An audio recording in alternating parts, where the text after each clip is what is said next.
I've appointed the office of leaders and parliaments for the welfare of society and the just government of humanity.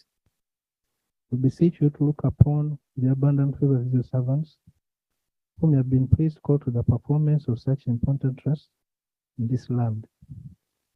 Let your blessing descend upon them here assembled, and grant that they may, as in your presence, treat and consider all matters that shall come under their deliberation, with so just and faithful a manner as promoting and glory, and to advance the good of those whose interests you have committed to their charge. Amen.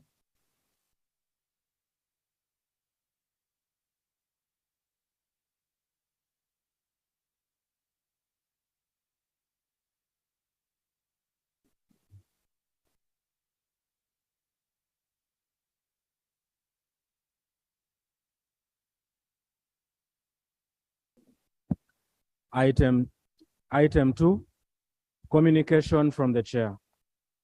Thank you, colleagues. Welcome to today's sitting.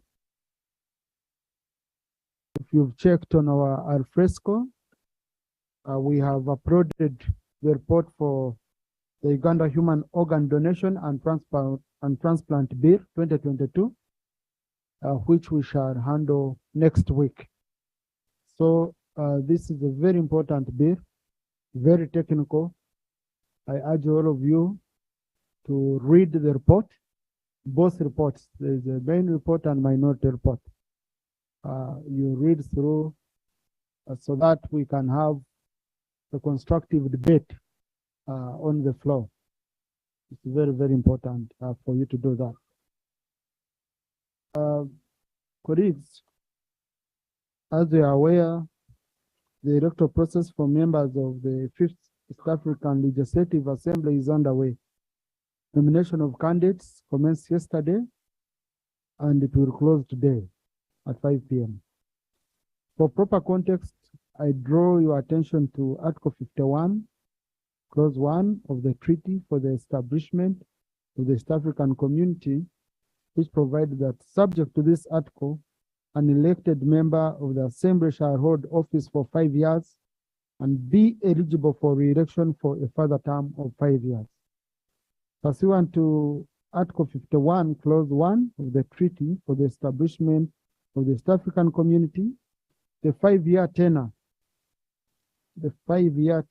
of the current 4th Assembly of EARA, which commenced with its inauguration on 17th December 2017, will elapse on 17th December 2022, paving way for the election of members of the 5th Assembly of EARA.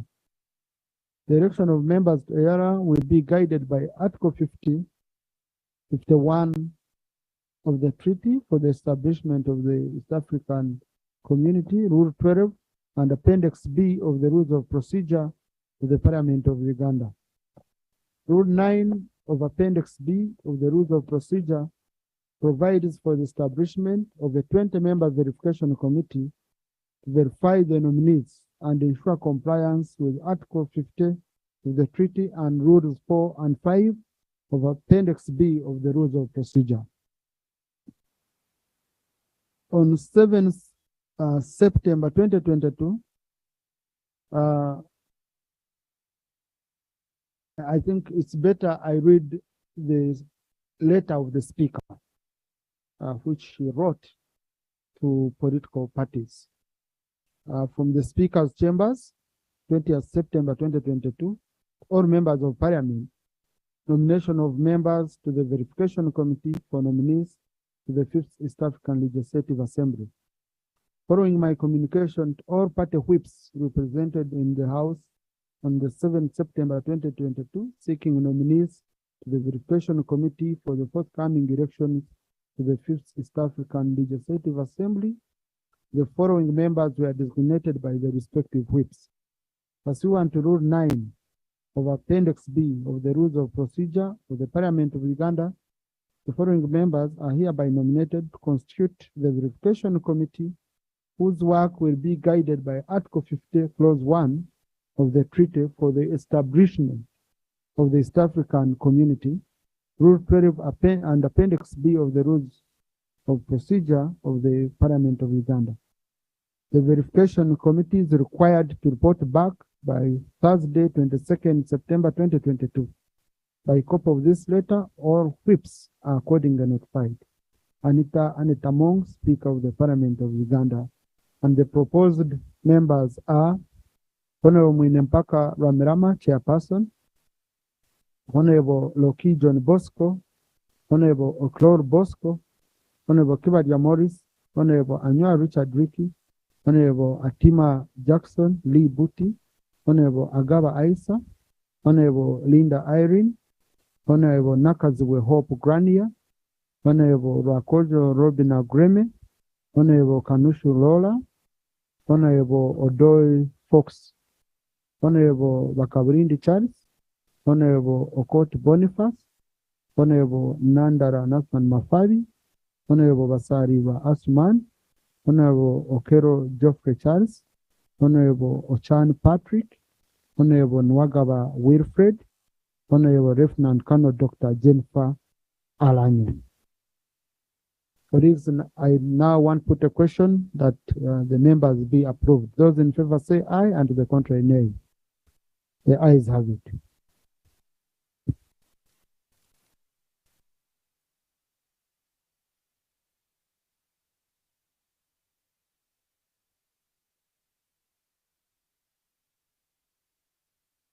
Honorable members, the election of Uganda's representatives to the 5th Assembly of EARA will be held on Thursday, 29 September 2022. Guidelines for the elections have been issued by the Speaker and will be circulated in due course.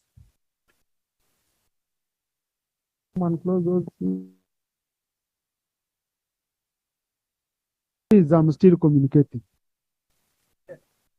Why the hurry? Why the rush? I don't know. Am I proceeding well, Honorable Korik?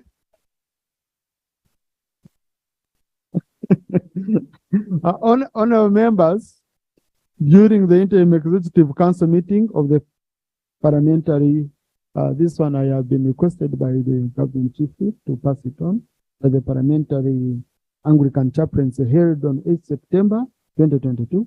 It was resolved that a general meeting of the parliamentary Anglican chaplains be convened, among others, endorse a substantive executive council, and also deliberate on the matters concerning the chaplaincy. You are hereby notified that the said meeting will take place on Thursday, 22nd September 2022 in the parliamentary conference hall starting 9:30. For further information, you can contact Honorable Obua Hamson, interim chairperson. So, honorable colleagues, I have read media reports quoting the Permanent Secretary, Minister of Health, about a case of Ebola in Murende district. And after reading these reports, I called on the Minister for Health to prepare a statement for this House so that the country and this House can be updated in a timely manner. So later on, after reactions to my communication, I'll be requesting the Minister of Health to present that statement. Any reactions? Honorable Siranyi?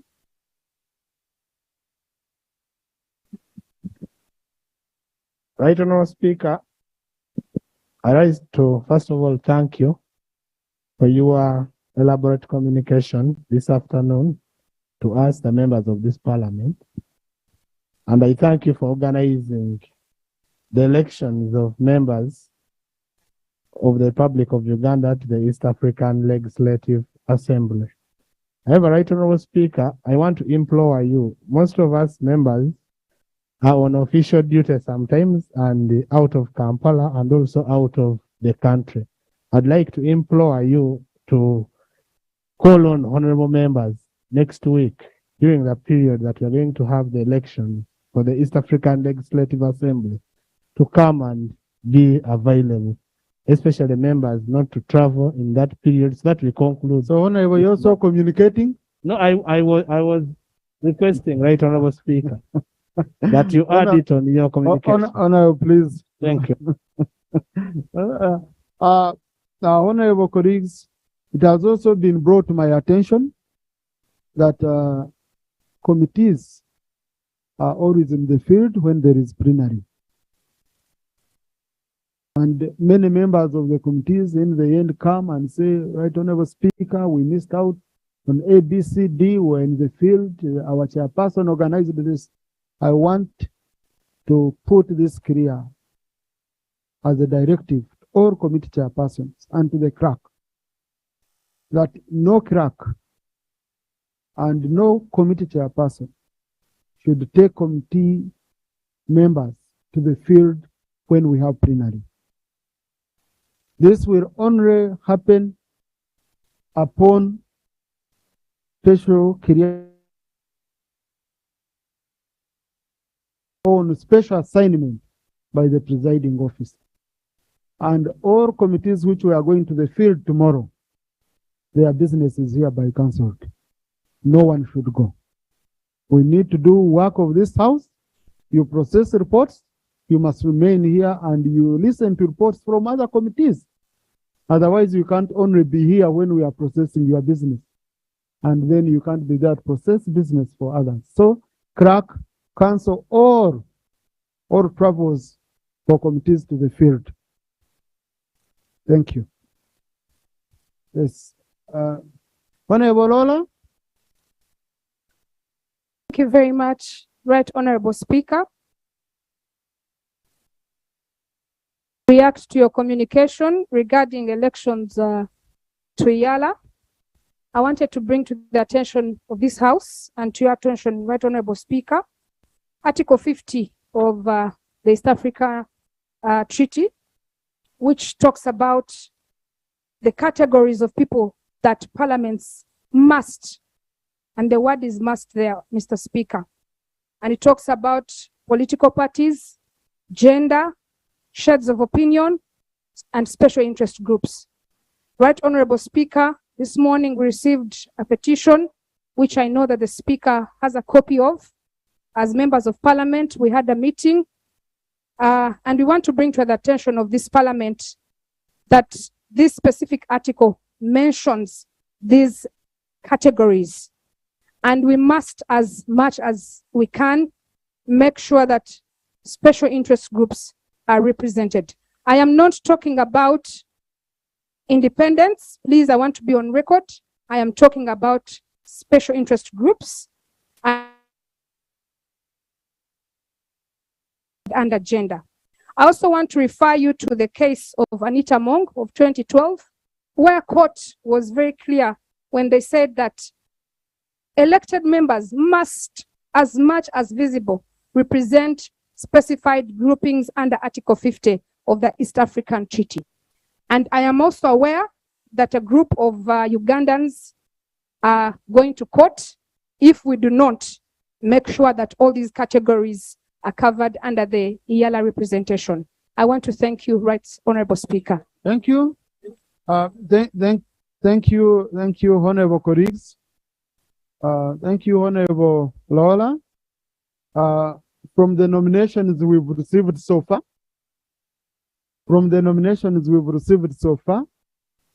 and we had, I think, received 20 before I came to this house. I saw candidates of the various special interest groups.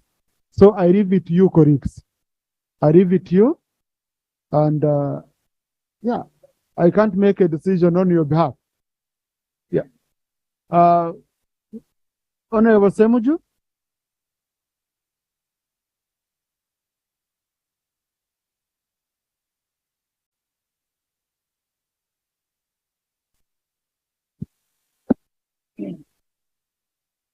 Thank you very much, Right Honorable Speaker.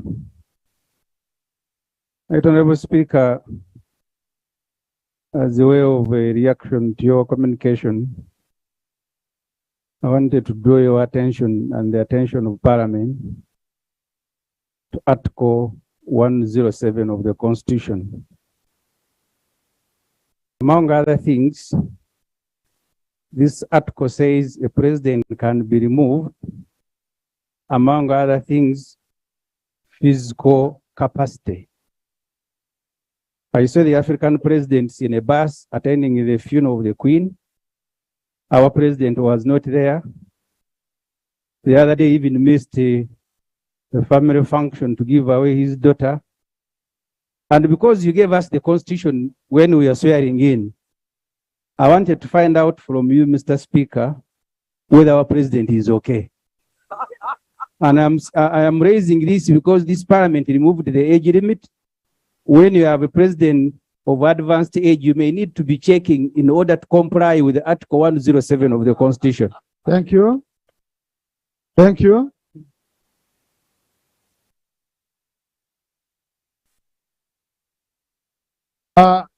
Colleagues,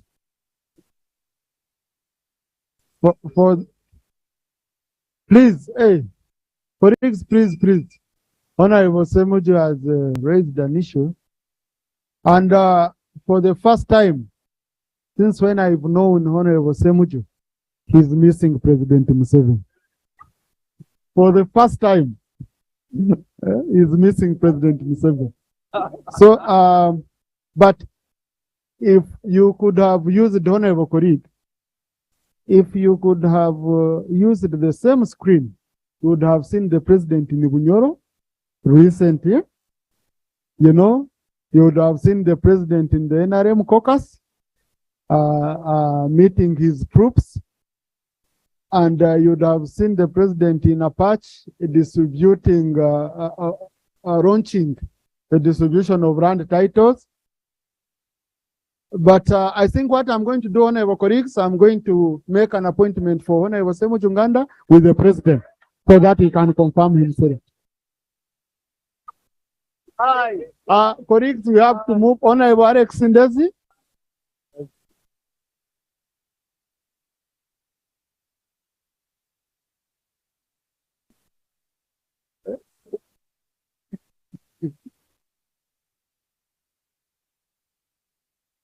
Speaker, what one speaker, mine is a point of procedure. On the 17th of July this year, I raised a matter of national importance in relation to mismanagement of one of the strategic institutions for special needs education in this country. That is Mbari Secondary School for the deaf. Speaker guided and directed that the minister provides a response within 6 days. Now, 2 months and 3 days. Response has been provided by the minister responsible for education and sports. But one speaker, I press before you 2 prayers. 1, a declaration that by not respecting your directive, the minister is bound to be in contempt of parliament. 2, a declaration and a demand that the minister provides the response now or within 2 days. Thank you so much. Thank you. Honorable Minister of Education, we need that response on Thursday, this Thursday. Okay? Colleagues, matters of national importance. I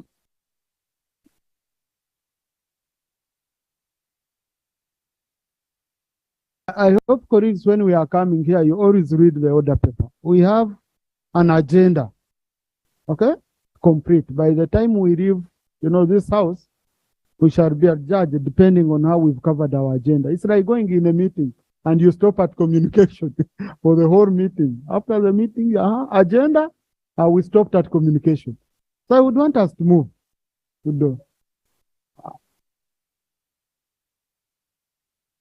Watkins?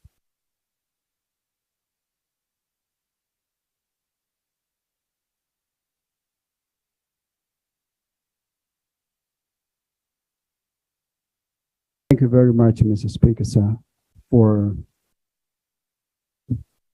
this very important opportunity and for your very distinguished leadership. Mr. Speaker, sir,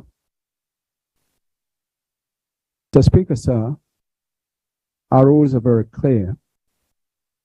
The moment you are in that seat and you make a directive, government has no option but to pursue and execute that directive.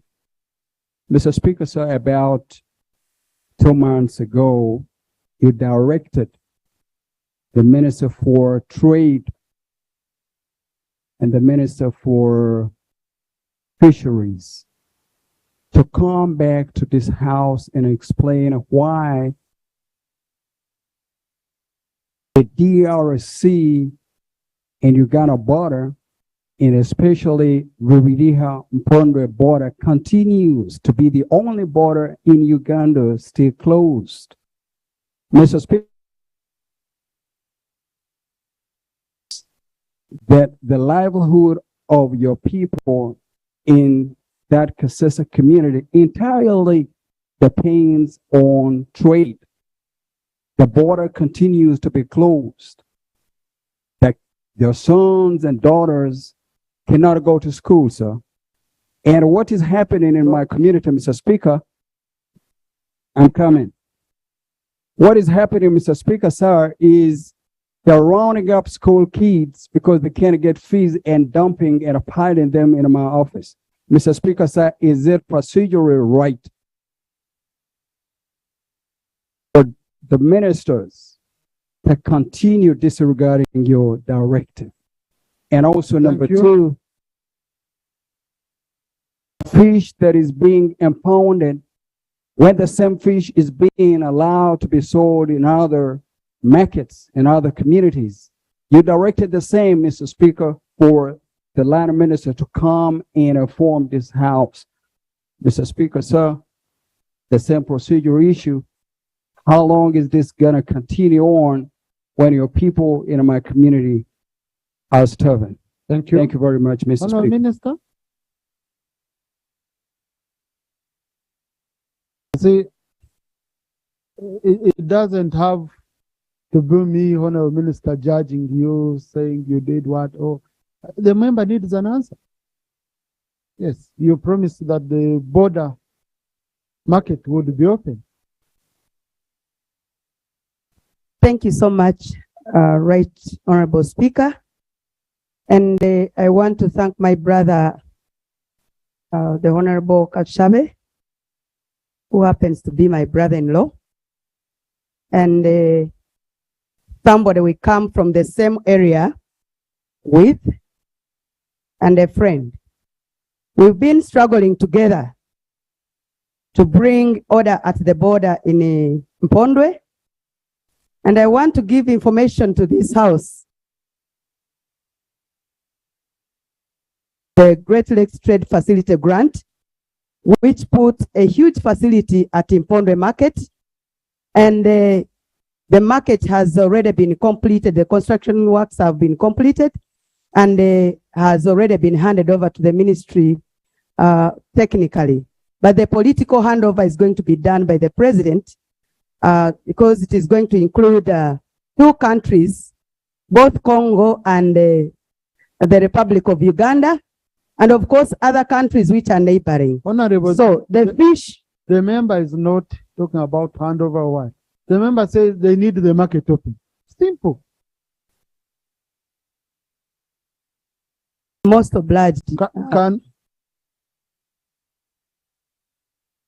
very possible, and we are going. We have already. We are in the high gears of opening it, not later than a month. Okay. So, Honorable Minister, kindly meet colleagues from that area, the affected area. You bring them on board, and in 1 month, like you promised that in not more than 1 month you will have opened, you update us. Okay? Most obliged. Thank you. Honorable Tamaguzi.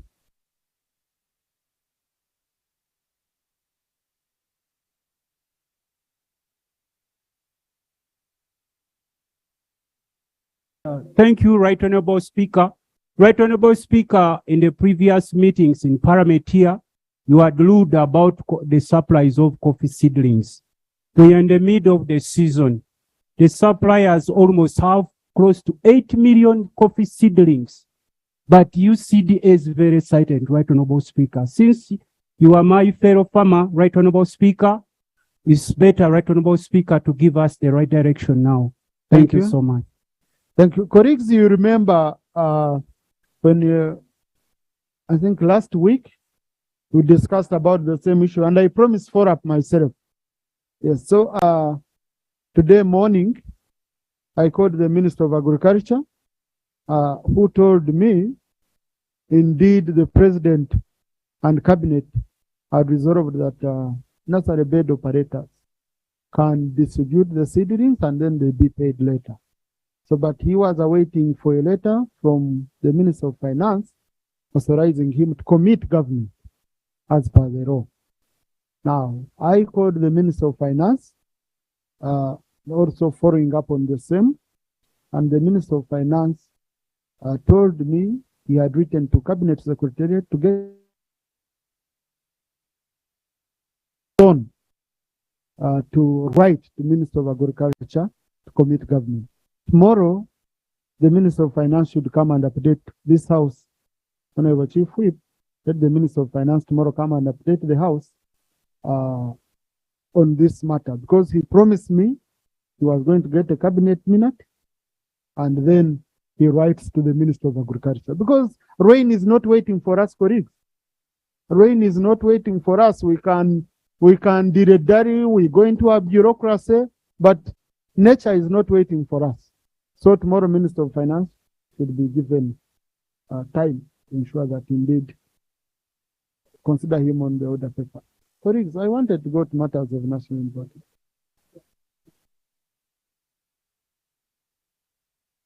Procedure?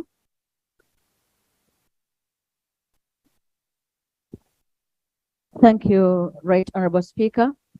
Right Honorable Speaker, 2 weeks back, and bear with us because the executive is not forthcoming until we give enough pressure. 2 weeks back, our executive made a commitment to show the public that they were responding to the immorality displayed by a one Yiga who displayed his nudity, his buttocks to the cameras to insult the public. And the Prime Minister said they were investigating the matter. They were investigating the matter and they have not come back to us. Can we know why the executive is not responding to that matter and what they have done to Yiga, who displayed his nakedness into the cameras, and the children are now practicing? Thank you. Colleagues, I'm so sorry. I'm so sorry, but I'm constrained. Sit here and I discuss people who display their buttocks. I'm constrained as a person. So that's, yeah. Please, Honorable Prime Minister, if you promise, I have other business to handle. Yeah, matters of national importance.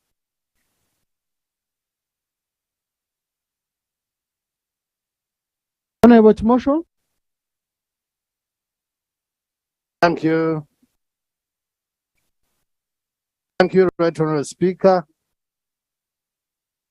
Right Honorable Speaker, I'm raising on the matter of national importance, and I know many of my colleagues have raised this issue, but it is becoming very serious, Right Honorable 2 Speaker. minutes maximum, Crack. Right Honorable Speaker, in my county of Kazu, most of the bridges have been washed away by water. But most importantly, there is a bridge that connects 2 sub-counties. They have no schools. They have no health centers. The bridge was washed away. Over 1,000 children are affected. They can't cross to access education.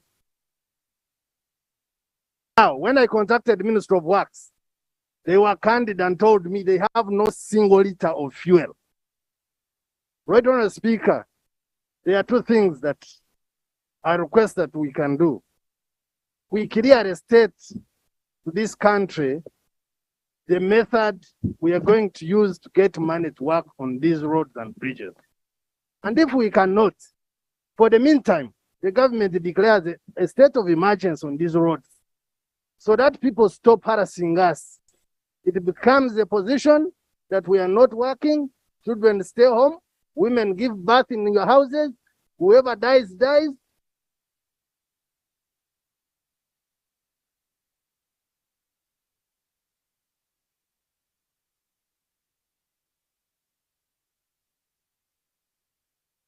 Minister for Works.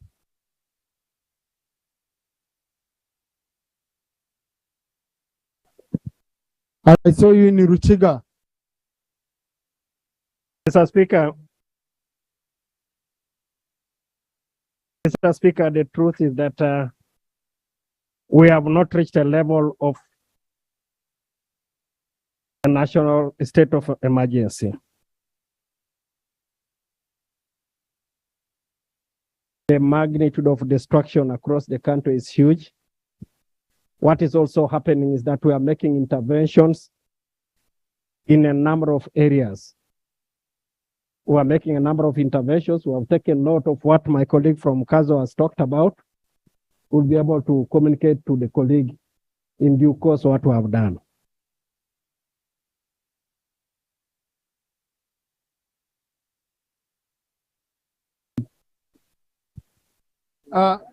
Honorable colleagues,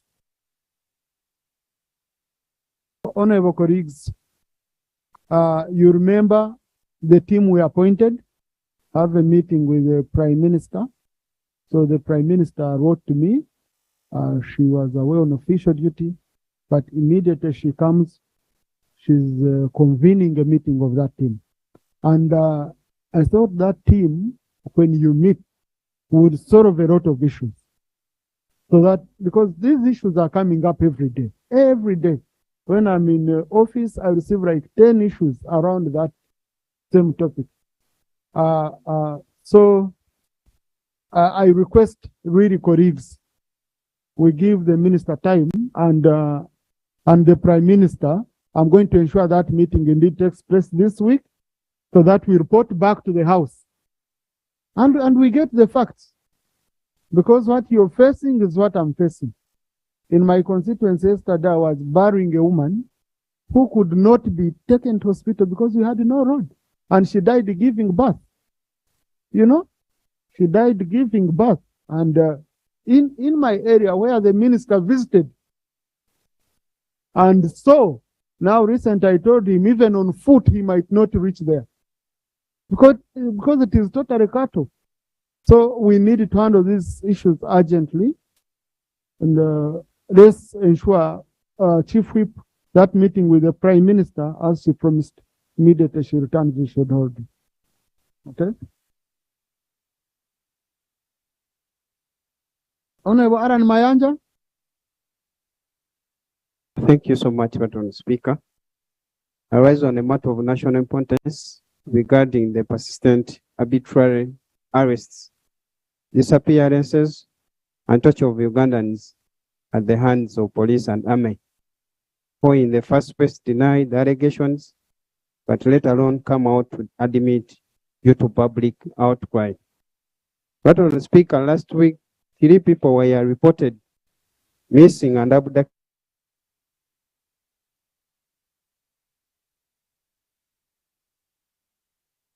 by armed men driving in a vehicle locally known as a drone, moreover without a number plate, not wearing security uniforms, and whisked away Motive Kasaga from Wachato, Nakaseke District, Kenneth Kavuru of BBS Terefina, and Jakana Naduli to unknown destination. These people were abducted from home and at night without the notes of their relatives, area local council, or police post. A few who have been brought to court come while limping and impotent, with the wounds all over their bodies because of torture. The nature of human rights violation in Uganda is against Article 24 of our Constitution.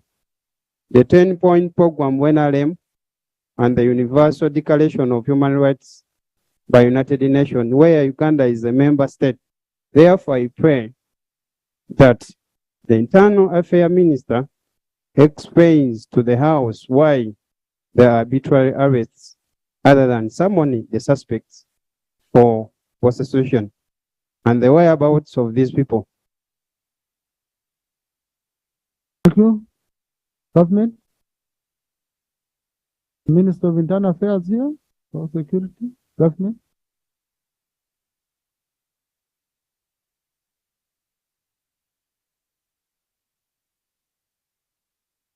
Right Honorable. Yeah. Honorable colleague, I have heard the concern, and of course, we sympathize with the family of those people. I'm going to call the Minister of Internal Affairs to come and give us a statement. At least you can also give him more information about the abduction of those people. Thank you. Thank you. Honorable Minister, we need that tomorrow, because this seems to be a very urgent matter.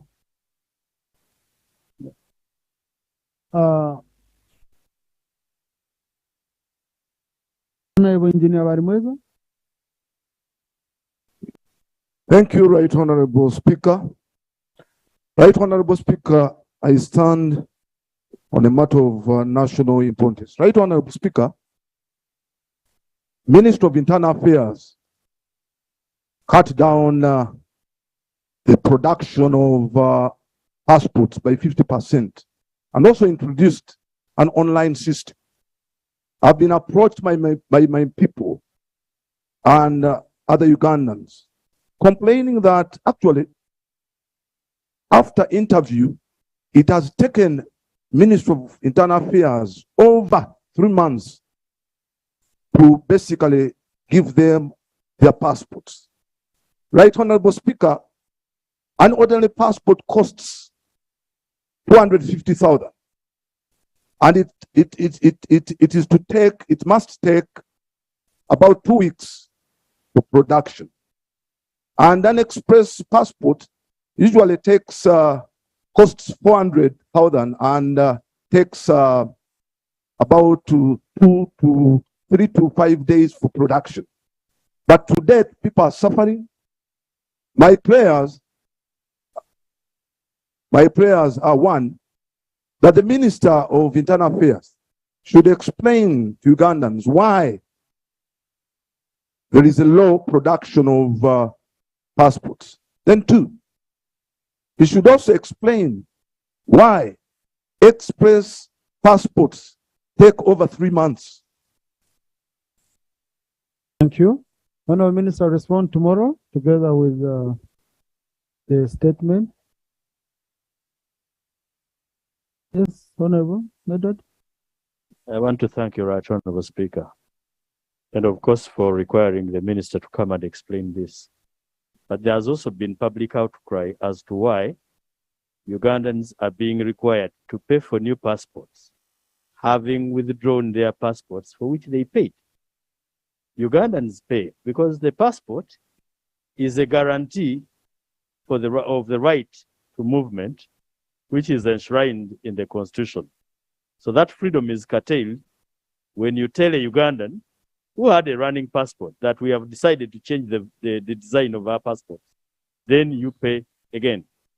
So I think the Minister, with your permission, sir, should equally explain whether we are stealing from Ugandans by requiring them to pay again. I know it remains the property of government, but once I pay, it becomes my property, or I get a lien. Thank you. Thank you. Minister, you should also explain the rationale behind payment for renewal of passports. On top of that, Father Charles Onen.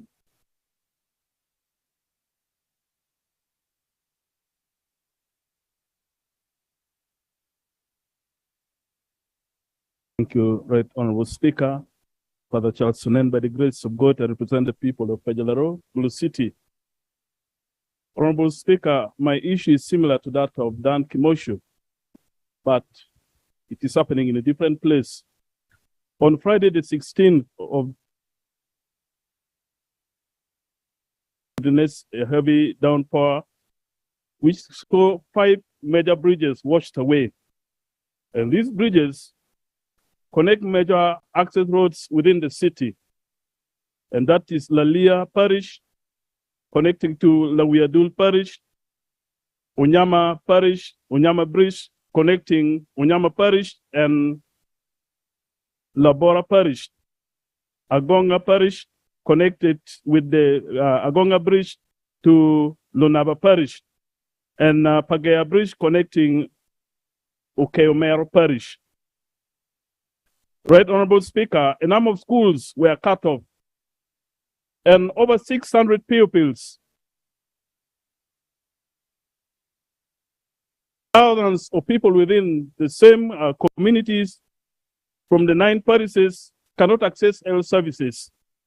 I am happy that the minister in charge of this is around. This morning, Right Honorable Speaker, the children were deceived that the reason why they cannot go to school it is because Reverend Fathers failed to talk and to report this issue to the Parliament. And right now I'm talking, and the minister is here. The children in the morning had been cursing me, and through you, Right Honorable Speaker, I will submit a copy of this petition to the minister in charge. Yesterday, a committee on Gulu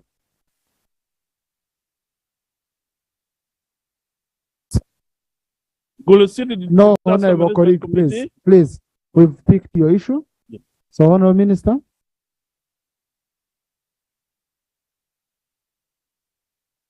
And I think your people will stop accusing you of not talking. First of all, the Reverend Father has always been talking.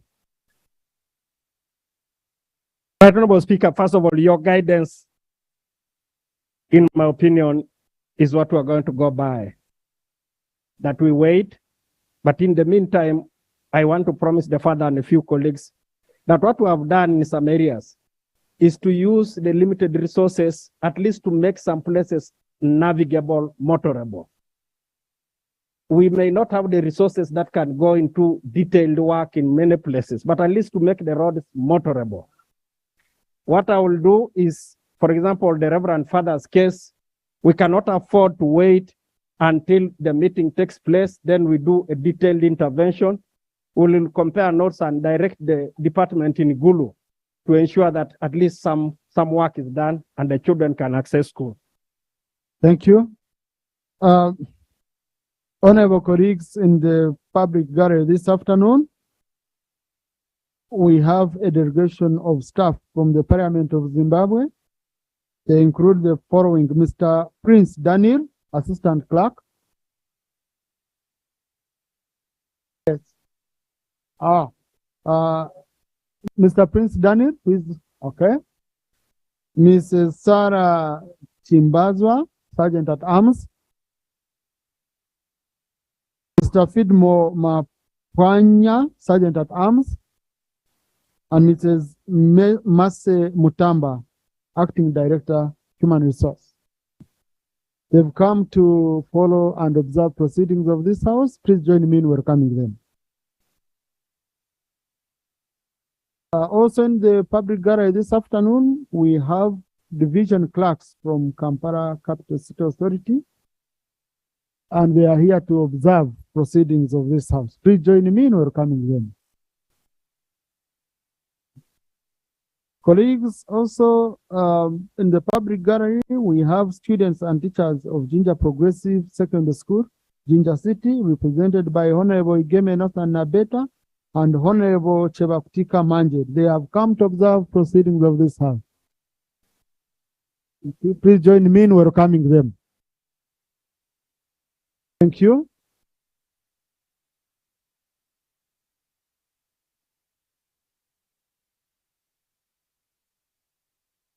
Honorable Sarira, Honorable Sarira, that procedure which is banning you. Yes, thank you very much, Right Honorable Speaker. Right Honorable Speaker, when you look at the nature of issues for national importance being raised, it really shows that our colleagues at the front bench are very far from the MPs. If really you were available to the MPs, some of these issues will not be raised on the floor. You have a person like Honorable Musa Echweru, you will call for a year and he will not respond. You will find the other day I was calling Senga Honorable Hanifa Kawoya. The phones are hardly on. But Honorable colleague, it becomes, Honorable Vasari, just a minute. It becomes difficult for us. It becomes difficult for this House to entertain such an allegation without us having any evidence of knowing whether you've ever called the Echweru, Honorable Echweru, or Honorable, you know? Yeah, because really, I think we can drive our point home without necessarily imputing bad motive on a colleague. Right on, Speaker, when I say a year, I'm using imagery. It's really a style of speech. I'm not talking about calling for a year. But the point I'm raising, right on, Speaker, just to save our colleagues, please be available to the ministers. And related to the right on, Speaker, when this House gives directives through you, and there are deadlines, let the deadlines be fulfilled. Because this idea of members of parliament raising issues, and ministers are asked to respond to them, and they don't. And we begin making supplementary issues. I think really is unfortunate. And that's what sometimes brings the image of this House into disrepute. The Honorable Atkins has just raised an issue which has never been addressed. The Honorable Aisha Kaband has raised an issue which has never been addressed. The Honorable Undezi has raised an issue which has never been addressed, and yet they give deadlines here. So the front bench, right on, Speaker, once deadlines are given, let them be respected to save our time of asking the same thing so over again. Thank you. Thank you. I want to agree with you on that, Honorable Vasariva.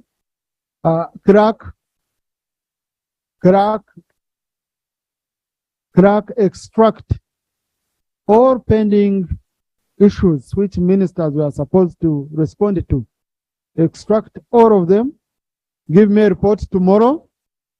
I want that report sent to the lead of government business and government chief whip so that we give ministers space on the order paper. We sort all these issues before we go for recess. Now, on the issues coming here, I know you might be looking for honorable ministers and you don't get them. But in my chambers, personally, I have suffered with most of you colleagues who insist, no, you see, I saw the minister, but my constituents needed to see me speaking.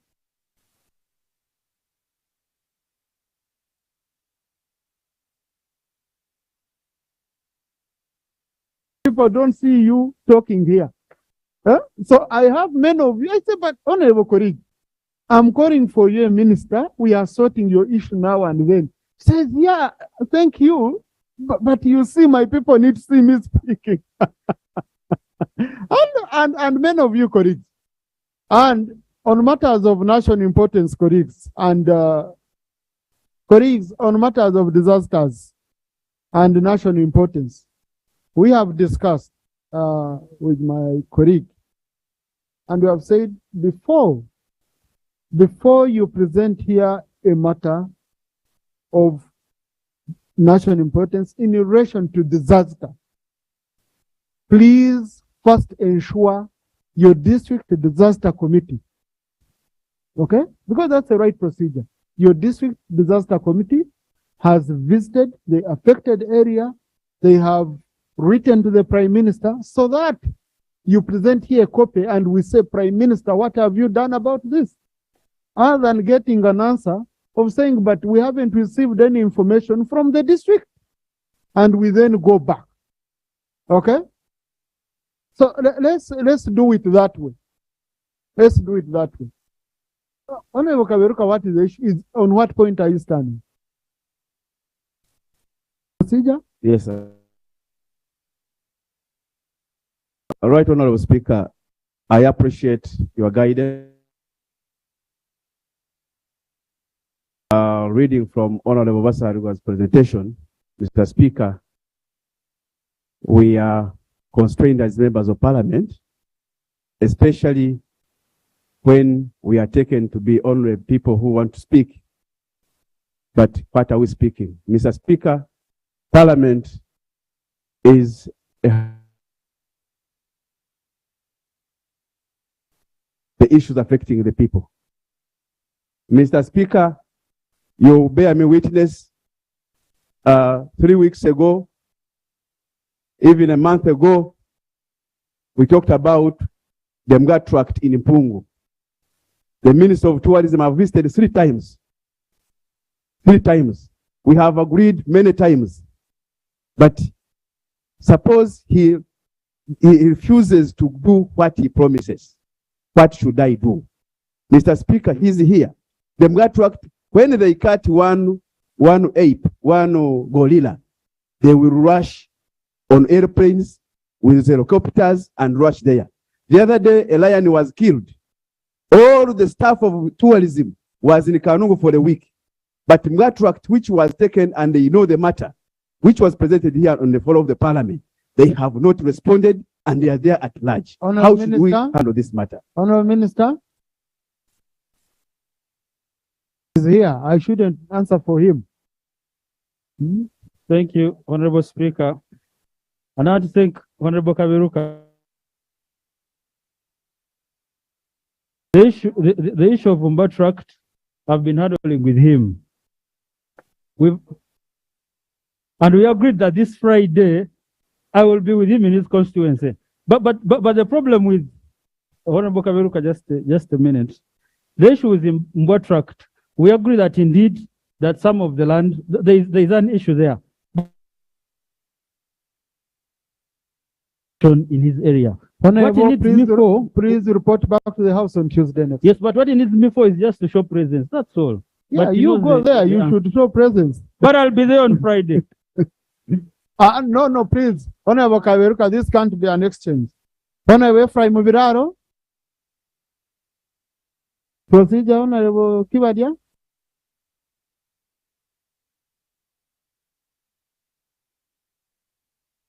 Thank you, Right Honorable. Right Honorable, we appreciate your guidance on reaching out to ministers and having some of these things. And on several occasions, when we come to your office, you normally refer to ministers to have some of these things sorted out before they come to your area.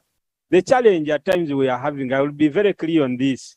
You engage a minister, and now the minister tries to begin defending her position, begins challenging you. I need to put this. I was one time, Right Honorable, talking to the Minister for Health, Honorable Ruth Jena Cheng, about the shortage of blood in Mulago. Now, what happened, I was equally telling her that we are just buying blood for the patients in Mulago. Now, she was engaging me, taking me, show me where you were buying blood so that we arrest those people. You get it? Now, in Mulago, we don't buy blood. We do this. I even gave her examples. I even told her we have a patient. What they told us, get your relative, take the relative to Nakasero to donate blood, then we shall be in a position to exchange and give you blood. Honorable, do you think Honorable Jena Cheng was right to ask you who was selling you blood so that they can be arrested? She was not. Because now, Right Honorable, how do I begin saying that I bought blood from this one and the other? Yet I'm telling you, I even told you, gave her evidence and told her, go to the hospital and see there is no blood. So I expected her to go, verify, do her research so that she could come and say, okay, let me find out. Honorable colleagues, when we are approaching ministers, we shouldn't approach ministers to give them assignments to go and do. Okay? Come with credible information and share it. Because it is going to be very dangerous for it to go on record that indeed it is okay to go and buy blood anywhere, for example. The minister was right, honorable colleague, for your own safety. Otherwise, you want people to start vending blood around. So you should have disclosed, but that shouldn't take away her duty of ensuring that indeed we do have blood or investigating. So I have gone an extra mile most of the times. I even call the ministers myself and either we meet or we resolve issues on phone. But I think this is an issue which will be engagement and engagement. And I hope the ministers are taking note of the concern. Chief, if you wanted to say something on that. Right Honorable Speaker, the subject matter of blood is very, very important. May I propose, if it pleases members and staff of Parliament, that we organize a blood donation drive within the presence of Parliament, and we donate as members of Parliament.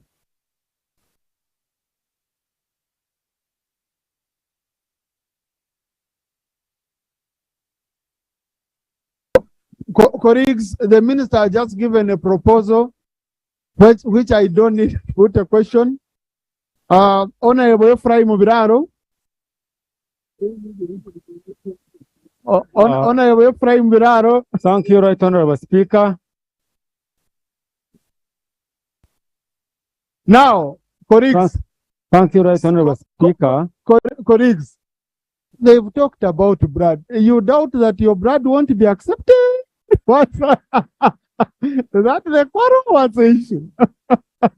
So please, Honorable Biraro, for us whose blood will be accepted, we shall do. Those who don't want, please, okay? Honorable Biraro. Thank you, Right Honorable Speaker. I'm bringing a matter of national importance and concern. Right Honorable Speaker, in Buhweju, over the last few days, there has been a lot of rain all over the country, and Buhweju is a hilly land. So on Sunday and yesterday, there was heavy rain, and the most affected sub-county is called Revenge, sub-county, and other sub-counties are equally affected. Bridges and culverts were broken and washed away, especially in areas of Revenge Trading Center, Katerera, Nchomberwa, Chirembe, Chitojo, and others. My prayers, Right Honorable Speaker and colleagues, I'm asking for emergency restoration of those culverts so that commercial vehicles and service delivery vehicles can cross. Number two, prayer, government should patch up these roads so that they are open to commercial activities and transport and service delivery. Prayer number three, I'm asking the office of the Prime Minister to put Buhweju on the suspect list of disasters every rainy season. Right Honorable Speaker, I submit. Thank you. Right Honorable. Right Honorable Speaker, like you said, we need to get a report from the disaster committee, district disaster committee, but all the same, I'm also going to call upon the Minister of Disaster to go and send people to that place so that they can Thank do you. some. Honorable Seru Kenya. Procedure, Honorable Semju. I want to thank you, Mr. Speaker. Mr. Speaker, the President came to my constituency, specifically in Wat. And he said the reason roads are not done in my constituency is because I don't sit in the caucus. That's what he said. In the last parliament, we had an MP involved in an accident, the Honorable Gutumoi. The Honorable Jenny Ruth Acheng called the Chiriandong to bring the Honorable Gutumoi to Murago. The ambulance never had fuel. She personally, and I'm thinking about someone who is still available, she can come here and testify, had to send a man on a mobile phone to bring the Honorable to Murago. Are the NRM MPs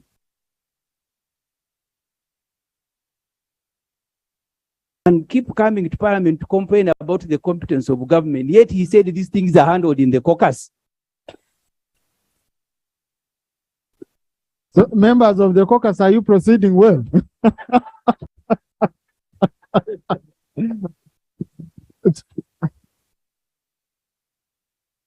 So, colleagues,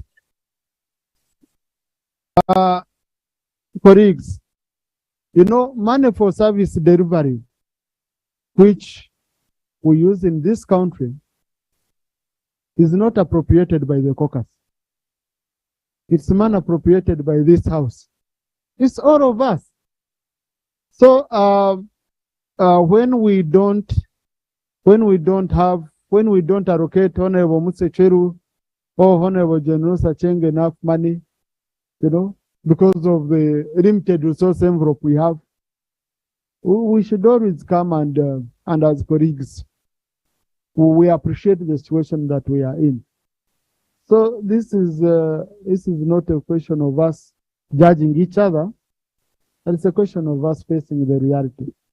But now, Honorable Semuja will assign you to ask each one of them because they are your friends. Or in the meeting I promised for you with the president, I think you can ask him also. Honorable Semuja. Honorable Serukanya, Honorable Songaro, and is it a procedure matter?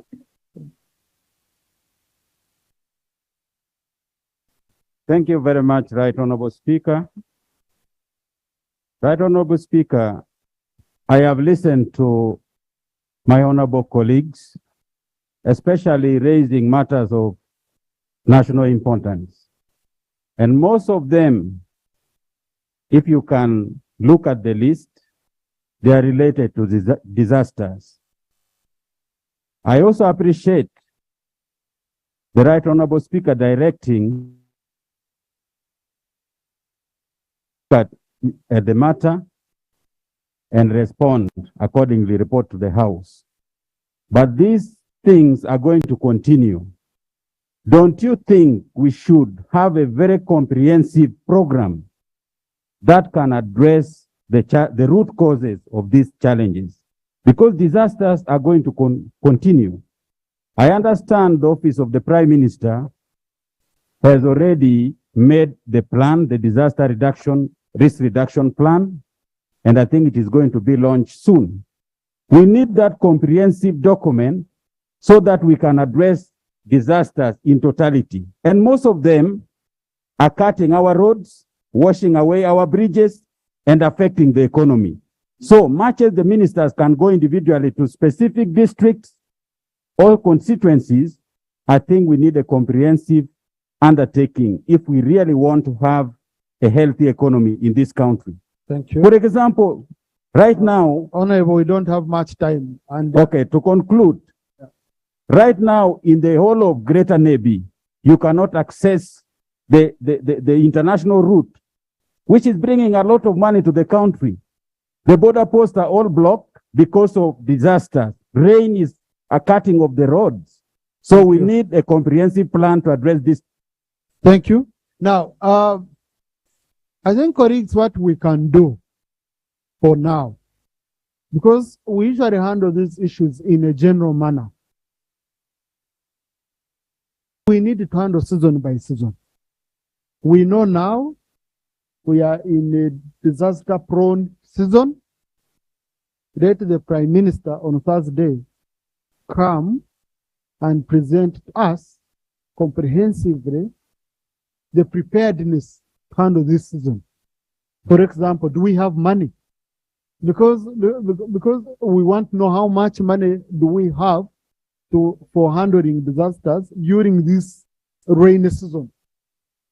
Okay? I know whenever there is money, members' issues are addressed. But when there is no money, so we need that. Number two, I had told the Prime Minister that during this period, up to around November, we need the Minister for Works and Roads and the Minister for Disaster always be in this house. Because, I have a whole list. Today I received 18 issues, on disaster. So if I'm to allow each and every member to raise all these issues, we shall spend a whole day here addressing one simple issue arising from slow response to members' issues. So, Right Honorable Prime Minister, on a Thursday, come tell us how you're prepared for this season at least. If there is no money, we know that indeed finance should tell us why they have not allocated money which were appropriated in the budget. And that should cover disaster and roads, emergency situation. Now, I didn't know I was opening a Pandora's box. From me?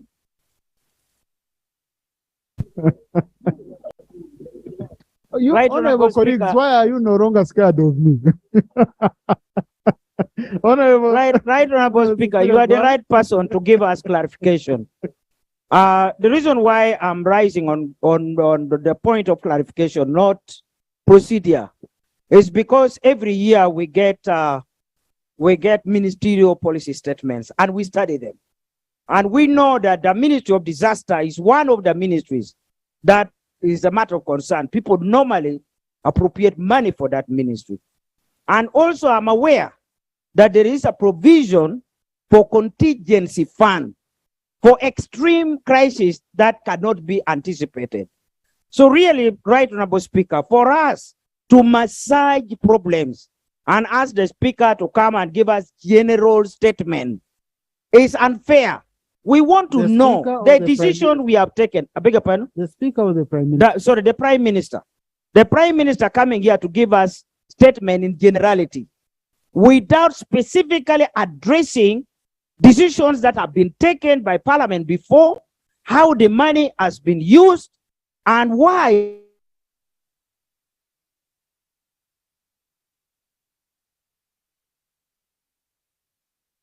preventive mechanism and curative mechanism. So we want to know the Prime Minister must come and first tell us what is it that they have done, which we have already prescribed as Parliament. And then they can come with the holistic policies which we can discuss. Because right now, Right Honorable Speaker, I have been to Tororo, and I was really surprised to see people of Tororo still selling charcoal. And yet we are in a disaster situation. People are cutting trees and there is nothing the government is doing. Things are happening, people are doing nothing. Thank you. Colleagues. Right, Honorable Speaker, I'm seeking clarification. Thank you. Colleagues, please take your seats. That's why I have said, for us to be specific, let's reduce our demands to this rainy season. Yes, for now, to be specific so that we are not general. Because at least we want to know how much money are you having? Do you have items in your stores? Do we have money for Ministry of Works to address emergencies where roads have been and bridges have been washed away? Okay?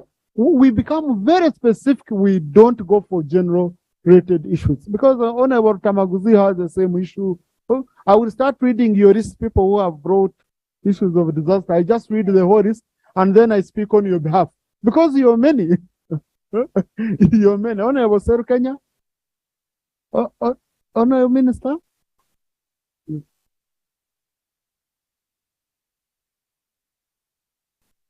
For the record, Right Honorable Speaker.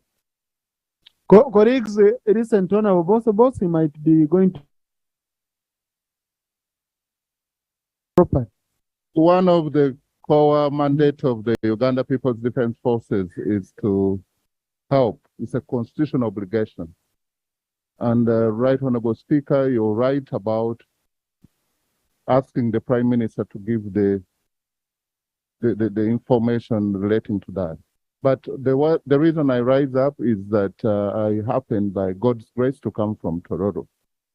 And the Honorable Cecilia Ogwal has put in the record of this Parliament that we are charcoal sellers. The environmental issues of this country is a concern to everyone. But I want to give information is that you might find where there's a butcher, but where they don't even rear cattle. Just like you'd find where they're selling charcoal, but it's being traded from Lira or Dokolo. So I just wanted to give that.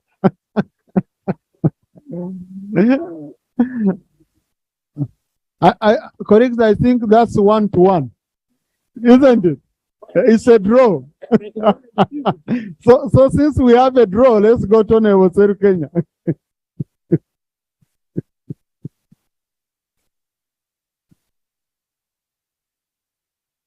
Right, Honorable Speaker, and the August House. Get closer to the microphone, Honorable Kori. It's on. Honorable Speaker and the August House, allow me to bring it to your attention that the drainage of Entebbe Road at Bata Rufka is alarming. The company that was doing maintenance is no longer operating. In these recent rains, the place is ever flooding. People have lost a lot of properties and the road is ever cut off, yet it is the main link of our country to the Western world. Honorable Speaker, the culverts crossing the roads are very small and cannot accommodate the water overload.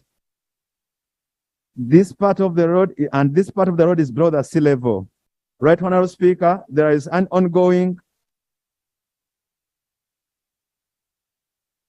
but to my surprise, they have just put a top layer instead of improving the drainage of this place. Yet I had already informed the executive director of UNRA.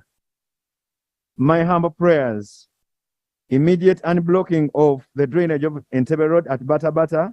2, replacing small culverts, crossing the roads with channels of big boxes and raise the road. Thank you, Honorable Speaker. Thank you, Honorable Minister. Prof. Makindye Gabo.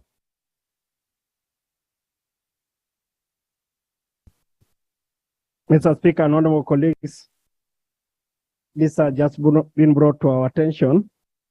I'll draw the attention of the Directorate of UNRWA to look at what can be done immediately, particularly if they're just removing the silt.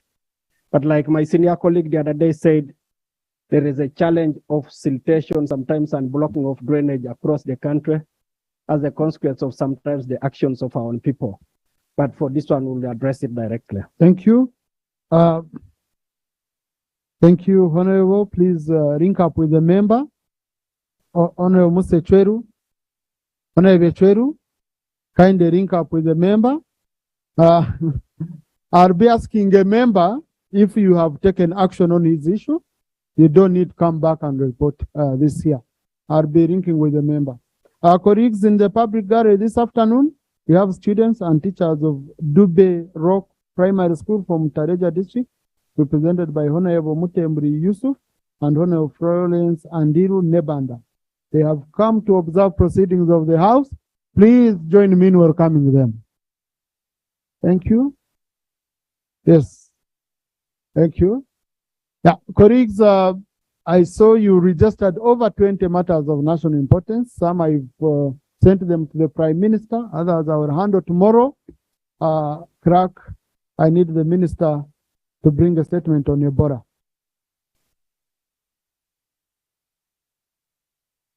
Ministerial statement on the reported Ebola outbreak in the country. Honorable Minister of Health.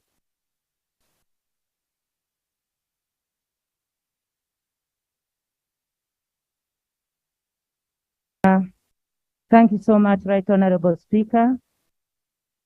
Right Honorable Speaker and honorable members of this August House, the Minister of Health wishes to present to you a statement on Ebola virus disease outbreak in Mubende district in Uganda. Right Honorable Speaker and honorable members, the Minister of Health wishes to inform this August House of a confirmed Ebola virus disease outbreak in Mbende district. On the 15th of September 2022, one suspected case patient of viral hemorrhagic fever was identified and isolated in Mubende Regional Referral Hospital.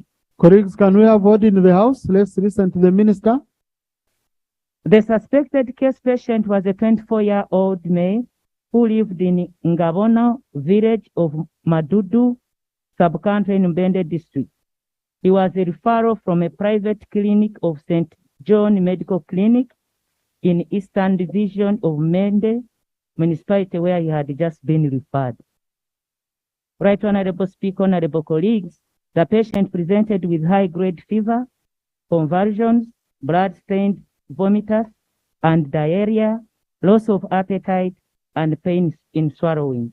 He also presented with chest pain, dry cough, and bleeding in the eyes. While in the isolation unit at Mbende Regional Referral Hospital, the patient developed yellowing of eyes, tea-colored urine, and complained of abdominal pain on the 17th of September 2022. The clinical team took a sample from the patient, having suspected to have a viral hemorrhagic fever sample, and was received in the laboratory of the Uganda Virus Research Institute on the 18th September 2022, and results released on the 19th September 2022 early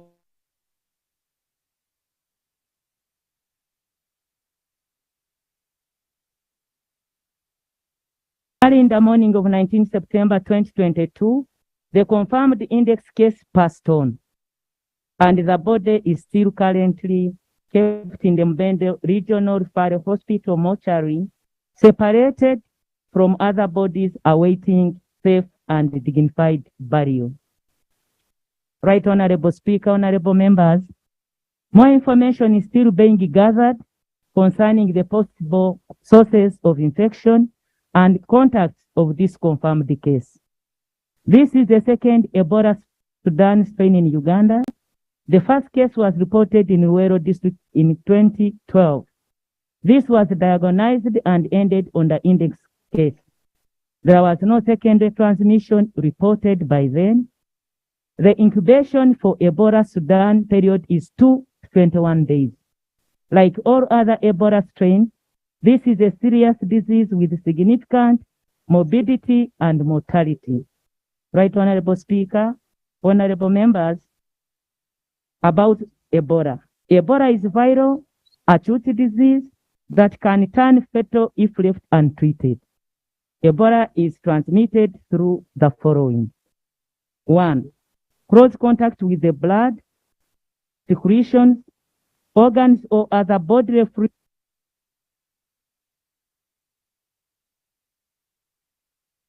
Bats, chimpanzees, gorillas, monkeys, forest antelope, or porcupines found ill or dead in the rainforest.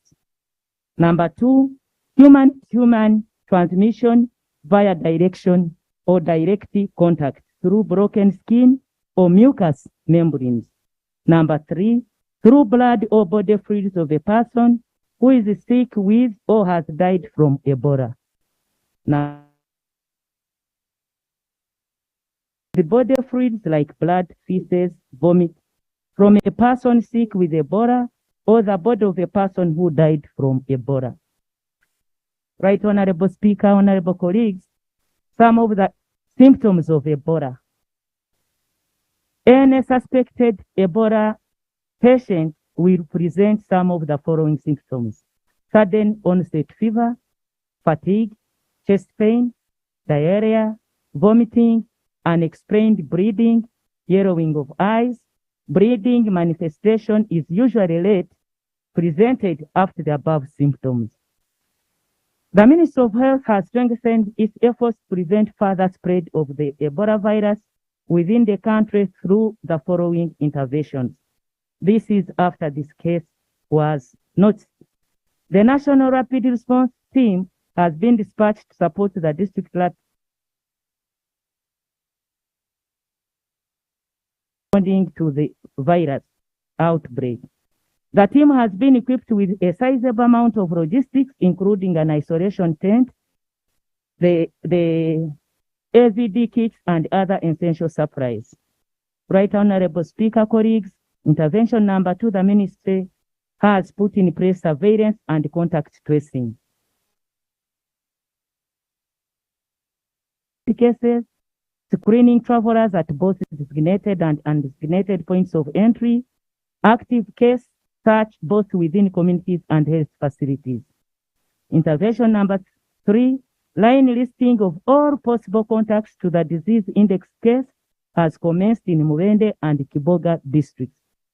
Number 4, intervention, safe and dignified burial of the confirmed index case will be conducted today, 20th September 2022. Intervention number 5, Right Honorable Speaker, the Minister of Health will intensify risk communication and community engagements to include awareness in the Ebola among the communities. Right Honorable Speaker, honorable colleagues, there have been unexplained deaths and the ministry wishes to respond as follows. On suspicion of the viral hemorrhagic fever, the district rapid response team that is in Mubende initiated the investigations in the community as there were unconfirmed deaths in different communities. This was a result of community reports of strange illness and sudden deaths in the villages of Madudu and Kiruma sub-counties.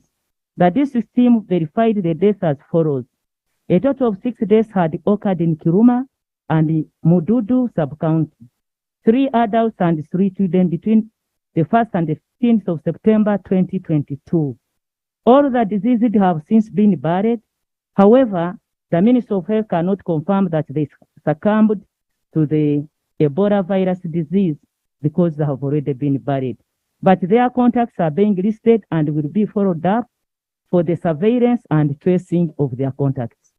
Right Honorable Speaker, honorable colleagues, the Ministry of Health has instituted preliminary containment measures to control the outbreak in the districts and the surrounding districts.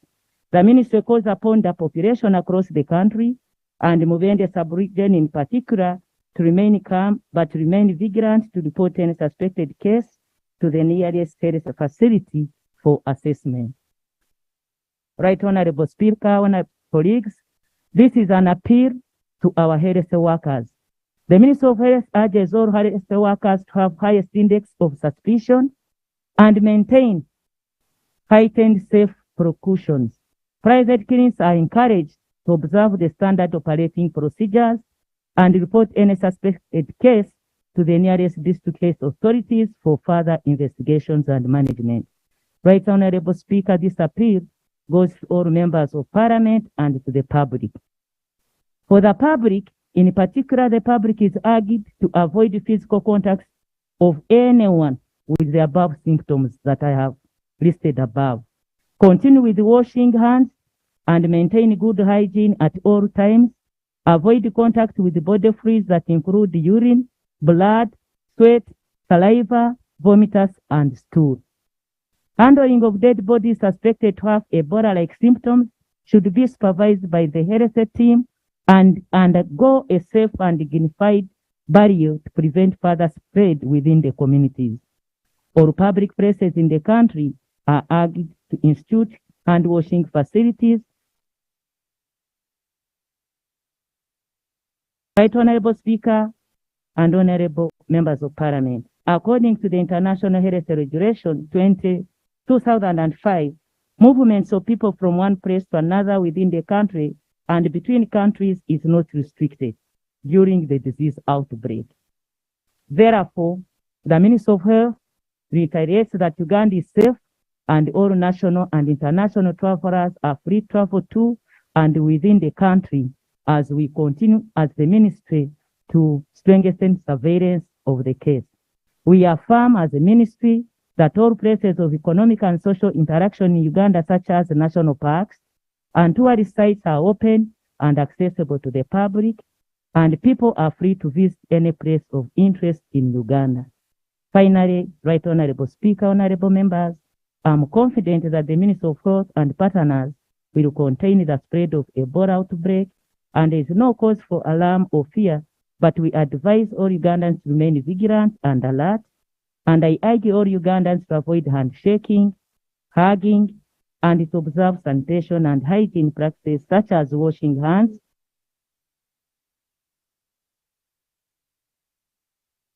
I repeat, Right Honorable Speaker, for emphasis.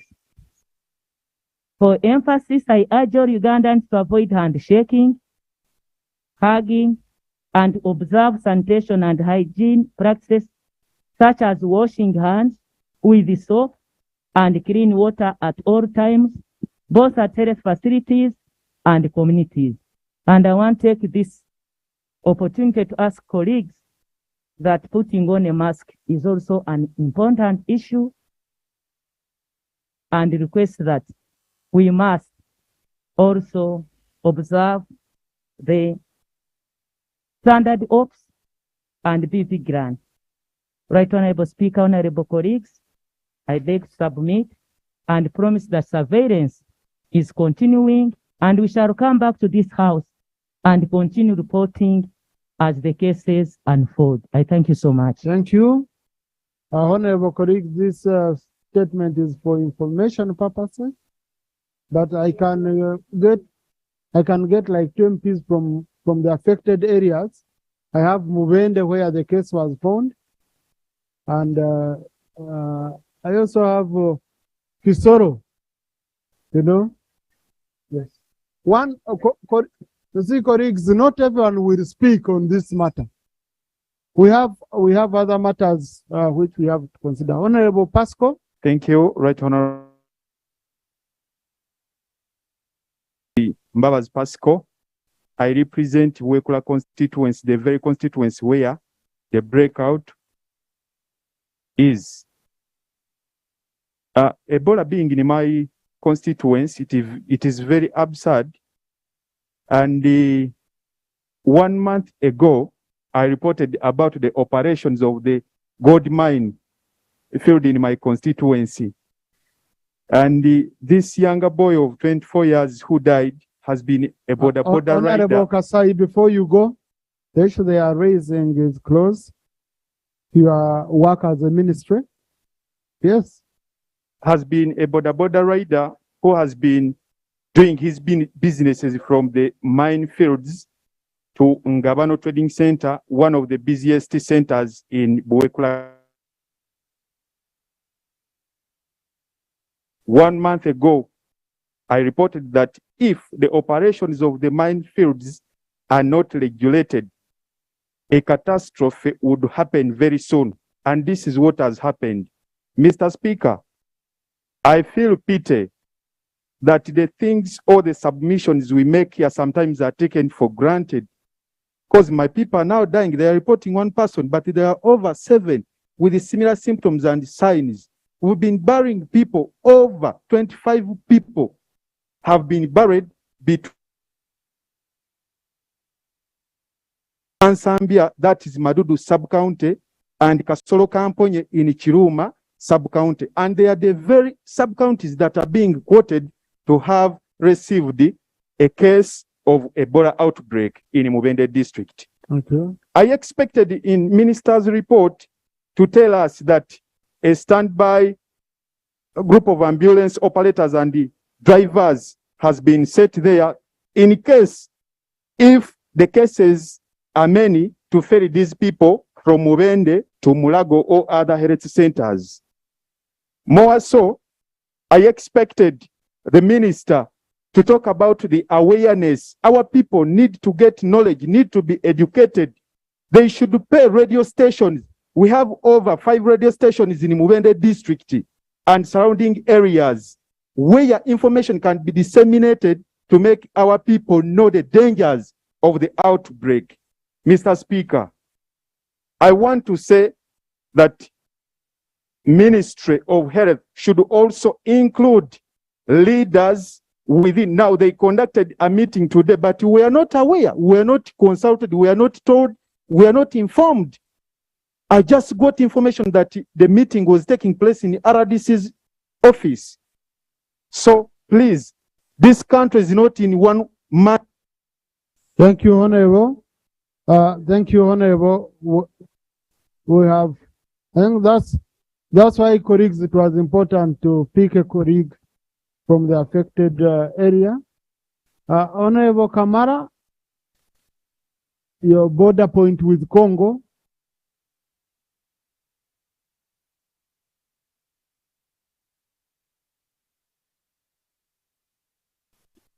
Yeah, thank you, Mr. Speaker.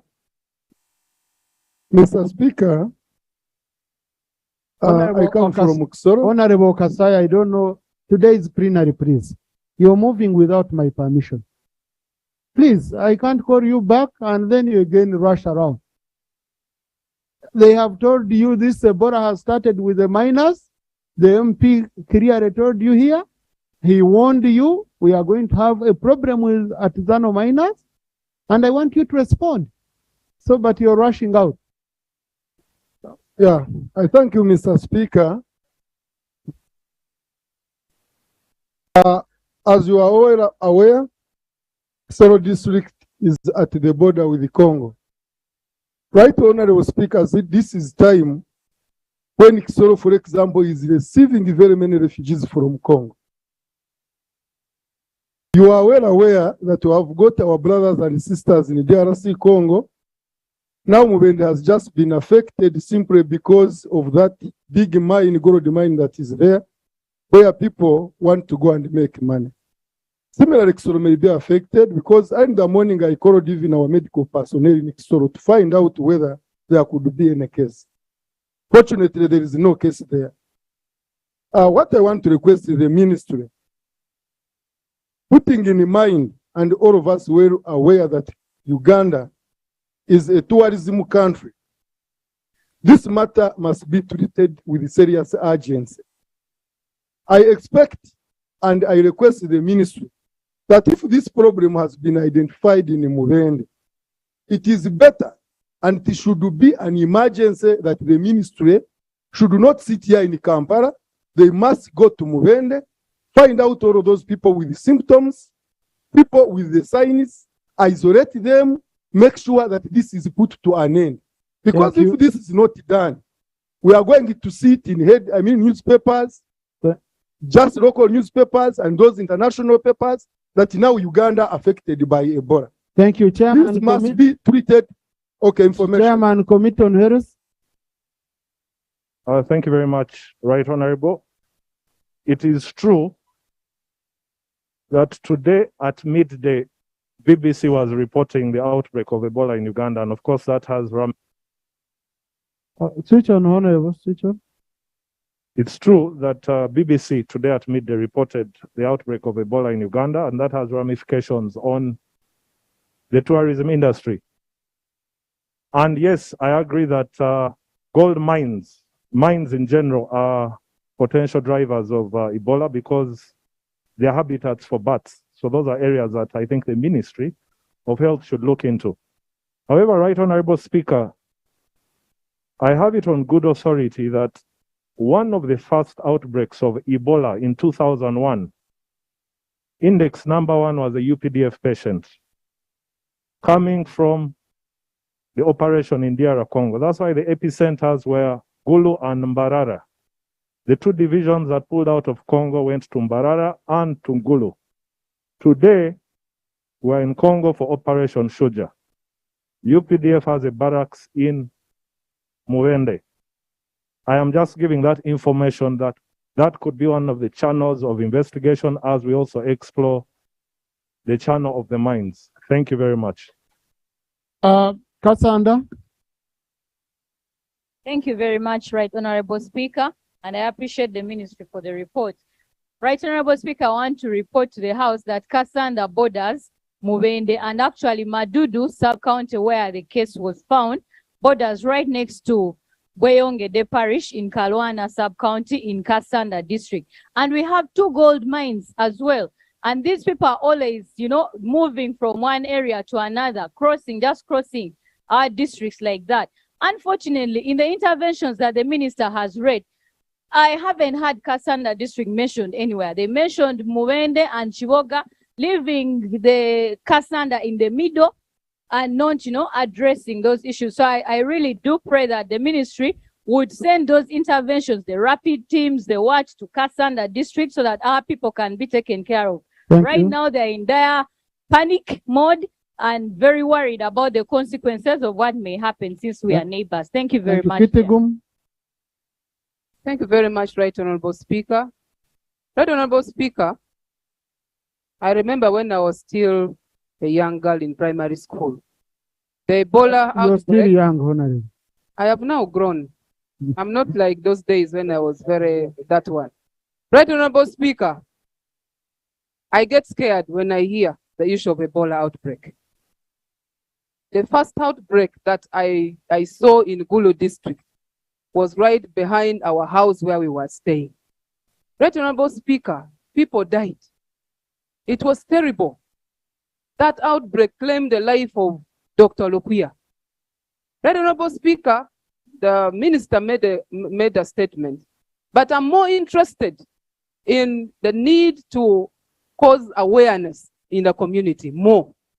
The need to protect these health workers at the hospitals, and also the need to control the border points.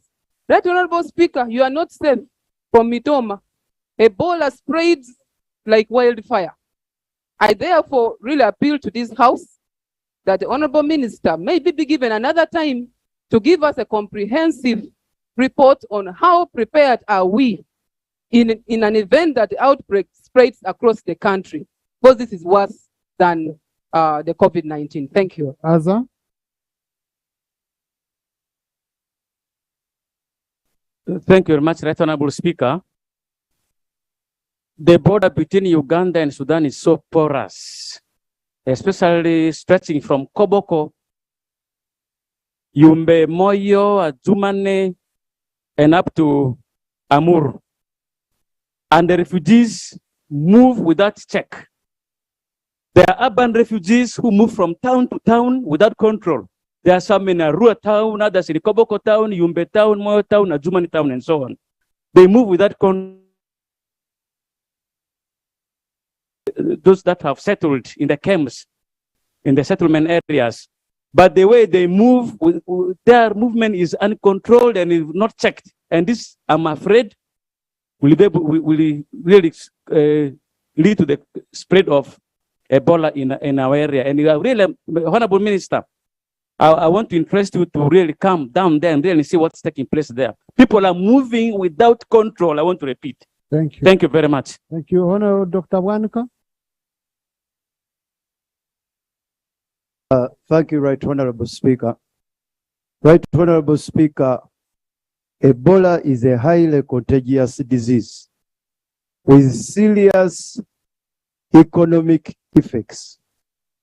The numbers which Honorable Mbabas, the fatalities is talking about, they are very worrying. They are not what the minister is giving to this House. The minister is talking of 1 death and 6 that they are not yet confirmed. The Honorable Mbabas is talking about 25 fatalities. I'm not convinced from what I'm hearing from the minister. What has been saving us as a country? We have always invested a lot in awareness in the issues of Ebola, and that has helped this country to fight Ebola. We want to hear from the Minister of Health. Maybe she goes back and comes back to this Parliament with a more comprehensive statement on what the nation needs to do in terms of readiness for Ebola in the entire country. Because what we are reading now from the statement of the MP, it is worrying, Right Honorable Speaker. Thank you. Honorable Minister for Energy, the mines. Because the colleague warned a long time ago. Right, Honorable Speaker. Ebola is a contagious disease, as he has said. And the way to go is we create awareness and we condone the area. If it is confirmed, then we declare that place, we declare quarantine in it, restrict the movement. And that's a responsibility of the Ministry of Health. For us in the minerals, once it has been declared, because our interest is living people to gain from mining, we don't have any restriction but to go by the directives of Ministry of Health. So we are ready to close the mine if it is declared so. Thank you, Honourable Minister. These artisanal miners are connected wherever they are. Some come from Mubende, they are in Buwenju. By the way, they are not even many. It's a network. It's usually a network of a few who are being used. Because I remember last time we went to Buwenju to meet the artisanal miners. Someone who was mining and quarreling said he had never seen gold. So we said, so what? You see, there are many corners. You see that building? Me, I dig the soil stuff. Then I said, what are you quarreling for if you've never even seen gold? So they are also ran by some people. It's a network. So, and you find they pick artisanal miners from this mine. They are driven to another mine, you know. And then also honorable colleagues who are in the field, who are going to the field. So some of you are moving to the field. You're going to bring us Ebola here. And we are going to go back, we review. Yes, we meet with the Minister of Health as the leadership of the House. We see measures we can put here, whether it means restricting visitors and all that, but that will go with the guidance of the Minister of Health, for which I'm going to request the clerk. Right, Honorable both Matter Pradeep, Right Honorable Speaker, we shall do exactly according to directives and will be coming back here. We are still continuing with surveillance. All our district surveillance teams and the national surveillance team is on alert, and they are moving and they are working together. We are taking the issue very serious. All the neighbors, and we said all Mubende region and districts around, we are taking care, and all the borders that have said. We said in a statement, we have sent out all alerts to our ministry, official surveillance teams at every border entry. We shall continue surveillance. We shall come as the cases come in. Difference of cases is the ones which we got from 15, but we are still going through that. I thank you so much, Dr. Baiga. We shall come together and work out on this. Thank you so much. Honorable, no, Honorable Boss can wait a minute. Let me first speak Honorable Chivumbi, then you come in. Right Honorable Speaker, one, Mila treats Ebola. Right Honorable Speaker, I was supposed to ask Honorable Medad Segona to do a Google research quickly. What constitutes an outbreak? Because carefully listening to the minister was reporting a singular figure and qualifying it as an outbreak. When I listened to the minister's statement, it was reporting one single day and qualifying it as an outbreak. So we made a quick Google search about what constitutes an outbreak. And my quick guess is that the minister is not being wholly honest. Had it been one singular case, she would not have alarmed the country with the known economic and international ramifications that comes with that statement. Therefore, my bone of contention is that the situation could be more dire than she's reporting in terms of the information she has. She could be being fairly economical shy with the truth. Because, honorable colleagues, the country is recovering from COVID. And we know the impact and the poverty levels in the country. So any information that further scares investors, tourists, should be adequately, carefully controlled. And I believe this is a security matter. Right, honorable colleagues, the last time I was in northern Uganda, I think I was in Arua with the Honorable Atiku, a little bit during the Ebola virus. He went on sensitization of people who eat wild birds, saying that one of the easiest ways to leading to the spread of Ebola are communities that feed on and hunt for wild birds. So we would urge communities have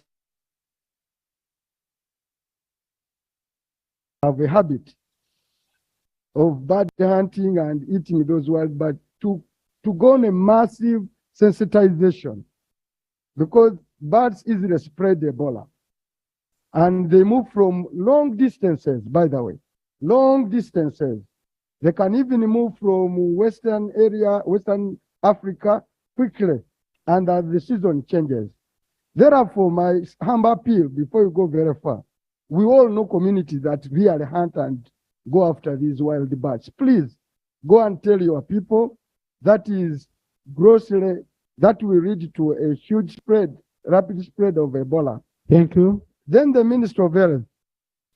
I think I agree with the position by the Minister for Minerals, is that on this matter, let us be fairly radical in our approach.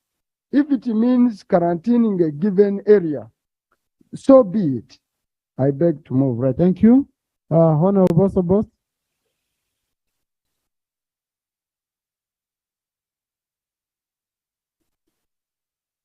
Thank you, Right Honorable Speaker. I agree with the sentiments and the statement by Honorable Chivumbi and others about Ebola and how it spreads. And also the chairperson of the Health Committee referred to the UPDF in the past. Let the record capture this correctly, that Mobende, we don't have a barracks, we have a rehabilitation center. And that the Operation Soldier, we've not had anybody, no soldier coming back. So they will definitely come back. They're Ugandans, and they're doing a great job there. So for the record, it's not related to the movements of our troops.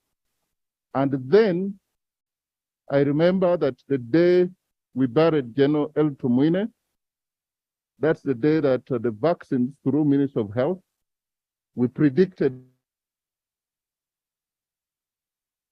our troops. And right now, the border in Bwera, you can't cross to Uganda or going the other side without your body temperature, and the mechanisms are being put. And I think that's one of the reasons that I thought I could put this on record. Thank you. Thank you, Honorable Minister. Minister of Health, please give us regular updates, but also Committee on Health, this is your task now. Ensure that you keep in touch with the Minister of Health and monitoring the situation.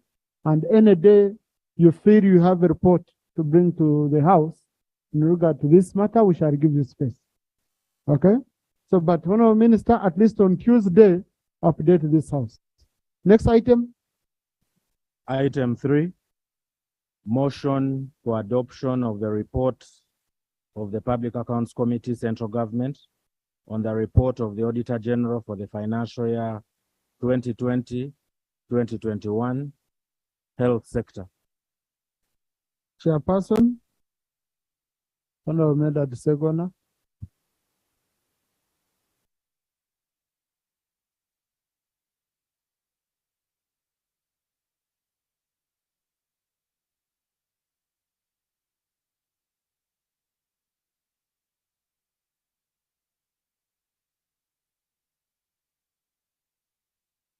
Thank you, Right Honorable Speaker and honorable colleagues.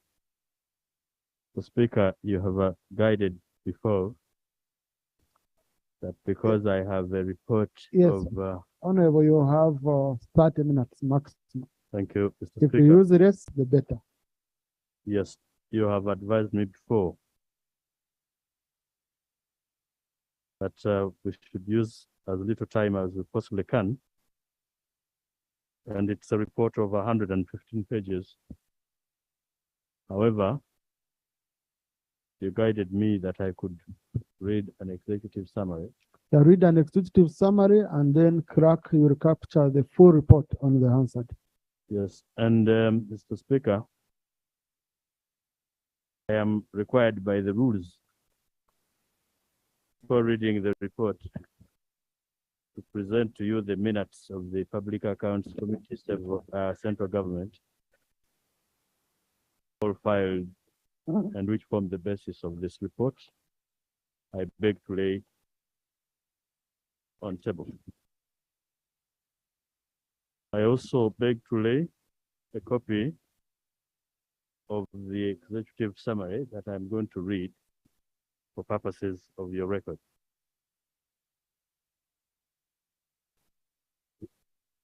Right Honorable Speaker and honorable colleagues, Article 163(4) of the Constitution of Uganda mandates the Auditor General to submit to Parliament an annual report of the accounts audited by him for the financial year immediately preceding. The Constitution further, under Article 163(5), requires Parliament to debate and consider the report and take appropriate action within 6 months after the submission by the Auditor General. The report of the Auditor General for the financial year 2020-21 was presented on the floor on 3rd February 2022 and referred to the committee for consideration.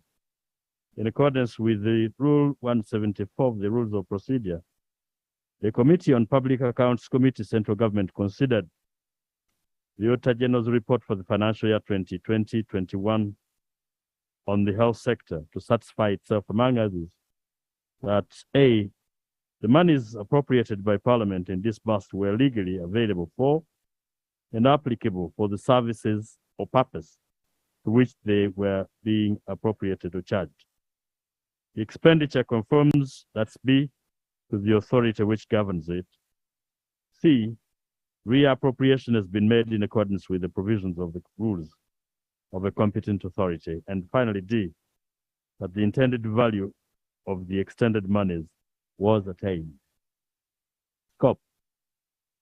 The report covers audit queries contained in the report of the Auditor General for the period ended 30th June 2021 in respect of the health sector.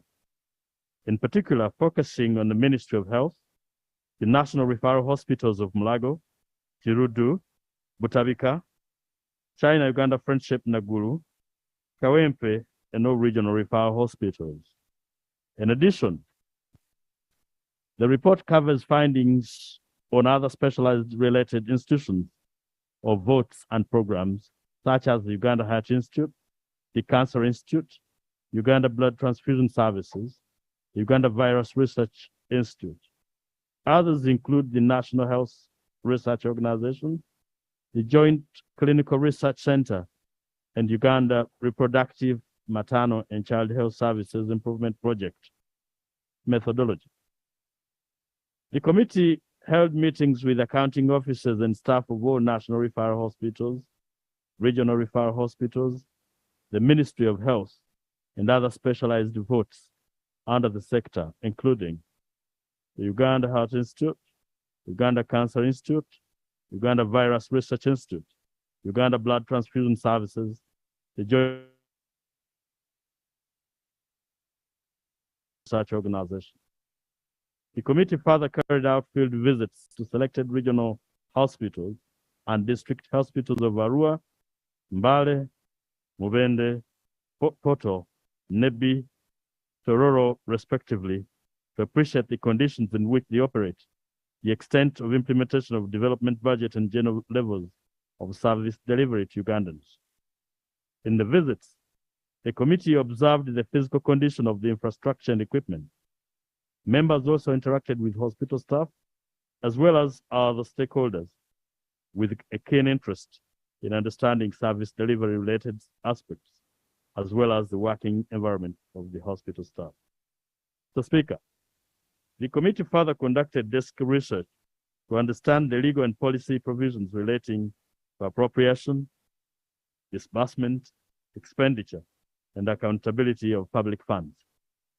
The committee examined the report of the Auditor General in respect of the entity's accounts for the year under review, and the memoranda, responses, and other documents submitted by the witnesses, to whom we are immensely grateful. Right Honorable Speaker, because of the volume of the report, allow me to present on the general observations and recommendations on issues that cut across almost all entities in this sector. General observations and recommendations. The existence of approved strategic plans, The Auditor General noted that in a number of votes under the health sector had prepared their strategic plans late and therefore had not been approved by the National Planning Authority by the time of the audit. The committee notes that this was in breach of paragraph 5 of the Budget Execution Circular for the financial year 2020-21, which had noted poor alignment of government budgets with the to ensure that all activities for the year were aligned with the NDP 3 and implemented accordingly. The committee noted that in a number of cases, approval of these plans had been delayed as a result of sheer negligence on the part of accounting officers and their staff who had prepared the plans late and never made follow-ups for necessary approvals. For example, Kawempe, Mubende, and the Lira Regional Referral Hospitals and others only received their certificates of compliance from NPA in the third quarter of the financial year under review. In most of the other institutions, the approvals were made in the subsequent financial years. The committee observes that this failure to submit strategic plans in time could cause serious distortion of planning and implementation of government programs, thereby compromising service delivery. The committee recommends, therefore, that all accounting officers should prepare institutions' strategic plans in time and seek the necessary approval from National Planning Authority. This is to ensure that all implementation of government activities are aligned to NDP 3. The committee further recommends that accounting officers who fail to submit their strategic plans in time should be sanctioned by the appointing authority. These sanctions should include, among others, stripping them of the function and mandate as accounting officers. Further, the committee recommends that NPA should, for the future, expedite the review and approval process of the plans prepared and presented by accounting officers. 3.2, quantification of outputs stroke activities. Section 13, subsection 15 of the Public Finance Management Act provides that a policy statement shall contain A, the achievements of the votes for the previous year, B, the annual 3 months work plans and outputs, the objectives, outputs, targets, and performance indicators of the work plans and outcomes, C, the annual procurement plan, D, annual recruitment plan, and E, a statement of these actions taken by the vote to implement the recommendations of Parliament in respect of the report of the Auditor General in the preceding financial year. Regulation 11.3 of the PFMR, that is the Public Finance Management Regulations 2016, requires that a vote prepares work plans that indicate the outputs of a vote for the financial year. The committee observed that a significant number of votes failed and or neglected to comply with the statutory provisions. This had serious implications on the alignment of activities to policy statements, thereby distorting planning and implementing government programs, thereby compromising service delivery. The committee notes that most accounting officers did not know how to quantify their activities so as to align them with the budget and strategic plans. In most cases, they reported performance in generic terms such as medical supplies, maintenance and equipment purchased. This is difficult to ascertain in detail the activities and or items. The committee further observed that failure to provide details of the quantified activities renders assessment of performance impossible, which compromises accountability. The budget is distorted and the proper planning is inhibited. It was clear to the committee throughout the hearings that entities lacked qualified staff to properly handle the quantification function. In Soroti Regional Referral Hospital, for example, the officer charged with the function was an orthopedic officer. The committee recommends as follows. All entities should hire qualified personnel dedicated to the quantification function and should receive regular and adequate training. 2, all entities that fail to comply with Section 1315 of the PFMA or that delay to submit their quantified outputs should be sanctioned and have their budgets rejected. 3, all entities without exception should, for effective assessment of their performance in relation to the budget. 3.3, implementation of quantified output. Right, Honorable Speaker, Section 1315B, 13, subsection 15B of the PFMA 2015 states that a policy statement submitted by vote shall contain an annual and 3 months work plan, outputs, targets, and performance indicators of work plan. Equally, Regulation 11.3 of the PFMR 2016 requires the vote to prepare work plans that indicate the outputs of the vote for the financial year, the indicators that are to be used to gauge the performance of the outputs and funds allocated to each activity. From the report of the Auditor General, most votes under the health sector did not implement their outputs fully.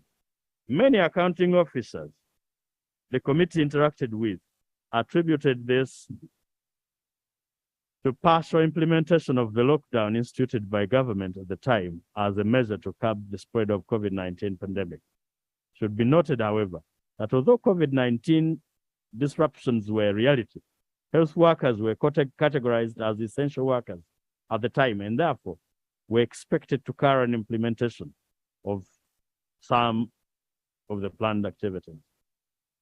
The committee notes that the number of staff at these institutions had been significantly reduced at the time of the lockdown, which hampered the implementation of the quantified outputs. Auditor General noted that out of 8 sampled outputs, only 2 were fully implemented, leaving 6 partially implemented, while Lira Regional Referral Hospital was noted to have partially implemented only 1 output, with a total of 6 activities worth 2.32 billion shillings. Out of the 6 activities, only 2 were implemented fully, leaving 4 partially implemented. The same cases of partial implementation can be cited in Mubende, Entebbe, Soroti, and Jinja Regional Referral Hospitals. The committee recommends that accounting officers should ensure that the planned and approved outputs are fully implemented. Submission of accurate quarterly performance reports. The Auditor General reported disregard of timelines, especially of submitting quarterly performance reports by most regional referral hospitals. This contravenes Section 21, subsection 3 of the PFMA 2015 and the Treasury Instructions of 2017, which require the accounting officers to prepare reports for each quarter of the financial year and that it should be submitted to the Treasury not later than 15 days after the end of each quarter. Mr. Speaker, most of the accounting officers the committee interacted with showed demonstrated lack of awareness and appreciation of these timelines and seemed not briefed by their respective hospital administrators, who in most cases equally demonstrated lack of knowledge of the process. And lack of knowledge simply meant ignorance. The committee observes that failure to submit performance reports in time and failure to prepare monitoring plans affects timely tracking and evaluation of performance. The committee therefore recommends that the accounting officers should prepare budget monitoring plans and reports to facilitate performance tracking within the stipulated timeline.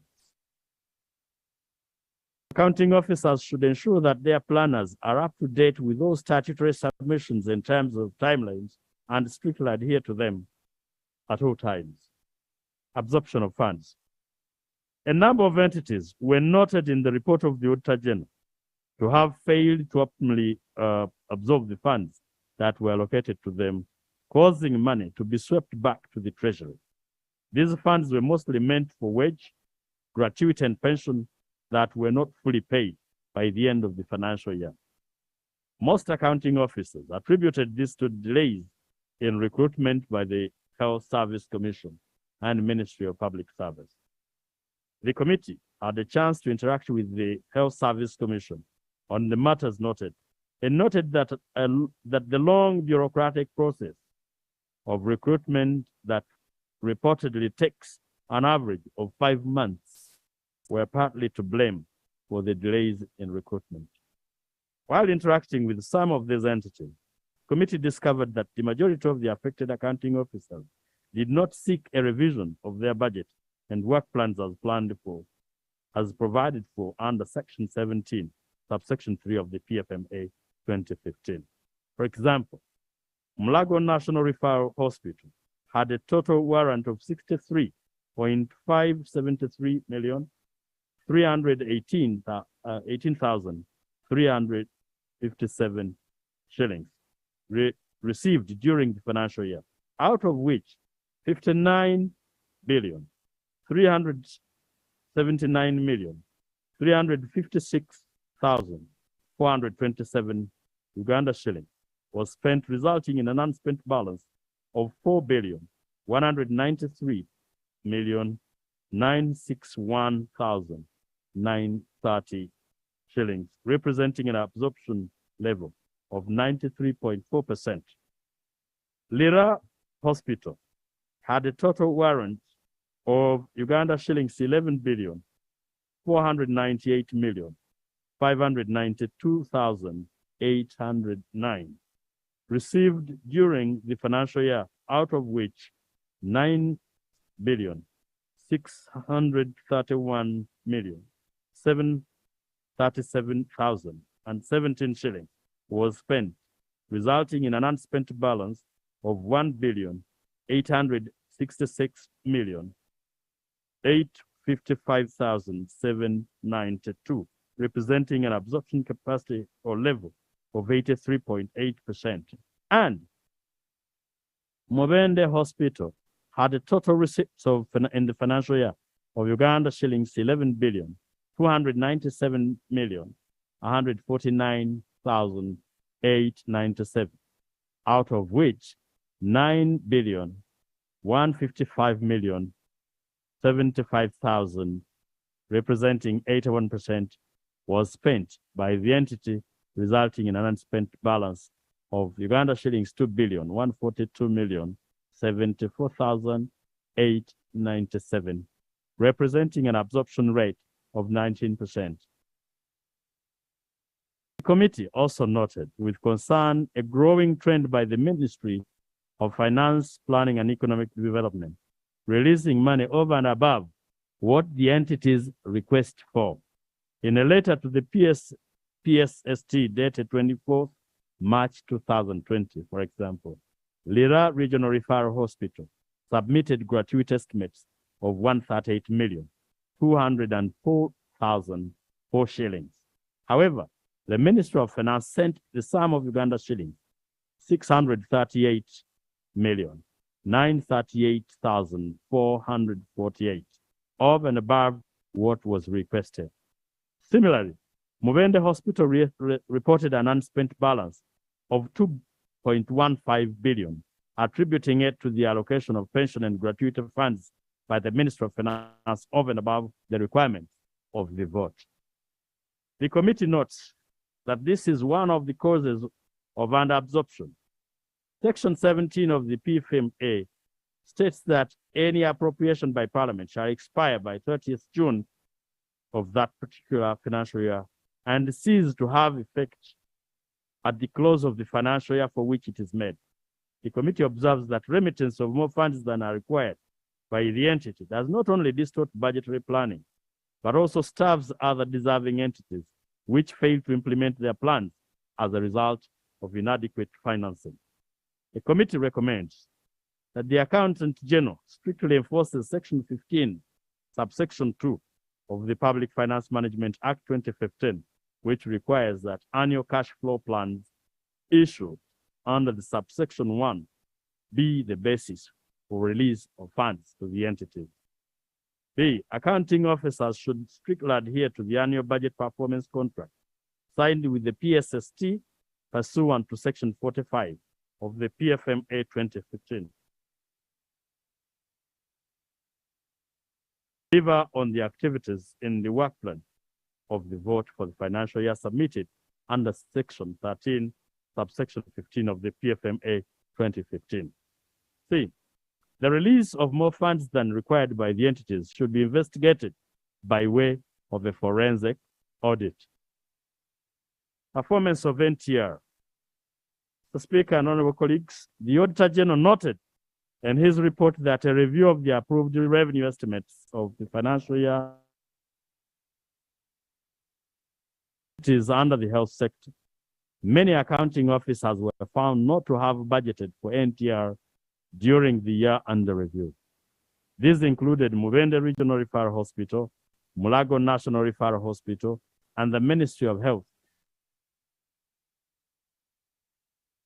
The Ministry of Health explained that their mandate did not categorize them as an NTR collecting entity until the advent of COVID-19. For the other hospitals, however, it was observed by the committee that the NTR collections were significantly low compared to what had been budgeted despite getting appropriation in aid.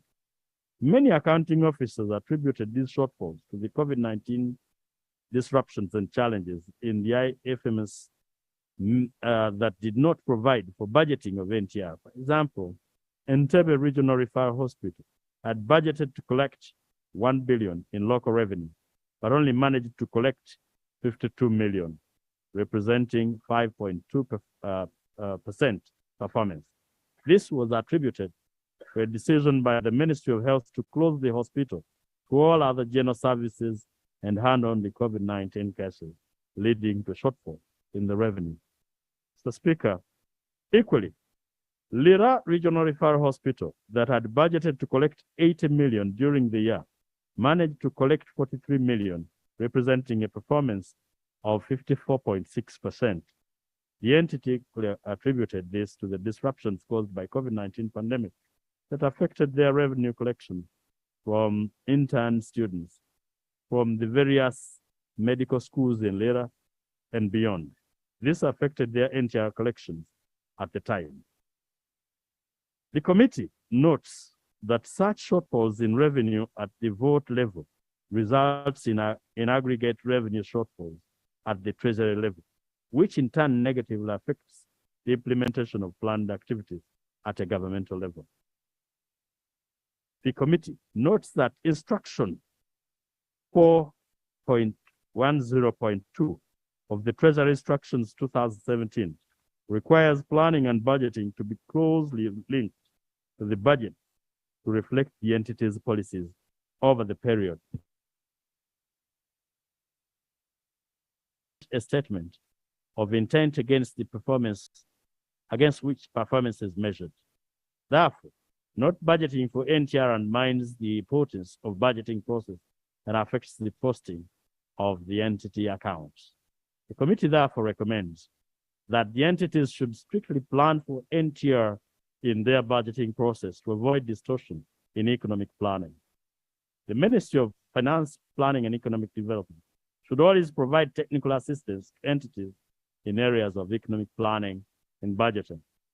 Entities should further look for ways of diversifying their revenue sources to ensure that they meet the targeted NTR thresholds. Delayed remittance of deductions to Uganda Consumers Lenders and Association, UCLA, and Uganda Bankers Association, UBA. Honorable Speaker and colleagues, the Auditor General noted that a significant number of referral hospitals, statutory payroll deductions were made without making timely remittances to the lending institution, contrary to Notice Number 2 of 2019, which requires payroll deduction to be remitted concurrently with salary payments. In the case of Mwende Regional Referral Hospital, for example, deductions to a tune of 151 million were not remitted in accordance with the above establishment notice. The accounting officer attributed this to system challenge. The committee did not believe him. For example, Masaka Regional Referral Hospital payroll deductions of Uganda shillings 222,282,880 were not concurrently remitted with salary payments in 10 out of the 12 months with average delay of 11 days. Such delays to remit deductions arising out of a loan obligation create accumulated arrears that expose the staff to increased loan burden through interest and surcharge. It also encumbers their financial cards, thereby curtailing their ability to access credit facilities in the future. The recommendation is that the committee recommends strict adherence to paragraph 461 of the establishment notice number 2 of 2019, failure of which should attract sanctions to the accounting officer in question. Delayed remittance of pay as you earn to deductions to URA.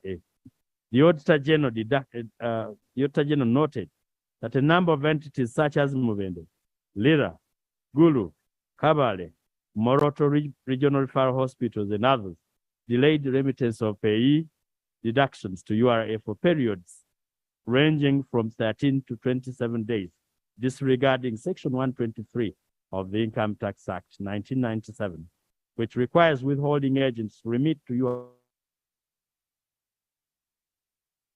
withheld within 15 days after the end of each month, in which the payment subject to withholding tax is made.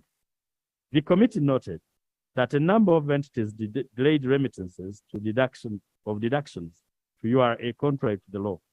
Accounting officers attributed this to system failures, although the committee received no evidence of this communication to URA. It is also incomprehensible that these system failures would affect all entities the same way so as to attract similar delays.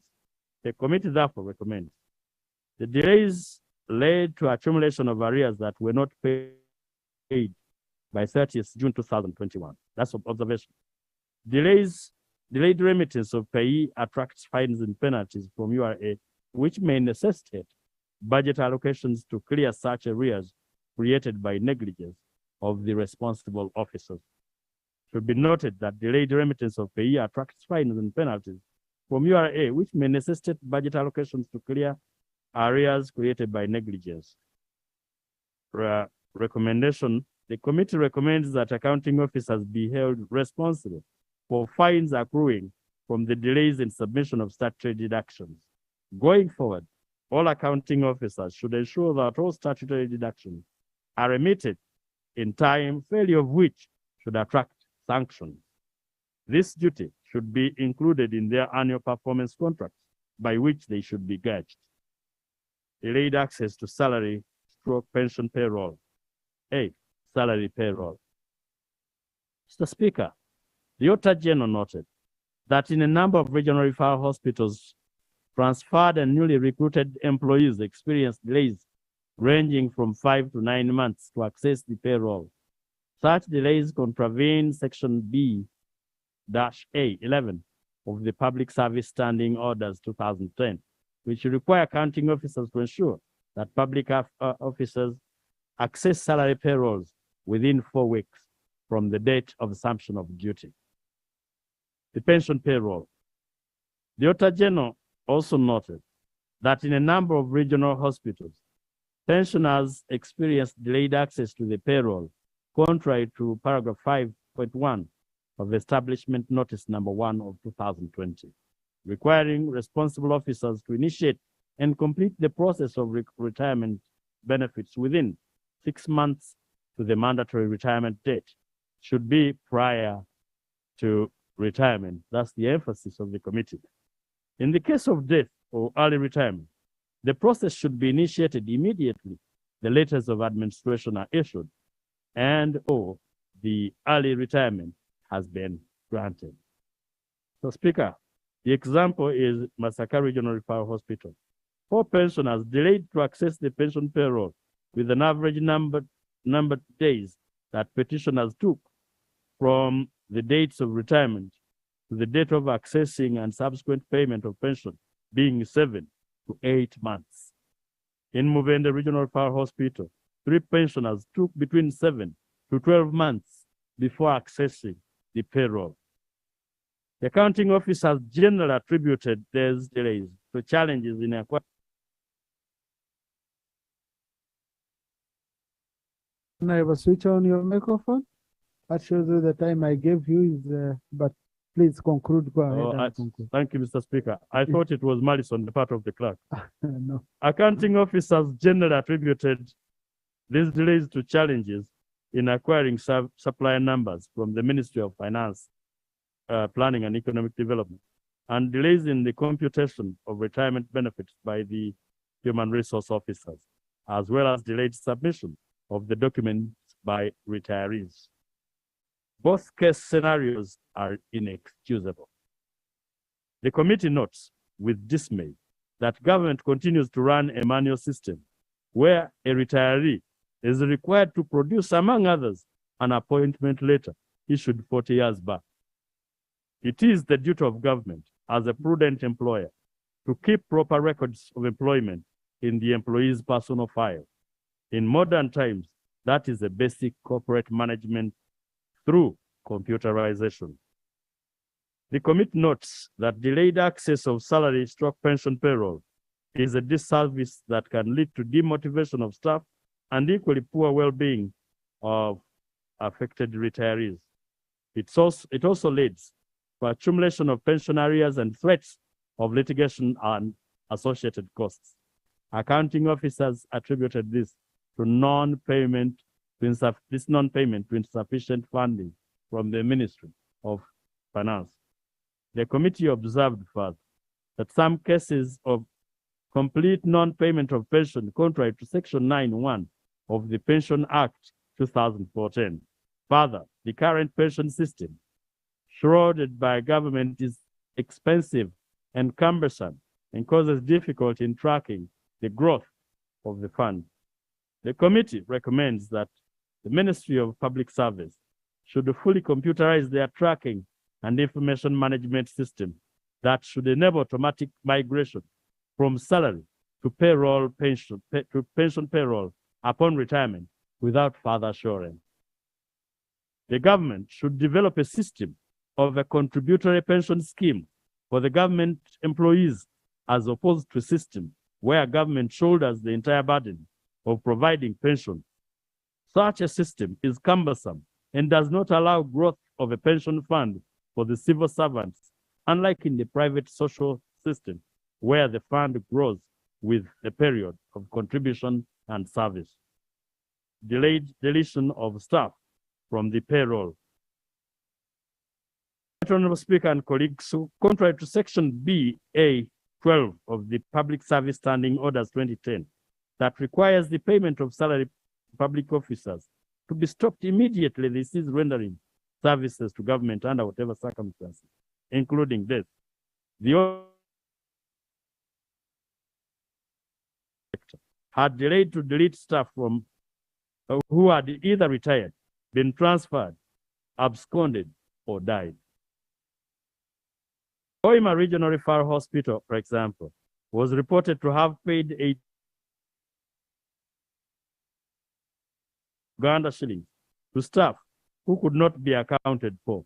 Similarly, Jinja Regional Referral Hospital was reported to have paid $6,149,095 to 4 staff who had retired.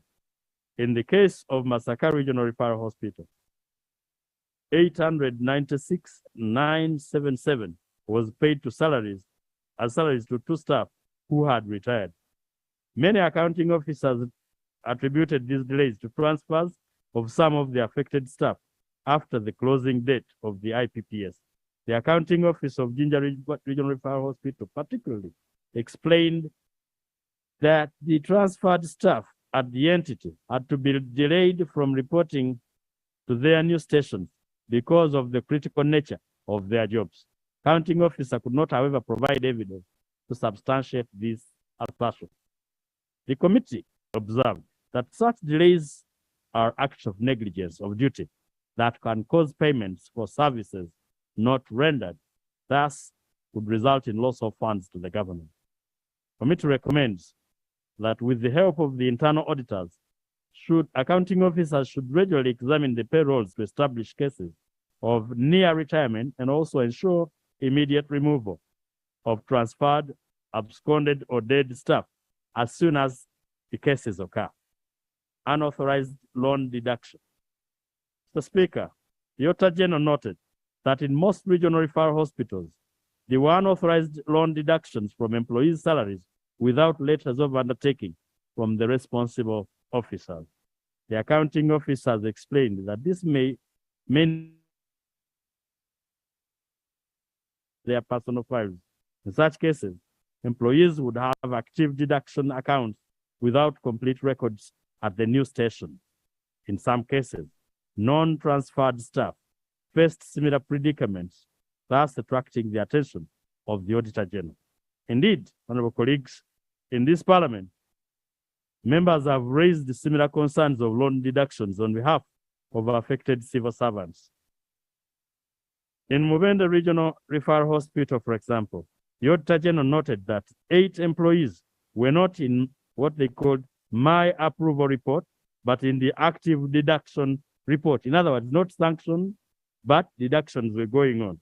While 39 employees were not in the active deduction report, in other words, they are supposed to be deducting, but were in my approval. In other words, there is approval, but no deductions reported. At Lira Regional Referral Hospital, the Auditor General noted that unauthorized loan deductions amounting to 190,771,403 were made from 90 employees that neither had letters of undertaking nor existed in the active deduction or my approval reports of the PDMS. The committee observed that the government continues to maintain the manual staff files which are not easily movable upon transfer of the affected staff. That the practice poses a risk of causing deduction without liability, thus depriving staff of their hard-earned money or funds. For instance, the accounting officer of Masaka Regional Referral Hospital had fallen prey to this vice himself. This may also expose government to litigation and, in some cases, industrial action. 21 employees had inconsistencies between the loan amounts and the IPPS and the active deduction. Further, the committee is cognizant of clauses 2.1.2 and 2.1.4 of the service agreement the Government Ministry of Public Service and the Uganda Consumer Lenders Association, Uganda Bankers Association, had signed, which require a letter of undertaking for each government employee before making an employee reservation on the PDMS. Therefore, under the said clauses, only deductions consented to by employees in writing should be submitted to the Ministry of Public Service for timely monthly payroll processing or as advised by the employer entity. Committee recommends: 1. Accounting officers should ensure that all loan applications are streamlined with all data being reconciled in liaison with the PCA management and approvals done through the PDMS. 2. The hospital management should, within 2 months from the adoption of this report by Parliament, seek for guidance from Ministry of Public Service on the usage of the PCA and PDMS interface to accurately manage their loan database. 3.12, Mr. Speaker, off-budget receipts. The Auditor General reported that most of the entities received off-budget financing, which were not declared to the by Parliament, as required by Section 43(1) of the Public Service Management Act, Public Finance Management Act, of 2015. There was no evidence that the entities obtained guidance from the Accountant General as required by Section 43.5 of the PFMA 2015. Such omission goes against the requirement of running an integrated budget and poses a risk of double financing. For example, Mbarara Regional Referral Hospital received numerous funding, including 4,164,571,391 delegated funds, Uganda shillings 3,575,864,122 as EGPF stroke USAID Rhines of Uganda shillings 588,000 million 707,269. Although the accounting officer from Mbarara Regional Referral Hospital explained that the funds were for intern doctors' allowance, isolation building plus other activities relating to TB and HIV/AIDS, and that the funds were spent as per the agreed MOU. They were not spent within the IFMS, the IFMS of government, thus contradicting or contravening Section 36(6),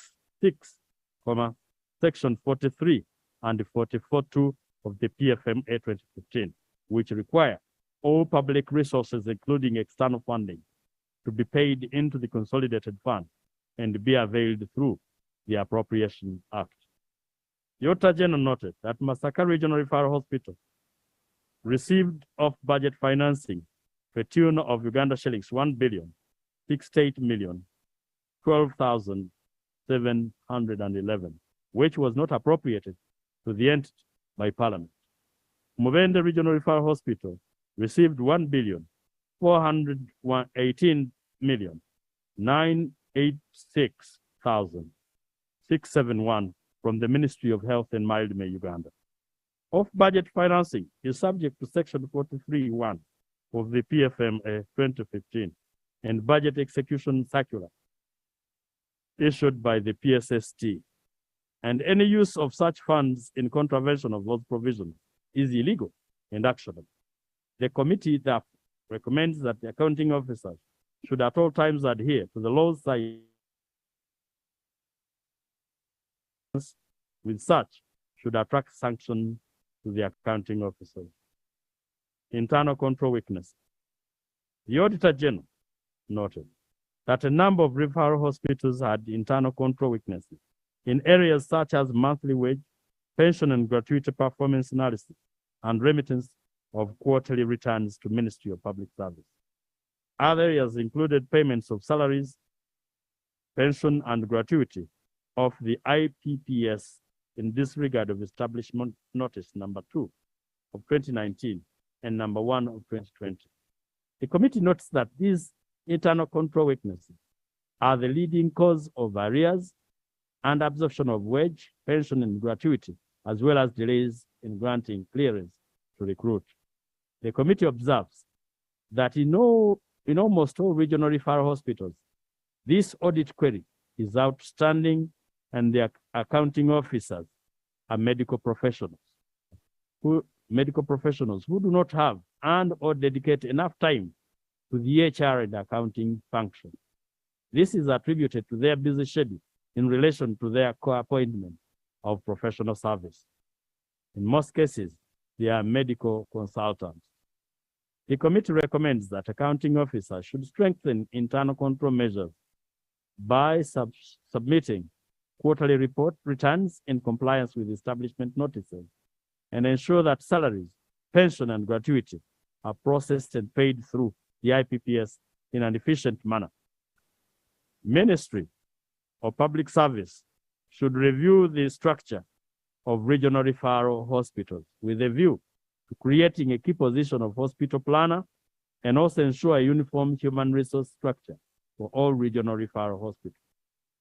The PSST should consider appointing non-medical staff as accounting officers, as opposed to the already laden who dedicate little time to the accounting function.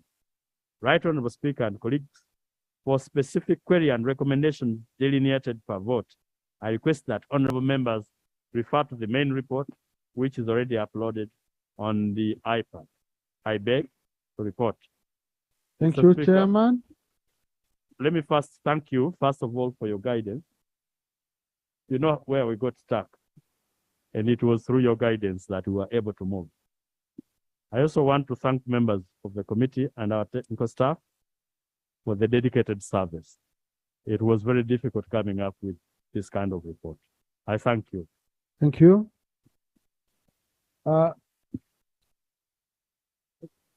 Colleagues, I've read this report. I've read this report. And indeed, I've been discussing with the chairman. You really need to interest yourselves in the report in detail. Because I've observed very many people don't read these reports in detail. If I open the debate, usually it's limited to what the chairman has said. Whatever the chairman has not said, you know, and yet we know the devil is in the detail. The report is extremely rich, and I really hope that committees do look at how such reports should be made. I've taken time to look through. So I want to thank you, Chairman, and your committee members for the well-written and well-researched report. Honorable Patrick? Thank you very much, Right Honorable Speaker. Right Honorable Speaker, you have highlighted something very critical, that this report highlights very critical matters that if taken seriously in our governance, we shall improve a lot.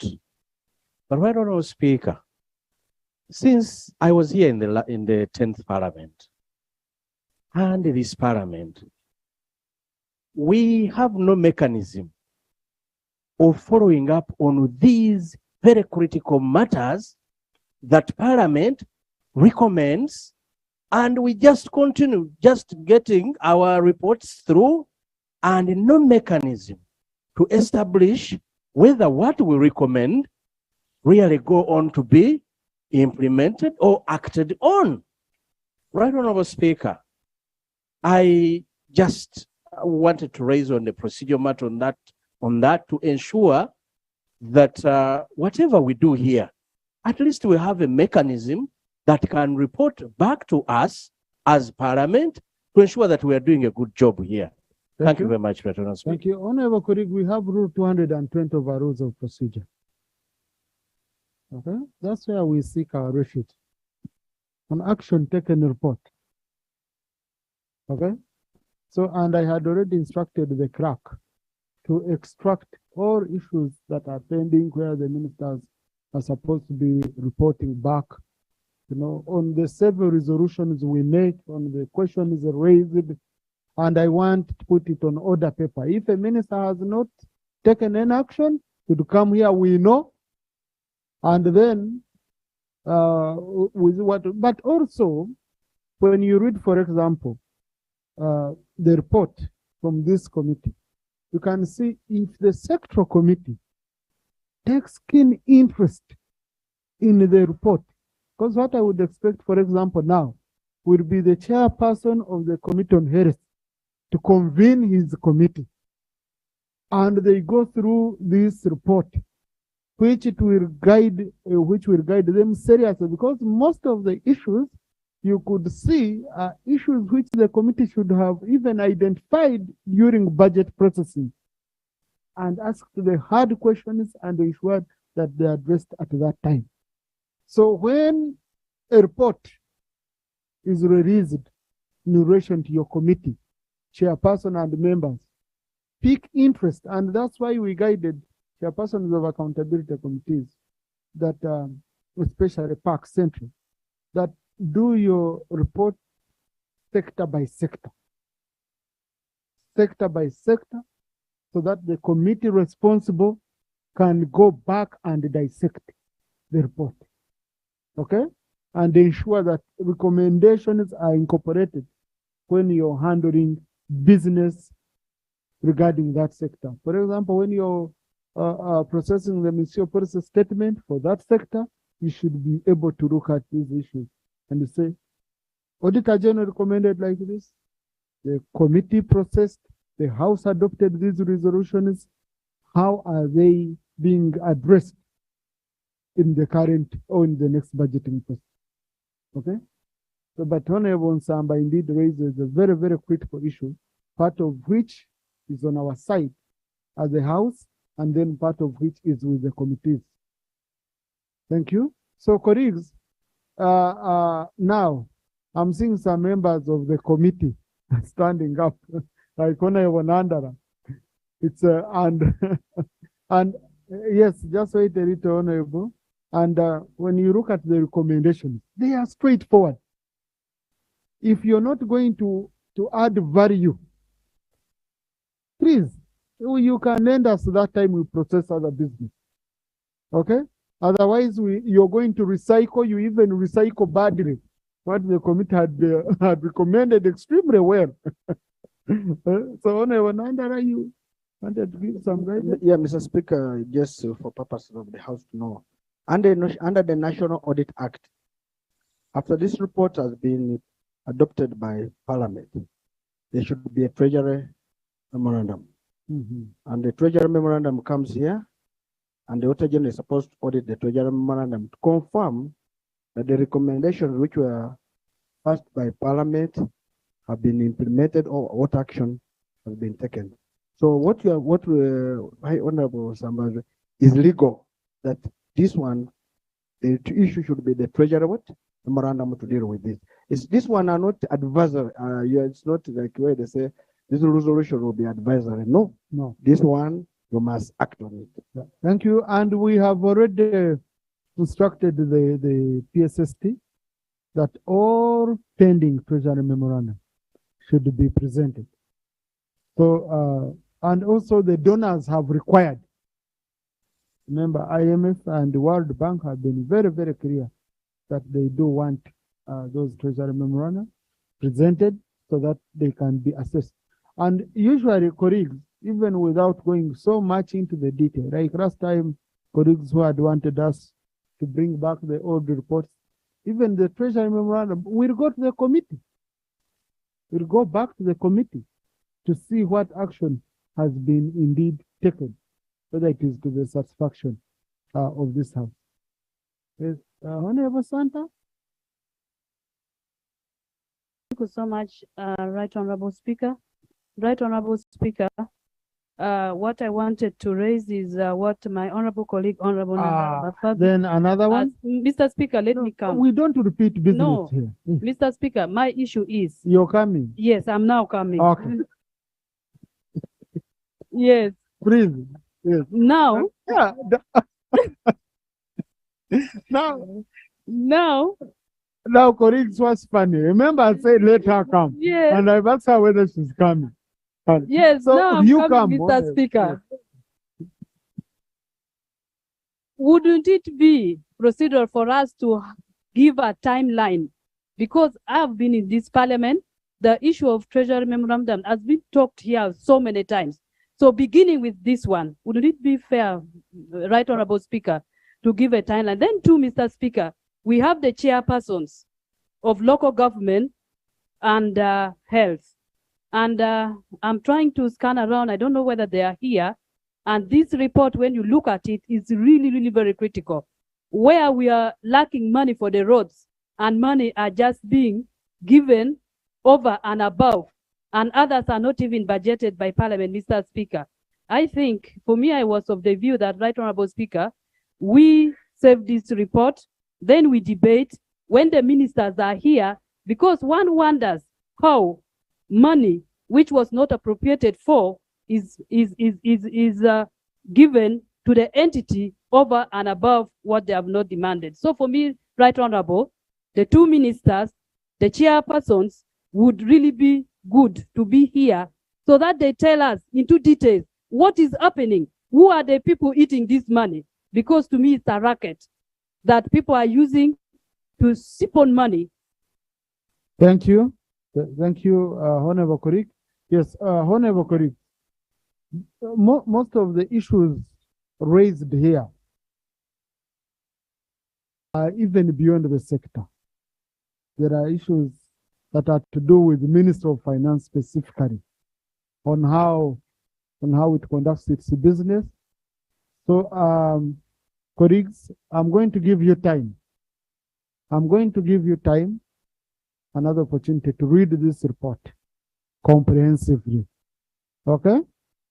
And then Tuesday next week, we shall have debate. Okay? Next item.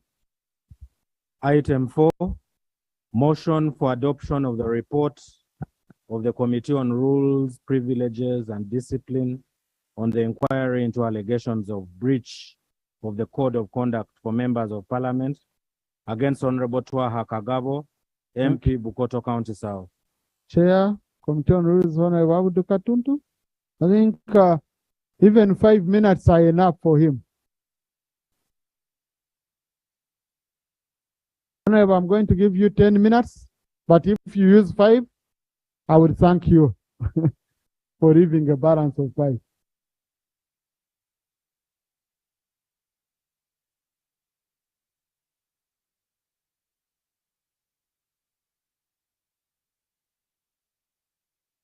Colleagues, let's listen to the chair, Committee on Rules. Thank you very much, Right Honorable Speaker.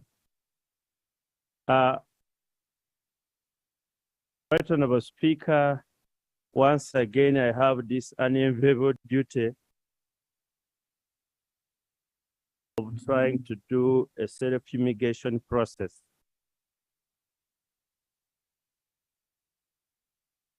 This is the report on the Committee of Rules, Privileges, and Discipline on the inquiry into the allegation of the breach of the conduct of a Honorable Member of Parliament, Member of Parliament for Bukoto County South, the Honorable Twaha Kagabo.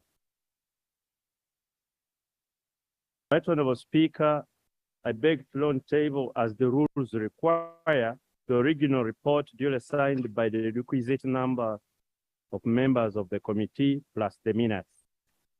The Speaker, I beg to lay. Right Honorable Speaker, my deputy, the Honorable Father Onen earlier on here, he said he wanted to see his people see him talking. I want to take this opportunity to allow him to read this report such that his people see him presenting a committee report.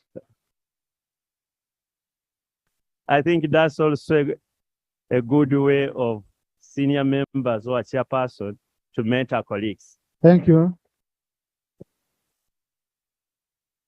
By the authority conferred on me by the chair, I stand here to read a report of the Standing Committee on Rules, Privileges, and Discipline on inquiry into the allegations of breach of conduct of members of Parliament against Honorable Twaha Kagabo, Member of Parliament, Bukoto County South. 10 minutes, Honorable Right Honorable Speaker, on the 9th of August 2020, during a sitting of Parliament, the Right Honorable Speaker, in our communication, raised the matter of the breach of the Code of Conduct for members of Parliament and Appendix 5 of the Rules of Procedure of Parliament by Honorable Twaha Kagabo, Member of Parliament, Bukoto County South. She alleged that Honorable Twaha Kagabo appeared before the media carrying a sum of Uganda shilling 40 million, which he reported he had received from her and sought to return to her.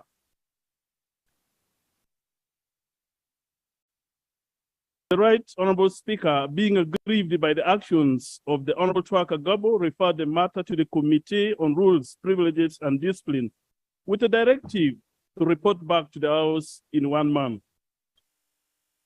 The mandate of the committee with regard to the matter is stipulated under Rule 175 of the Rules of Procedure of the Parliament of Uganda. Pursuant to the above mandate, the committee inquired into the allegations levied against Honorable Twaha Kagabo.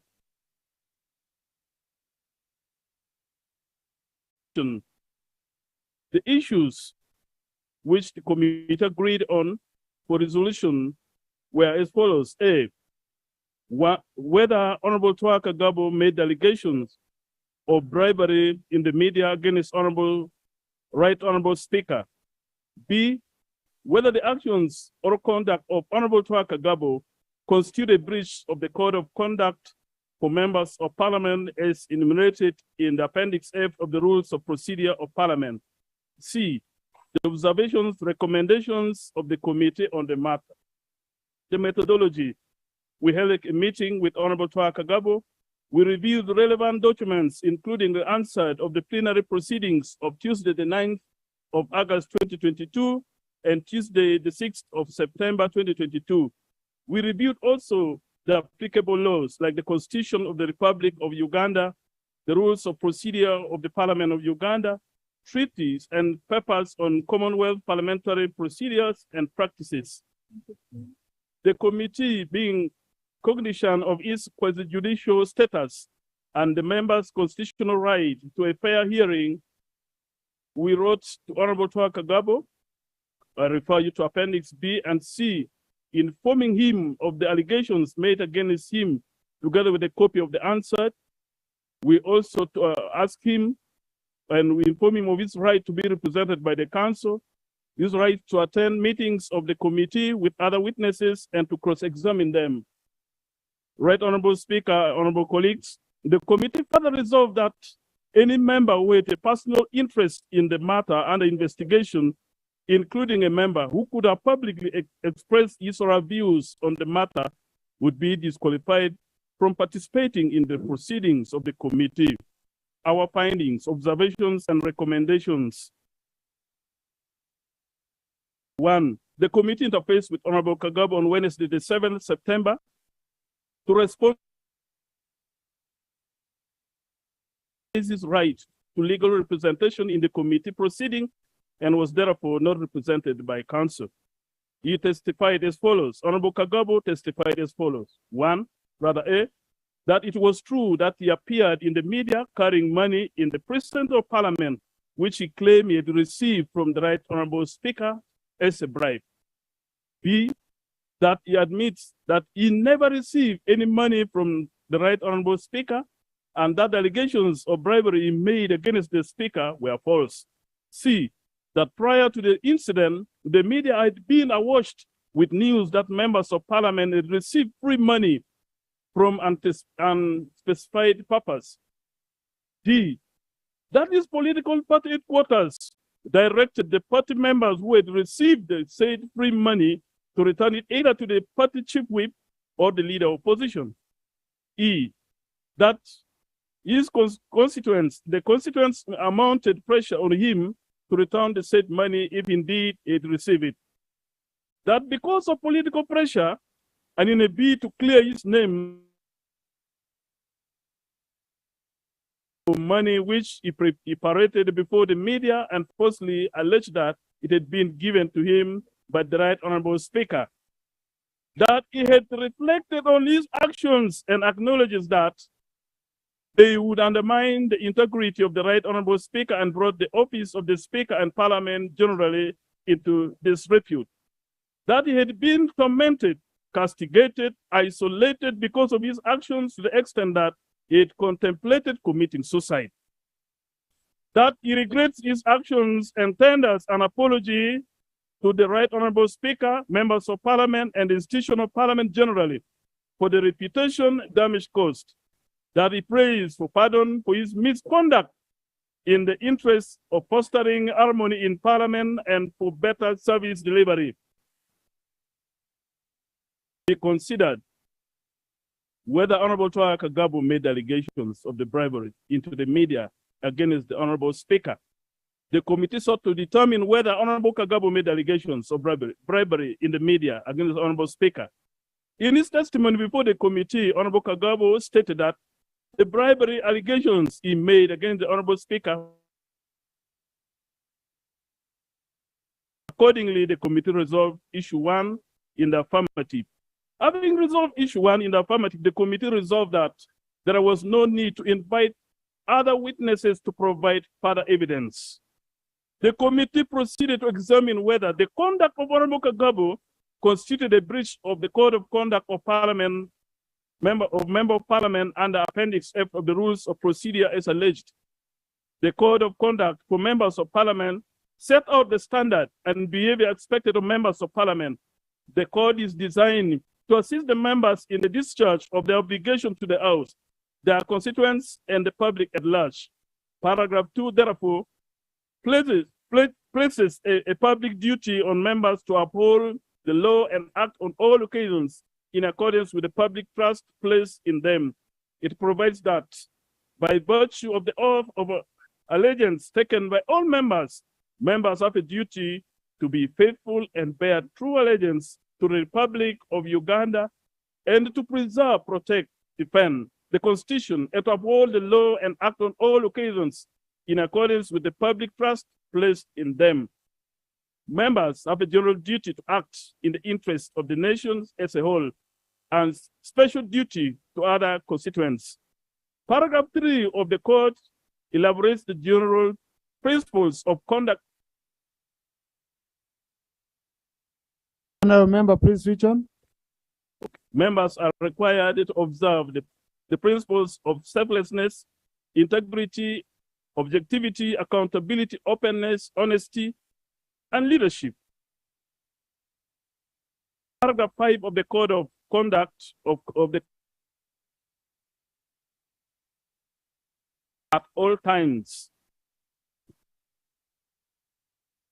Right, Honorable Speaker and honorable colleagues, the committee observes that the false bribery allegation Honorable Kagabo made against the Honorable Speaker portrayed Parliament, its presiding officers, and members as corrupt in the eyes of the public and thereby degenerated public trust and confidence in the integrity of the person and office of the Speaker and brought the House and its members into disrepute.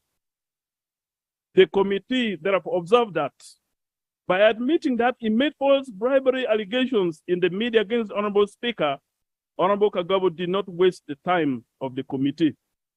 2, a day before the meeting of the committee with Honorable Kagabo, he apologized to the House during the sitting of Tuesday, the 6th September 2022, an act the committee considers courageous and remorseful. A review of the answer of Tuesday, the 6th September 2022, Appendix D, reveals that Honorable Kagabo stated as follows: Madam Speaker and colleagues at large, I write on a procedural impropriety and ambiguity that I watched the Parliament and the country a month ago. I do acknowledge that it was a procedural flaw. At this juncture, Madam Speaker, I do not invoke honorable members. I do acknowledge and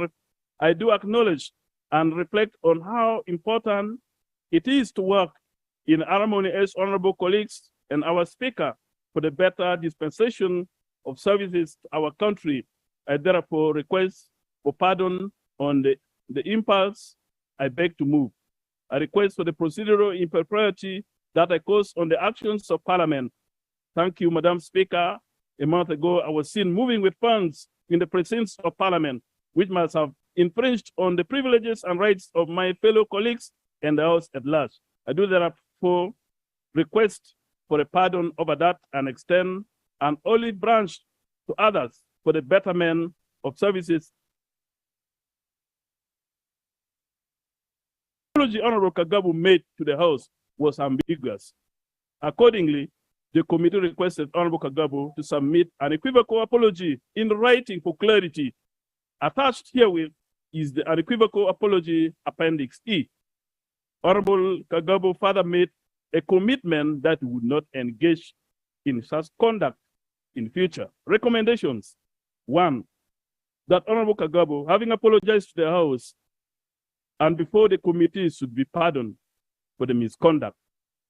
Members of Parliament should uphold their duty to maintain and strengthen public trust and confidence and the integrity of Parliament at all times. 3, members should desist from populist actions and conduct that generate the integrity and reputation of Parliament. its presiding officers and members in the eyes of the public. That Parliament should orient members on the rules of procedure with special emphasis on the code of conduct enumerated in the Appendix F of the Rules of Procedure. The committee, therefore, in conclusion, prays that this report be adopted by the House.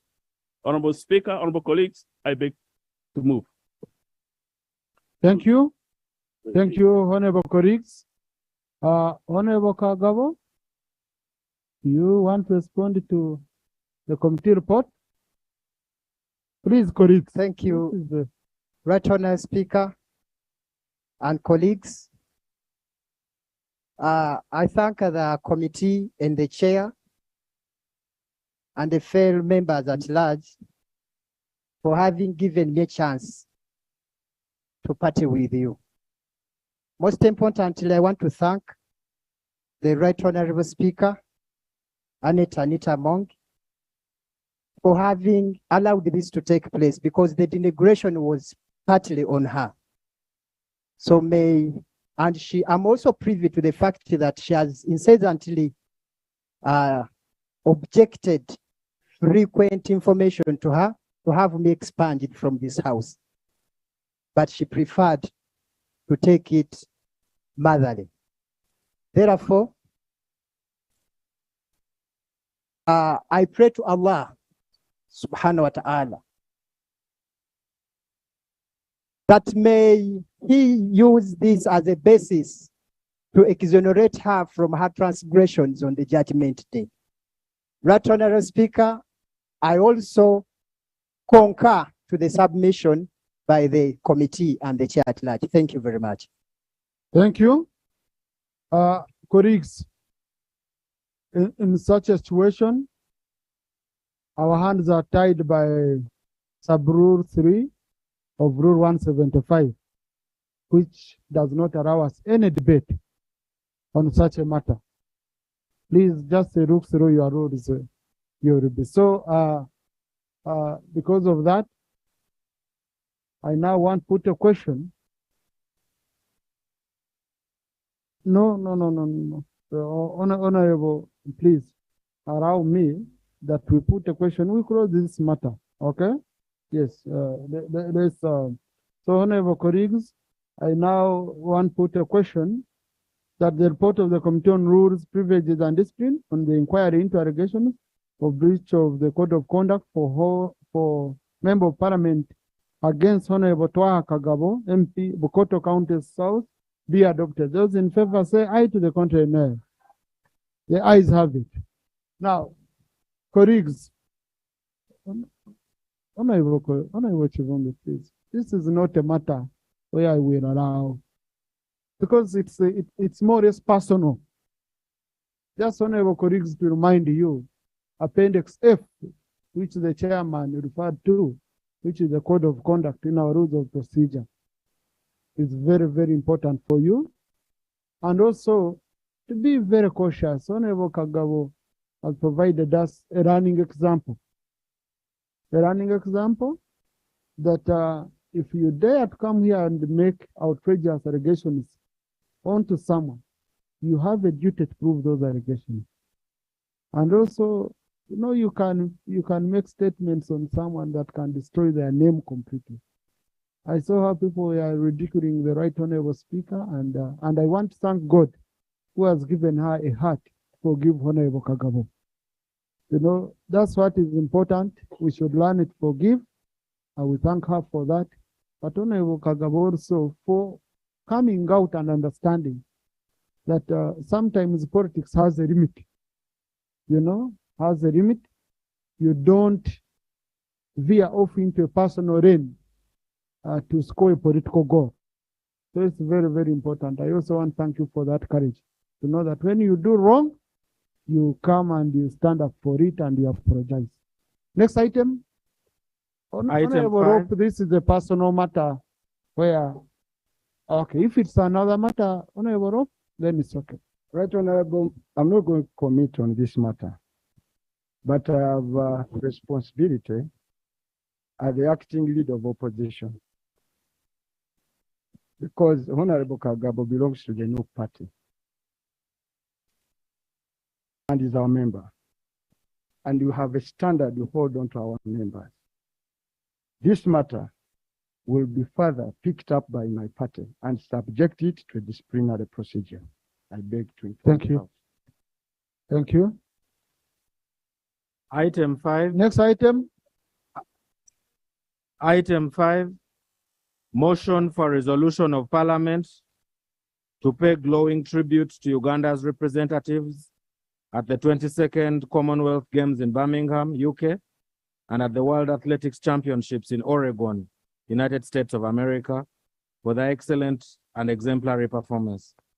I have just received information from colleagues from the minister that he's not around and they were not yet ready for this item. So, Clerk, you're going to link up with the minister. We give them one more chance because this is a government motion. They're the ones who requested for space. So we shall give them one more chance. If not, we shall drop it from the pending business. Procedure. But Honorable Katuntu, you've accessed the microphone without my permission. Oh.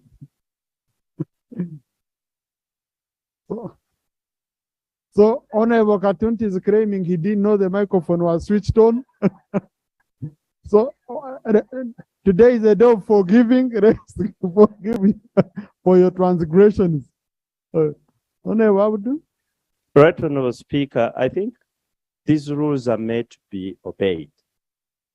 And when looking at Rule 175.3, it says, I need to read it for purposes of the record. Without prejudice to sub-rule 2, where an affected party agrees to the findings and recommendations referred to in that rule, there shall be no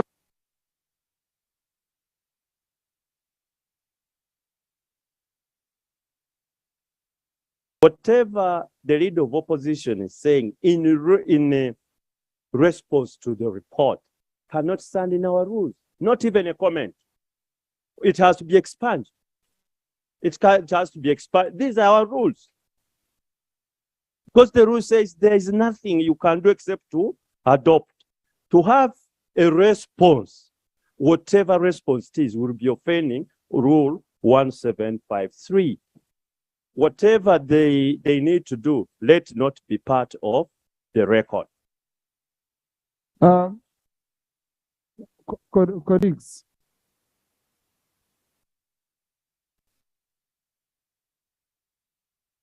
you see, I don't want us to go to reopen up this thing.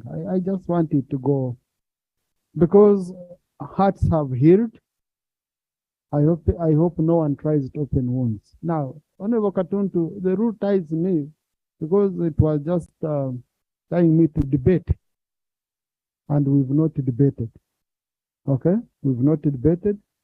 But I hope there will be no retribution on a member for such an issue, even outside. We urge, we need harmony. We don't need. Then it would look like it had been sponsored by someone else. And because the member has now withdrawn the matter, the person who had sponsored all this is annoyed, is going to punish using other means. That would be. And the Honorable Chivumba, you know, maybe he would also demand an apology internally of saying, why did you attack our speaker? Because also Nupu voted our speaker. I don't know, which would be double jeopardy, more or less. Kagabo has gone through a lot, colleagues. Yes, I would urge that we leave this at that. Colleagues, please, I request we got other items. Let us leave this item. Okay. Item. The more we go into this, the more we go into this, the more we go into wounds, opening wounds afresh. So next item. Item 7, motion seeking leave of Parliament to introduce a private member's bill titled the National Forest and Tree Planting Amendment Bill. Honorable Mawanda. Item 8. No, Honorable Mawanda is here.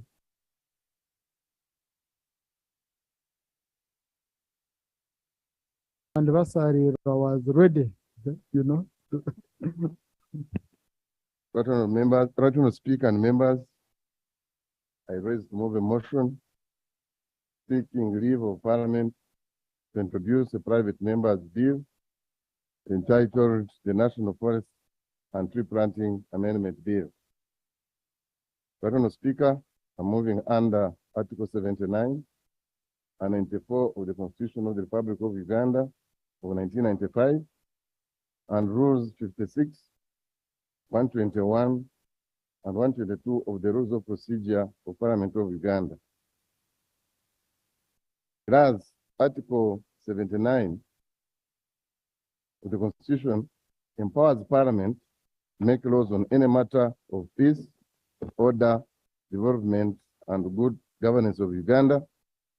And whereas Article 94B of the Constitution and Rules 121 and 122 of the Rules of Procedure recognize the right and the procedure for a member to move a private member's bill. Aware that the Constitution and the national objectives and directive principles of state policy obligates the state to ensure that the utilization of the natural resources of Uganda is managed in such a way as to meet the development and environmental needs of present and future generations of Ugandans, and particularly take all possible measures to prevent or minimize damage and destruction to land, air, and water resources resulting from pollution and other causes.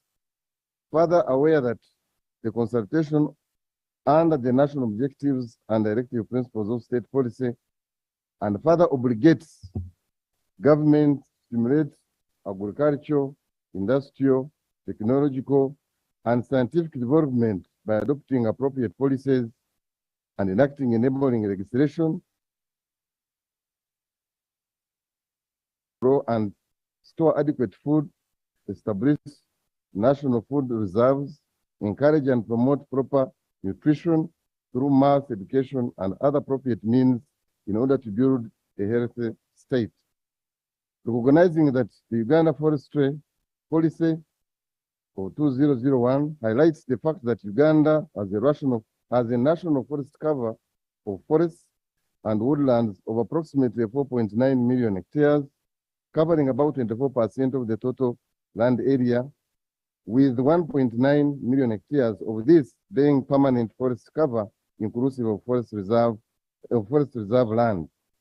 Further recognizing that the National Forestry and Tree Planting Act of 2003 grants the National Forestry and Tree Planting Authority powers to grant utilization licenses over forest reserves and community forests. Noting, however, that the power of the authority to grant tree farming licenses under the Act is limited only to the establishment of commercial forest plantations with the defined tree species, which falls short of incorporating the practice of agri-silviculture, a practice that involves the growing of forest trees, commercial fruit trees, and grasses together with the same land at the same time. Concerned that the omission deprives the licensees and the country of the benefits of agri-silviculture, including the production of multiple products from the forest reserve lands, such as commercial forest trees, fruits, fodder, and forage needed for livestock, fuel wood, timber, leaf litter needed for organic manure production, improvement and sustaining of the crop productivity, which increases the level of income of the farmers, improvement of the nutritive value of animal feed distribute the supply of green fodder, soil nutrient recycling, which helps to reduce chemical fertilizer patches, improvement of the farm site ecology by reducing surface runoff, soil erosion, and nutrient loss, gully formation and landslide, improvement of local microclimate and environment, and enhancement of the productivity capacity of the forest and reduction of pressure on community forests. Appreciating the 21.5% and 23.7% agricultural crop contribution, the GDP in 2017 and 2019 and 2020 respectively, as well as its 46% contribution to export earnings and its potential to further increase export earnings and contribution to the country's net benefit, since nearly 3/4 of Uganda's population is employed in agriculture. Further appreciating, therefore, the need to amend the Natural Forestry and Tree Planting Act to authorize the National Forestry Authority issue licenses for the practice of agri-silviculture in forest reserves and community forests. Now, therefore, be it resolved that 1. Parliament grants me leave to introduce a private member's bill for an act entitled the National Forestry and Tree Planting Amendment Act, and the bill is published in preparation for the first reading. Right, Honourable Speaker, I beg submit. Thank you, Honorable. Is the motion seconded? Honorable Vasariwa, Honorable Gilbert Oranya, Honorable Christine, Minister of State for Local Government, Honorable Tiba, Honorable Kisa. Motion seconded by several members of the House. Honorable, would you use 3 minutes to speak to your motion? Thank you, Right, Honourable Speaker. Right, Honourable Speaker and members, the object of the bill is to amend the National Forestry and Tree Planting Act 2003 to empower the National Forest Authority to grant licenses for the practice of agri-silviculture from a forestry reserve or a community forest, provide for the right of a license holder to use the license as collateral in a financial institution. The National Forest and yes, I am. Honorable, please, those people are not on record, the ones you're responding to. They are not on record. Yes. Right, Honourable Speaker, because the committee will give a clarification as to why I am coming up with this amendment.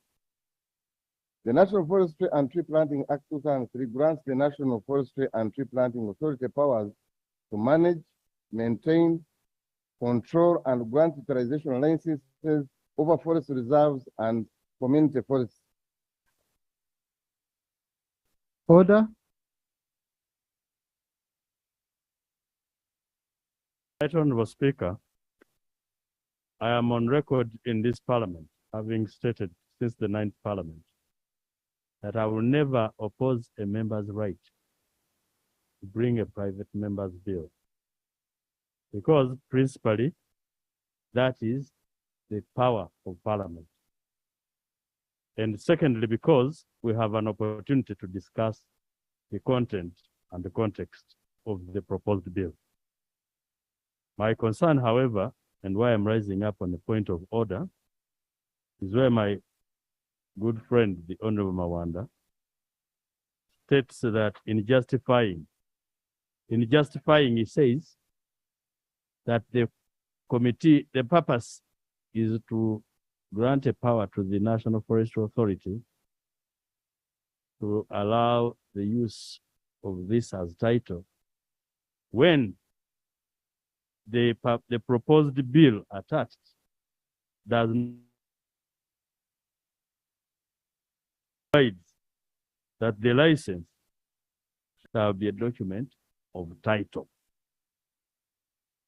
Now, the justification is luring Parliament in excitement to approve, and yet the content we are going to find in the bill is different, is in order.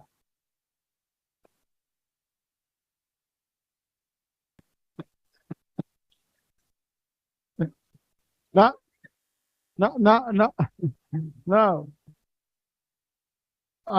Honorable colleague, see, whatever statement you make here now becomes a record. Not what is just written, but also what you say. So what you have said and what you have submitted written is the record of this House. The reason as to why we insist that you attach a draft of the bill is to ensure that your submission, whether written or verbal, speaks to the draft bill. So that once we are going to give you permission, you don't waste your time, you don't waste your resources, and you bring a bill which we shall push away. So, Honorable, please, can you ensure that what you submit here speaks the content of the bill? Okay? As you can see, one statement, even if I allowed you to submit, one statement might end up making members deny you leave. Because in the end, I will take the vote of members. So can you, from what members are saying, can you either clarify or withdraw that part? No. Mr. Speaker, procedure. Honorable colleagues, you see, I usually don't want us to be harsh on each other. Because in the end, because in the end, because colleagues, in the end, it's your vote that I will record. Honorable Mawanda, can you withdraw that statement? Or you think you can justify it? And the seconders are allowed to help him on this because, yes. Right, Honourable Speaker. I'm trying not to be as hard as. Right, Honourable Speaker. I would like members not to interpret what we are trying to amend, that you are going to use the land title of the forest that will be allocated to as security. We are trying to say, sorry? No, but yes, there is a difference between a land title and the license. Right, Honourable Speaker. Honourable Namyangu, let us first. Right, Honorable Speaker, with due respect to my colleague, Honorable Mawanda, first and foremost, in the government, we are not aware of an institution called the Tree Planting and the National Forest Authority. It doesn't exist. Number two, the institution that we know is the National Forest Authority. And it is not in charge of the community forest. It is only in charge of Central Forest Reserves. The Central Forest Reserves are held in trust by the government for the people of Uganda. So how can one use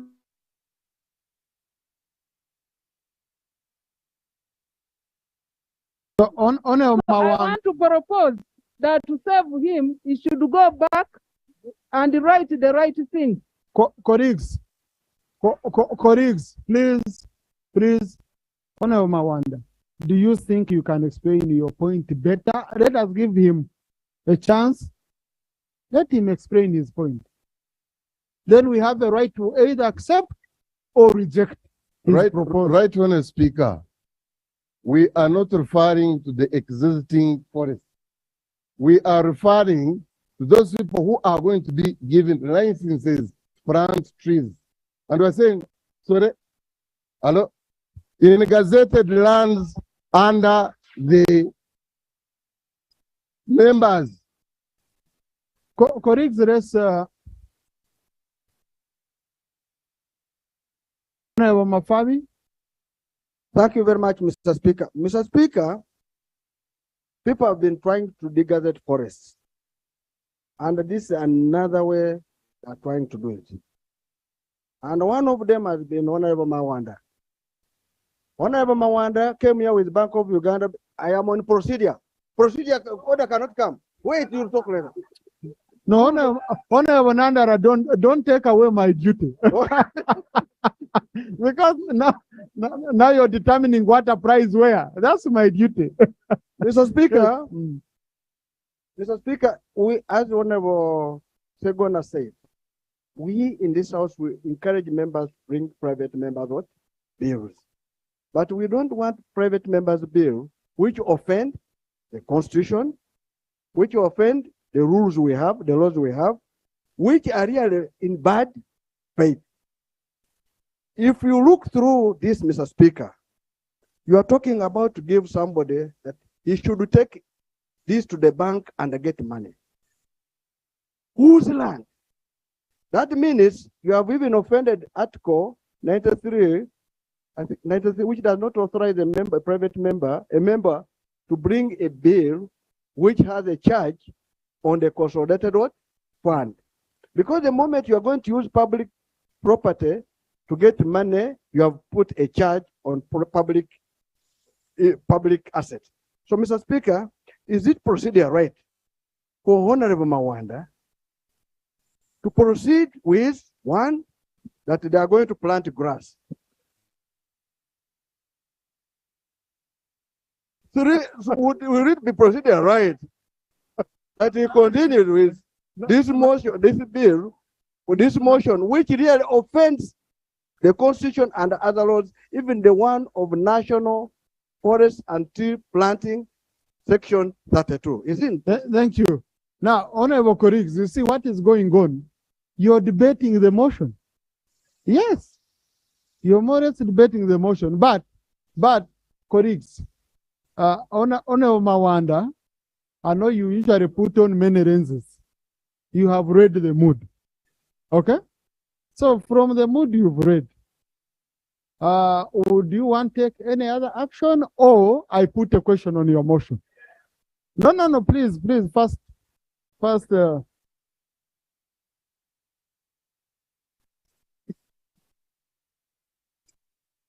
Right, Honorable Speaker and members, I think let's request for more time to go back and re-examine, and we come back with a proper document that will be able to bring everybody on board.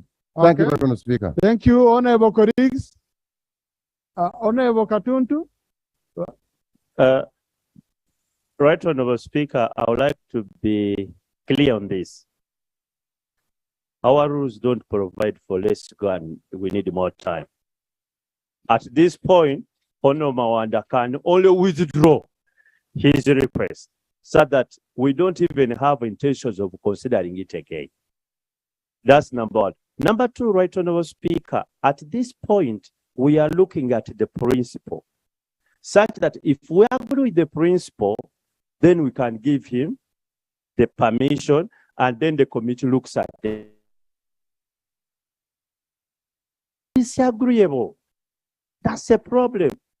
Because, Honorable Mawanda, and really, we say this with all the pain, because we cannot be seen to be opposing a private member when he's bringing a bill. Really, we can't be seen. But this particular one, where is the void which you want to fill, to chew? Where is the mischief? We don't see it. And then, Right Honorable Speaker, I think this country is regulationizing. Everything is low. We can have a policy without having a law in place. But because once you put it as a law, then you cast it in stone. For you to change it, you have to come to Parliament, amend the law, and so on. Whatever you are saying, I have problems, Right Honorable Speaker, in consenting that it should leave this stage, even to go to a committee, or even for him to consider it again. I really request the Honorable Mawanda, our good friend, just withdraw this bill, this motion. It doesn't make sense at all. Please, Honorable Mawanda, please. So, Honorable Mawanda, everyone who is speaking says they are your good friends.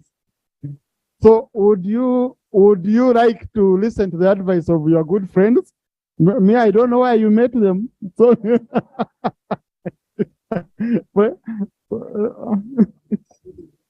Thank you very much, Right Honorable Speaker and colleagues. Looking at the moods in the House, I take this opportunity to withdraw this bill. Thank you. Thank you. Thank you, Honorable, Honorable colleague.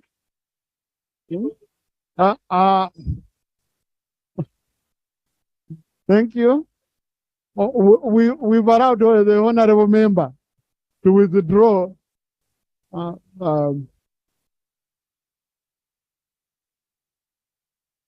Thank you. Yes, honorable colleagues, next item. Item 8, motion for resolution of Parliament urging government to consider prioritizing and promoting Uganda's education services as a priority export. Thank you. Honorable Tim Zigumaiko, can you present your motion?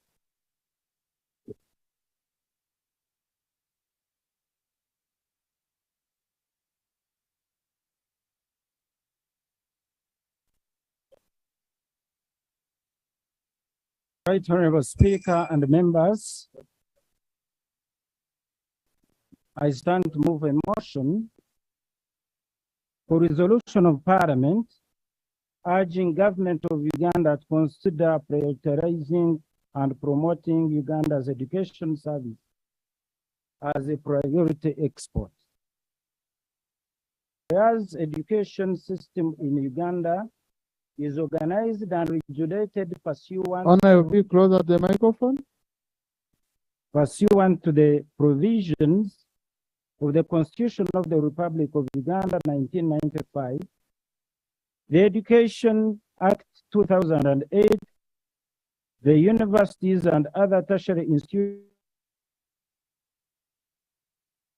the Business Technical Vocational Education and Training Act 2001, the National Curriculum Development Center Act, CAP 135, the Uganda Examination Board Act, CAP 137, whereas the laws regulating the provision of education in Uganda are supplemented by various government policies, statutory instruments, directives and circulars, recalling that in 1993, government liberalized the education sector, resulting in establishing of both government and private education institutions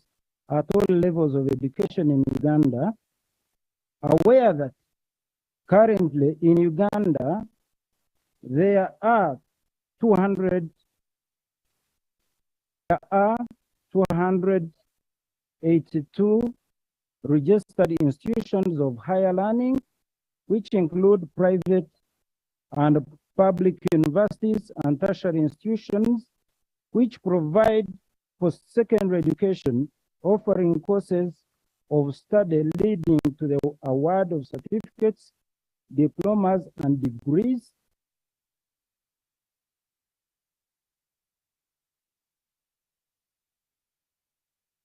And conducting research and publish, and 92% of all parishes in Uganda now have a government-aided primary school, while 71% of all sub-counties have a government-aided secondary school, noting that Uganda's education system has been recognized as one of the very best in the world, and some of its education institutions, such as the Makerere University, are ranked as some of the best in the world and are recognized by international bodies such as producing students with knowledge, skills, and abilities to pursue their lives as global citizens. Concerned that, Colleagues, can we have order in the House? Proposes high Whereas Uganda processes Honorable high quality Nandara, education. Honorable Mawanda wins.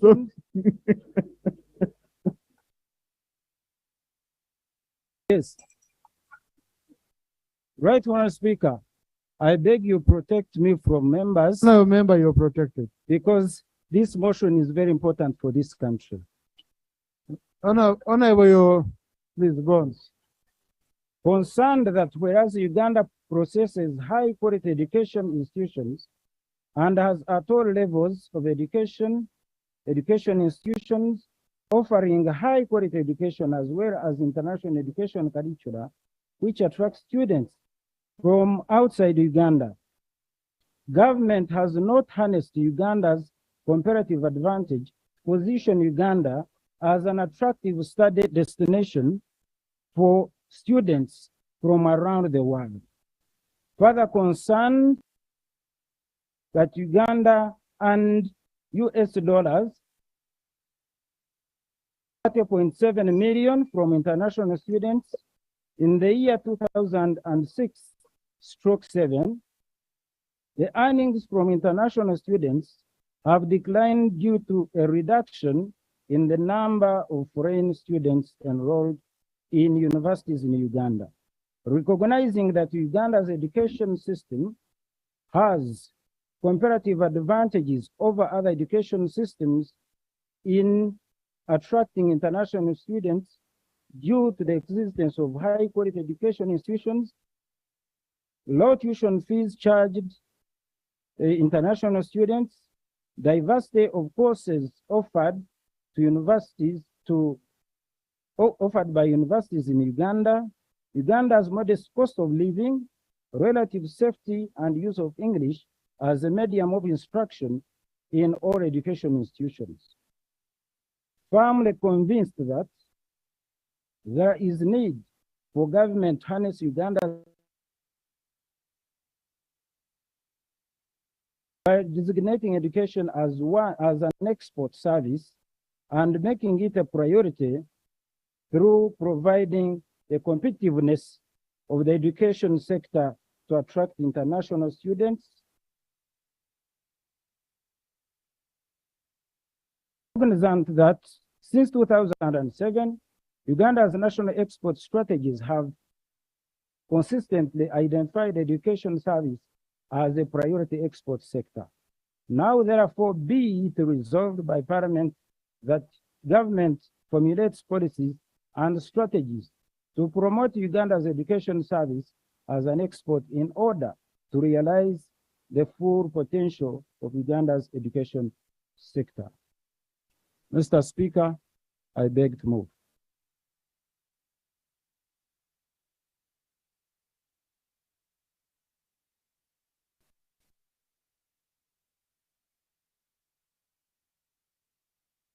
Thank you. Is the motion seconded?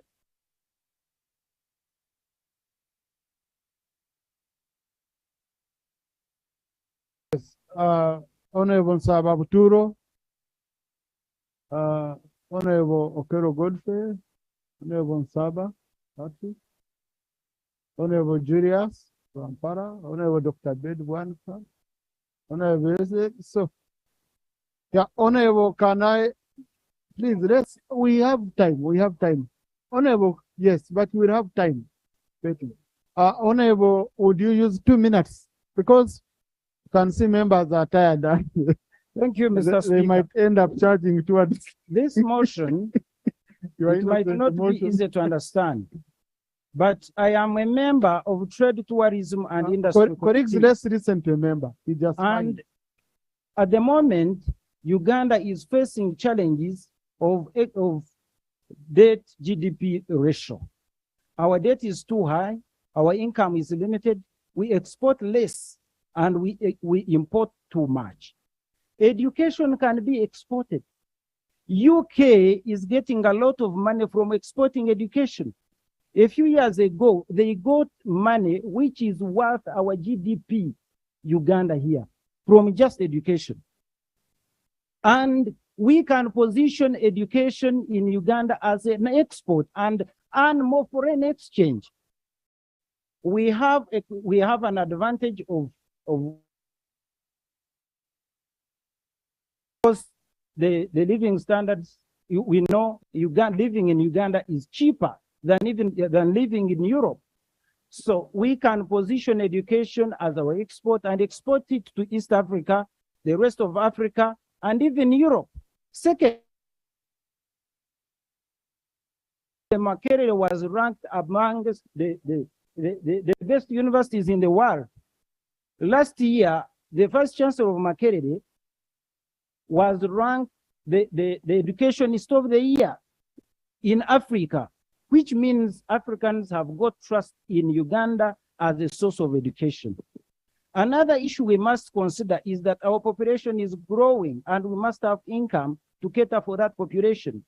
A few days ago, we were talking about exporting labor, which is not well educated. As we standardize our education, preparing to serve the rest of the world, our people will get better education and we shall have no challenges of exporting labor, which is not educated. Thank so you, we shall Honorable. take that advantage. Thank you. Mr. Speaker, Thank I you. beg to move. Thank you. Honorable Nsababuturo, let's listen to the second and then I will allow you. I'll allow you. Indeed, a very strong case for Uganda to designate education as an export service. As a matter of fact, Mr. Speaker, If you can get close up the microphone, Honorable colleague, so that you can be more. as a matter of fact, Mr. Speaker, education is indeed a cash cow, and Uganda enjoys unrivaled position in the region. Mr. Speaker, nations like United Kingdom, United States, Australia, Canada, New Zealand do make considerable amounts of money out of education. And it's essential that we also capitalize on this advantage that we have in the region. May I say, Mr. Speaker, that in 2021, United Kingdom, the gross added value from education, she made 110, rise from 97 the previous year. In United States of America, higher education is a major American export. In Australia, the same story, Mr. Speaker. And so in fact, in Australia, education is the country's third biggest export. And Uganda can make much strides insofar as generating revenue that we can plow back into education and other areas is concerned. There are particular areas, Mr. Speaker, that exporting education would put emphasis on. One, consulting services. The other one would be education services. The other one indeed would be attraction of students from other countries coming to this country. I urge honorable members, Mr. Speaker, to support this motion.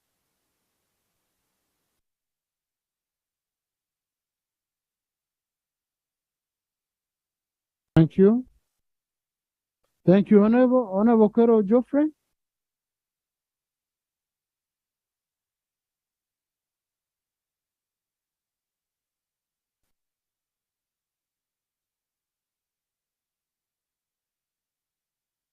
Minutes, Honorable. Thank you. Thank you, Right Honorable Speaker. Honorable Speaker, I rise to second the motion. For a resolution of Parliament urging governments to consider prioritizing and promoting education as a service for export. Right Honorable Speaker, education is a service. It is a service which has a lot of renewable resources. Much of its resources are renewable.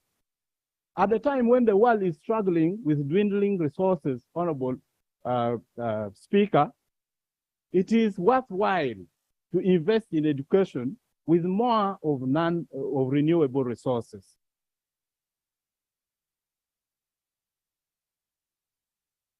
Uganda is moving slowly on this path, but surely we are moving. Honorable Chimuzigo has already said a number of countries in this world are benefiting from education service as export. Some universities in US have their turnover more than the GDP of this country, Uganda. And when Chimuzigo brings this motion to this house, it is good to think twice, to think deeply, and understand this concept. Let me say, in academic year of 2020, US, for example, produced $38.9 billion from educational export. It hosted 1 million students, and from that created 415,000 well-paying jobs. It is this kind. Conclude, Honorable. Please switch on. Can I conclude, Right Honorable Speaker? Please, colleagues, let's respect others when they're on the floor. Please, please. Honorable? That the pillar of this motion would be our curriculum. That would then improve the professionalism of our teachers, will bring us into tandem with the modern technologies so that the country is skilled with skills that can be sold to consume the modern technology world over. And with it, we can earn a lot of money, just like Malaysia did, like Indonesia Thank did. you. I thank you. Thank you. Honorable Agnes Sapea. Thank you very much, Right Honorable Speaker. Then And I Honorable want to Lilian thank Papa. the mover of the motion. Right Honorable Speaker, if you talk about the export, you need to tell us the product that you want to promote. And when you talk about that product, then you need to show us the market. But when you come here and tell us education for export, I'm thinking, okay, right now we export, we are saying to Saudi Arabia. The motion would have been specific here to come and tell us, instead of sending our girls to Saudi Arabia who are not skilled, we are going to invest, for example, in hospitality, so that when we are sending them to Saudi Arabia, they have the skills. But when the motion comes very generalized like this, Right Honorable Speaker, it leaves us with a lot of questions which are really unanswered. I think the motion comes in good faith, but it's not specific. And therefore, I would advise that the move of the motion really goes back and tells us specifically what is that skill that we have and where is the market and how do we invest to improve in that skill. I thank you very much. Thank you. Now, you see, the motion is assigning someone else to the duty to go and get those details, because it is saying government formulates policies and strategies to promote Uganda's education services as an export. And I think, Honorable, if you had framed it well, that education can be a foreign exchange income earner for Uganda, so that we do ABCD, attract foreign students into Uganda. Okay, I think it would have been much easier for honorable colleagues. I know you can't use an excuse of time because you drafted your motion and you've read it, and I didn't interfere with you. Honorable Paparu. Thank you, Right Honorable Speaker. I want to thank the move of the motion, but I have issues with the motion. I wanted to understand what is that surplus that we have, because in Uganda now, you cannot even say that we have teachers in surplus. If we were to look at the teacher-pupil ratio, if we had the money to employ all our teachers, if we had the money to employ all our nurses and doctors, the numbers are not even enough. And the statistics here, when they're talking of UK, US, I wanted to look at Congo, maybe Kenya. If they have ever exported, then we would borrow. Thanks. So I'm a bit concerned. As the previous colleague said, probably if there's anything unique that they want us to see that we can export, it would be the girls who are exporting very cheaply, who are not even, trained. Maybe such an area, I don't see surplus. Thank you, Right I'm Honorable coming Speaker. this side, colleagues. Thank you so much, Right Honorable Speaker. Like you alluded earlier on, there is need for the mover of the motion to look at the title. When you look at exporting services in education, Honorable Speaker, there is need for us to be informed more than that, because you are aware, Right Honorable, that the education sector is one of the key sectors in this country, and we don't need to rush with motions that are not very clear. Now, like others, as we was talking about fast skilling, that means that there's yet something to be done first before the exportation can be talked about. And then when you look at this area of the case studies that the move of the motion was talking about, I would have loved to have a report, a study done by a section of the legislators from Uganda, so that as it presents this motion, we have a backing to that effect. I therefore want to plead with the Right Honorable Speaker that the move of the motion needs to do something more before we can hurry. Thank you. I thank you very much, Mr. Speaker, sir. Mr. Speaker, the mover of the motion possibly thought that we have a product. If we have to export a product, you must have a patent for that product. So what is he talking about exactly? What are you exporting? Because our education system is also imported and has patent elsewhere. So what are you going to export, Mr.? Yes, I take the information.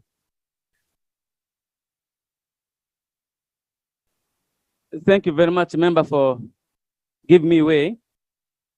The honorable member wants us to legalize, to make the whole issue to be legal, in the sense that there are so many teachers who are going to Rwanda to go and teach English.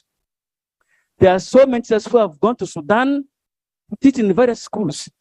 So I think his intention is that he wants us to legalize the whole process. Is it illegal? So that no, for clarification, Honorable. Yes. Is it illegal to go and teach in South Sudan, teach in Rwanda? It's not legal, but he wants it to make it formal. It has to be formalized. And that is his intention. Because there are so many teachers who are in Rwanda right now teaching English. And it is a source of income for the rest.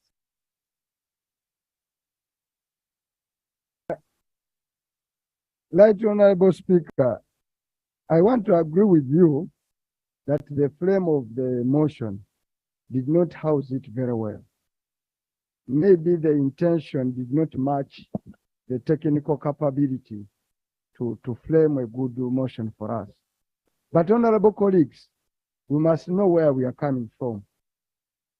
A few years ago, Uganda in the region was the best to come and study here, whether private or government. Today, I'm aware that the very affluent members of this country are now in a reverse way, taking their children to Nairobi to attend even pre-primary and primary education. It is, when you look at the region we are in, the East African region, Great Lakes region, you look at our advantage of being fluent in English alone, we'll be able to attract students from South Sudan without a doubt, if you did our homework. We'll be able to attract students from Eastern Congo. Even in Rwanda and Burundi, they would come here. But there is homework to do, which is the prayer of the motion. The homework is how to make our country very attractive in terms of our educational, how do I call it? In terms of what we give out as our educational product.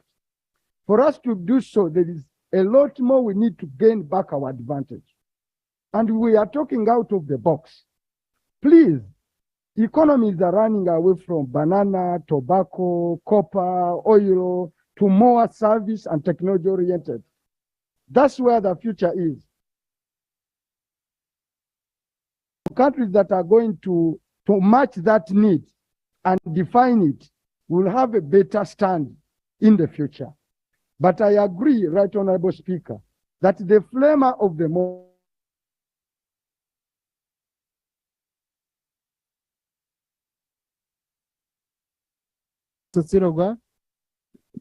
Right Honorable Speaker, I do appreciate the desire the movers of the motions of this motion have. Unfortunately, they should have sought guidance on how to move a motion. First of all, we should have been told where are the gaps, so that in the existing laws, procedures, policies, where are the gaps which we are trying to cure by this resolution. I think that is very important for us. Secondly, we need to know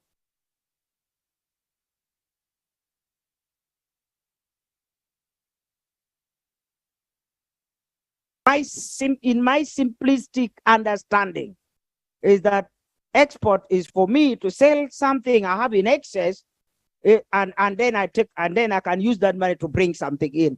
Now, what is it that we have in excess in Uganda in terms of educational assets that we have that we can give out in order for us to get something good out of it? So the definition, this motion does not answer what the definition requires of the word export. Finally, Right Honorable Speaker, I fear that we are maybe dramatizing some of our roles. We may be dramatizing it. We see there is a gap, then we want to run there. I think, Right Honorable Speaker, I'm trying, we are doing our best, and that is really our role. But at the same time, I believe that with the education system we have now and with thank you. in the sector, I think we should be properly guided. Thank you. Honorable Michael, do you want to say something? People, you're repeating the same words. Yes. No, first, but let's listen to a member who has been listening to us. Yes. Thank you so much, Mr. Speaker. I understand the mood of the House. Understanding the word export is becoming very difficult. Maybe somehow we used the word was not appropriate. Secondly, my information to the legal department was positioning education as our export, which means we have to prepare ourselves to position. But now when the word came and become prioritizing, I think the problem came from there. So, Mr. Speaker, I beg that through you, that this House gives us another opportunity to present this motion. No, Honorable, we don't. Honorable Katumba had already guided if you were in the House. Because it is very important. You either withdraw or I put a vote on it. In that case, Mr. Speaker, I beg us a chance to no, those are issues you've withdrawn. Those are issues with the presiding officers. Those are not issues of the House. Getting another opportunity is not an issue for this House. It's an issue with the presiding officer. So, Speaker. Honorable, we don't want to coerce you into anything. Yes. What do you want to do? Mr. Speaker, if withdrawal of this motion will kill the spirit of the motion itself, I beg that you put a question and it remains a record of Parliament. Honorable colleagues, I now put the question for a resolution of Parliament urging government to consider prioritizing and promoting Uganda's education services as a priority export be adopted. Those in favor say aye, and to the contrary nay. The nays have it.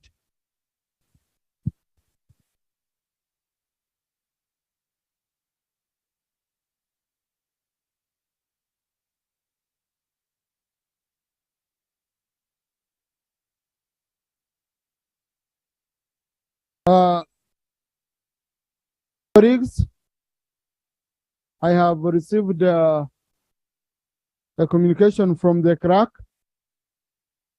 that at the close of the 2 days which had been scheduled for AR aspirants to present their papers, he's happy to inform the House that 28 people, our aspirants, have presented their papers, and has requested that I inform the House so because the committee is going to begin their verification tomorrow, 21st of September.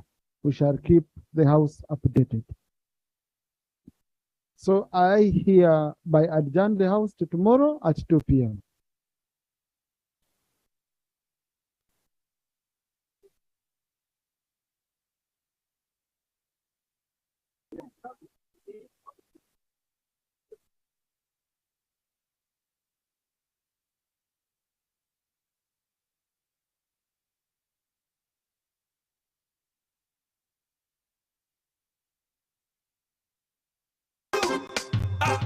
Oh, they look nice. Thank you, honey.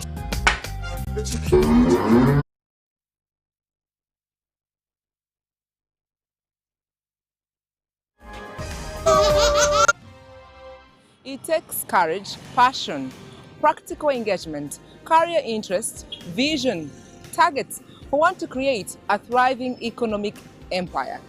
Entrepreneurs Hub, giving you a deep and unique insight into agribusiness, services, ICT and innovation, industrialization, and so much more. Entrepreneurs Hub, growing your small, medium, and large business entity. With yours truly, Sandra Kahunde, right here on UBC, Inspiring Uganda.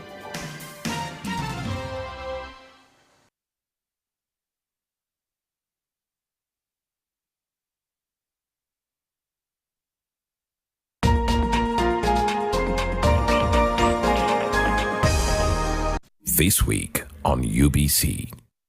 It's never a simple thing for one to just wake up and start a business or grow up a business enterprise or a business empire. Our start was difficult because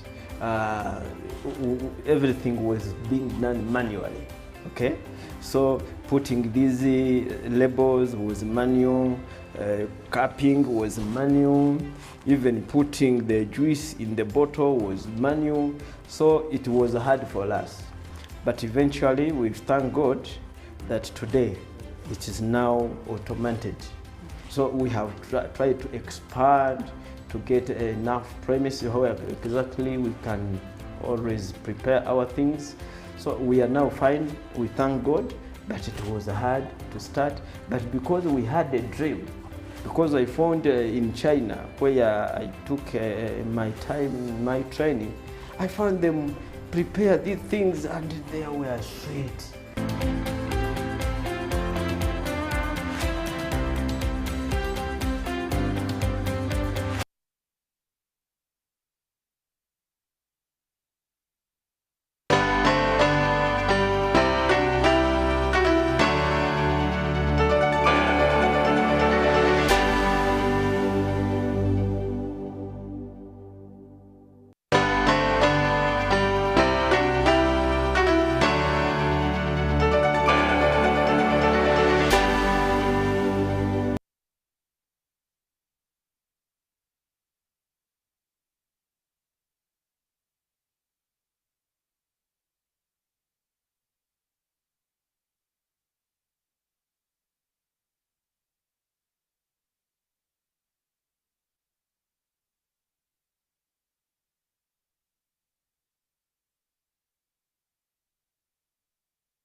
mistake of going too close to external customers by touching their bodies, hugs, kisses, unnecessarily strong, persistently long handshakes, rolling eyes, and other such gestures.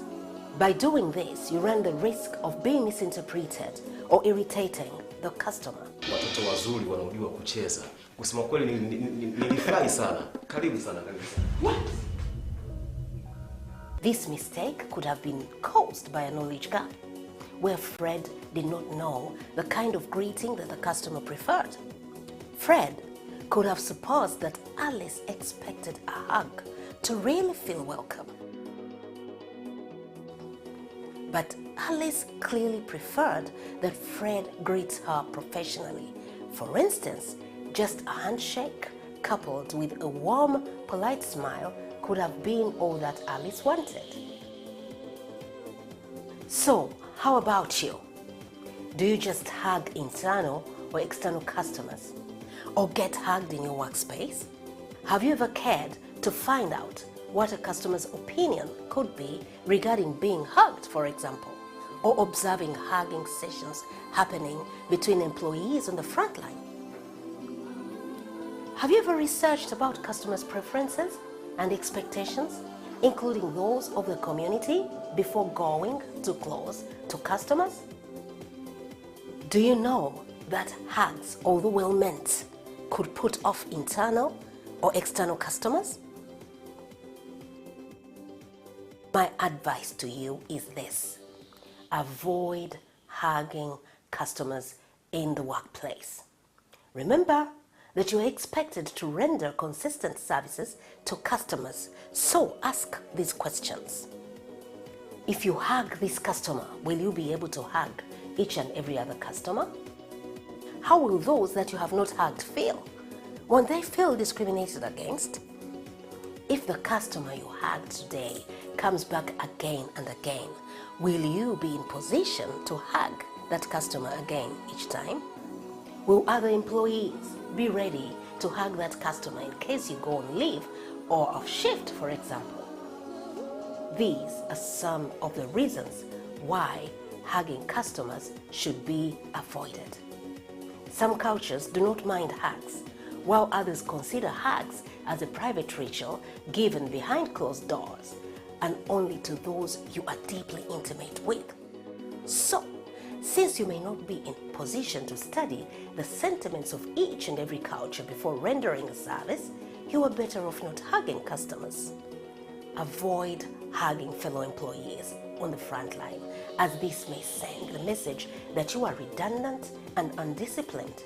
Remember, your office is not a hugging place, it is your workplace. Therefore, customers expect to see you working rather than over-socializing with your peers. In addition, hugging some employees and not others could even appear discriminatory, which may destroy team spirit. One may ask, what if a customer gives me a hug? My advice is, do not shrug him or her off, but rather than showing open enjoyment, keep the hug short, because we expect you to appear formal and professional each time, all the time.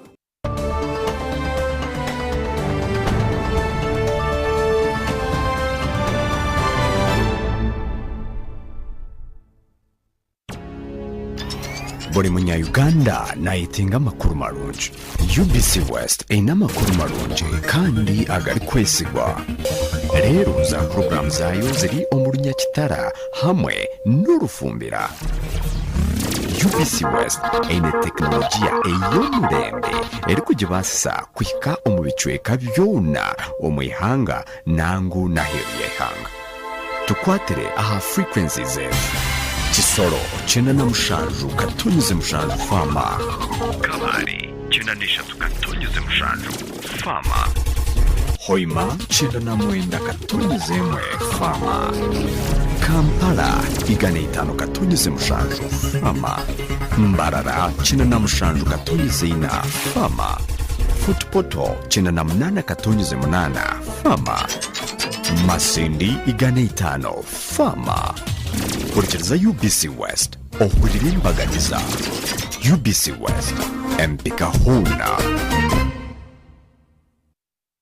It's that time of the year again when Rotary is changing power. In 1905, Paul Harris thought of this very exciting institution called Rotary. Presidents, incoming presidents, does your family know what you do in Rotary? Does the country, Uganda, the district understand what you're doing in the different communities you work in? The Rotary moment is here to showcase what you have done throughout the year.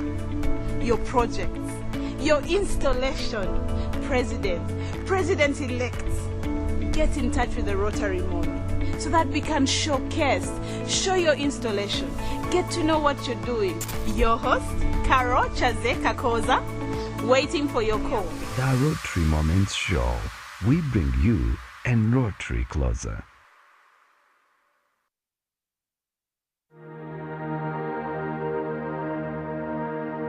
On the journey of AGOA, one of the things that first happened was to train over 2,000 girls. So there were many problems for investors at the time I joined Uganda Investment Authority.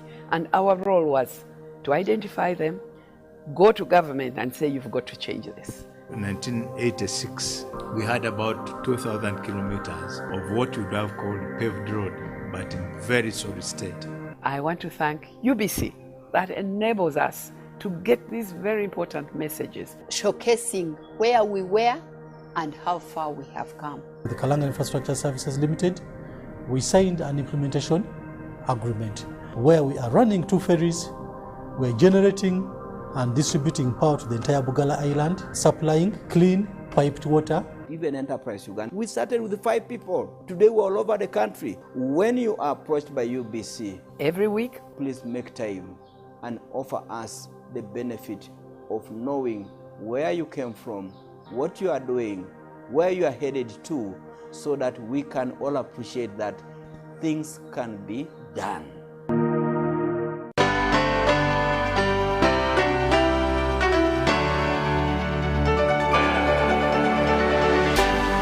UBC, inspiring Uganda.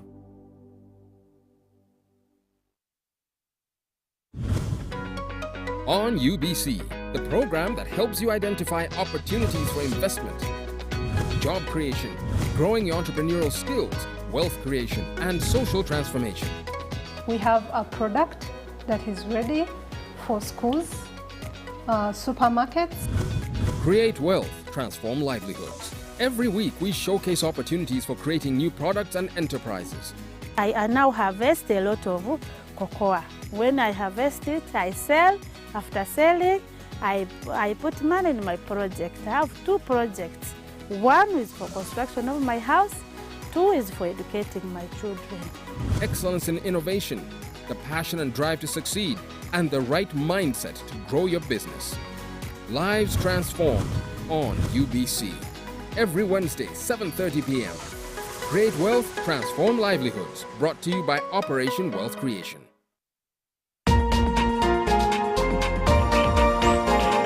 Logical, deeper conversation. How many teachers in Uganda did you consult? But there's a mistake we are making. Which is good? Which is good? Which is good? Which is good? We went to this school, we ran it to Western, we ran it to Northern, we ran, then you come. Isn't that an achievement? Objective and non-partisan. Honorable Minister, there were a number of points. I want to start with you. Straight from the hearts of open-minded men and women. Money tends to move faster at night. So when people are not counting, don't take it for granted. Candid and authentic. Because Uganda is not Thailand. That's not correct, and we should stop that kind of mentality. So what I'm saying that's is a trick question. Don't answer. I'm not getting into that. I'm not getting into that. Tell him you speak low. I think that's where we are beginning to have a problem. I think what is going to kill the parish model are all the misconceptions on how it's supposed to run. I know that the Prime Minister is listening. Behind the headlines. Charles, let us agree. We liberalized the economy. We are several nations put it together. Why don't you appreciate that? What if it fails? I'm happy to answer. He's a good lawyer because he's not in power. The Parish Development Committee is functional. It is there. that there is a parish chief that the beneficiary is doing. So we look at expenditure. We don't look at revenue. And that is the challenge we are giving them from Minister of Finance. Your fountain of new knowledge, flowing into the mass body of knowledge. First get the knowledge of Bukedia, how they want to be modernized. Every Wednesday, 10 p.m. on your public broadcaster. You return money to the treasury, which is meant for the people. UBC, inspiring Uganda.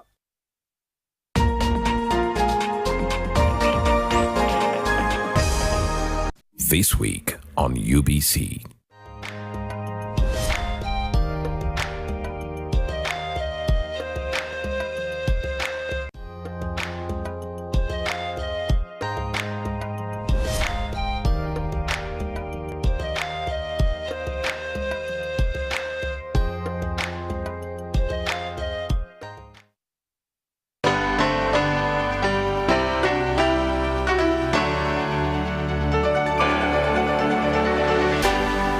UBC.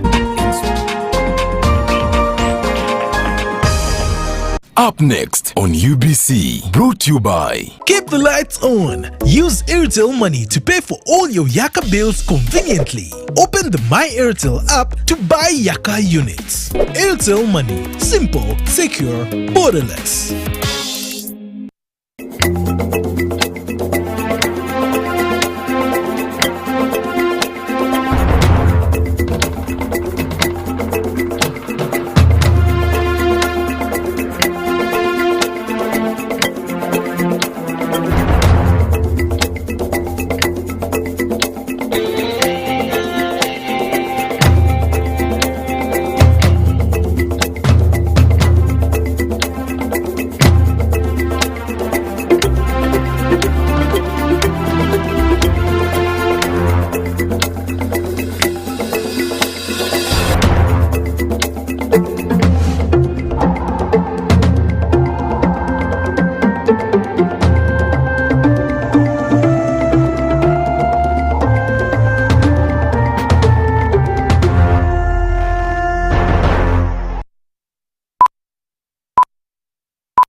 Hujambo mtazamaji wa UBC TV na kukaribisha katika taarifa hii ya habari leo ikiwa ni tarehe 20 mwezi Septemba mwaka 2022.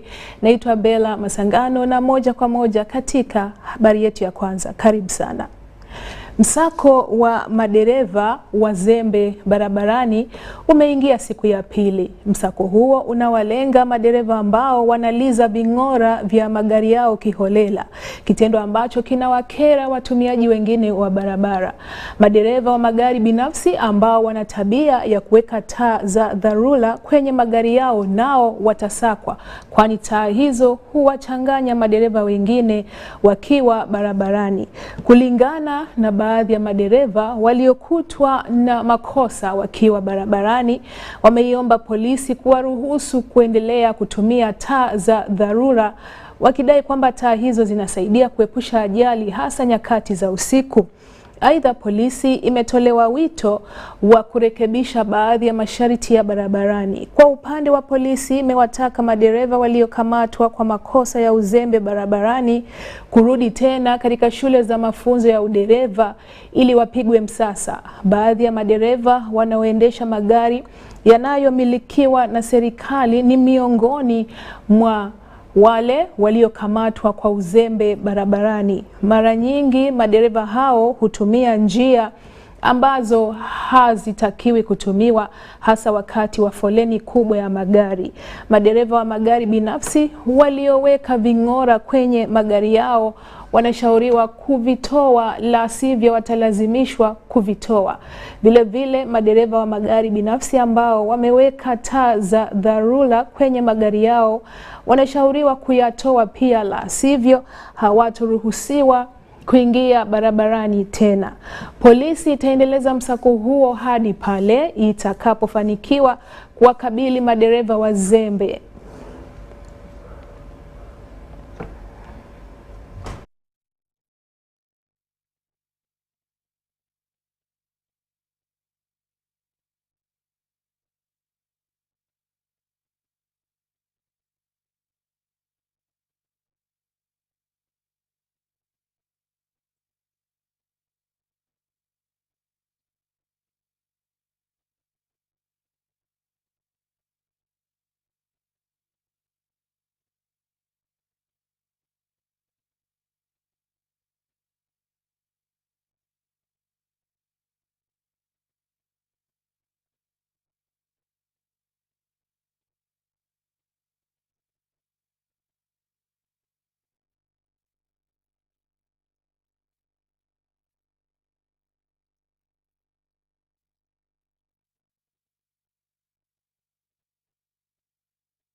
Mkurugenzi wa mradi wa Dr. Deep unaolenga kutafuta suluhu kwa changamoto zinazowakumba wakimbizi pamoja na athari zake, Dr. Robert Limlim anasema kwamba kitendo cha kuzipa kipaumbele jamii zinazowapa hifadhi wakimbizi na kuziacha wilaya ambako wakimbizi hao hufikia ni hatua inayohitaji kubadilishwa. Aliyasema hayo akiwa katika ufunguzi wa mkutano wa serikali ya Uganda na Benki ya Dunia ya World Bank unaolenga kuendeleza juhudi za pamoja kuunga mkono utafutaji wa suluhu hizo kupitia mradi huo wa Dr. Deep. Wakimbizi wanapofika nchini hupewa hifadhi ya muda wakiwa kwenye wilaya walikoingilia nchini na kisha kuhamishiwa katika makazi ya kudumu. Hatua hiyo inafanywa kulingana na sheria ya wakimbizi ya Uganda ambayo hairuhusu watafutaji hifadhi kuendelea kukaa kwenye wilaya za mpakani ambazo kama wakimbizi walitumia kuingia nchini.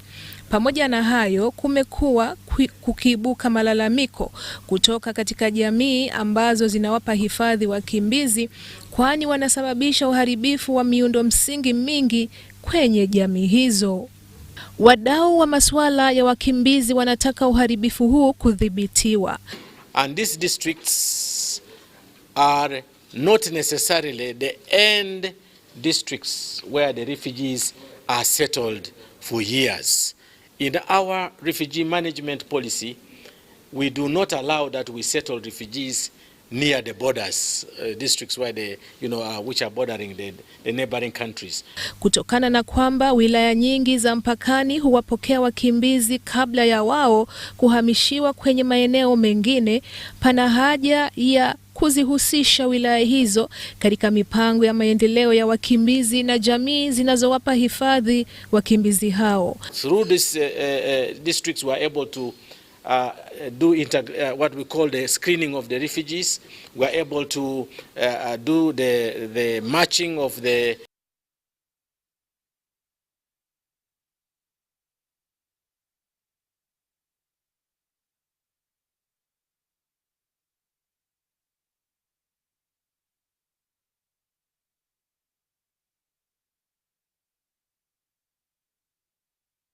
we are able to do the matching of the refugees between the children and their parents. We are able to ensure that they are given accommodation, quick humanitarian action. Wito huo umetolewa na Dr. Limlim wakati huu ambapo kuna mradi wa maendeleo ya wakimbizi unaotekelezwa sasa na unaboresha maisha ya wakimbizi. Because others will be settling in a classroom, the reception centers are not well done. You find there is a lot of devastating effects in environment and other facilities. Wito huo ulitolewa wakati wa ufunguzi wa mkutano wa serikali ya Uganda na Benki ya Dunia World Bank unaolenga kuendeleza juhudi za pamoja kuunga mkono utafutaji suluhu kupitia mradi wa Dr. Deep. Especially its approach of working in host communities and now in refugee settlements. But a very important aspect, Dr. Limlim, what we have discussed is across the government programs. There is clear evidence that the burden of hosting refugees in many places has been touched, has been addressed and reduced significantly. Mkutano huo umefanyika baada ya ziara ya siku 3 katika wilaya mbili za Adjumani na Lamu kaskazini mwa nchi kufanyia tathmini maendeleo ya mradi huo wa kutafutia suluhu changamoto zinazowakumba wakimbizi nchini wiki iliyopita.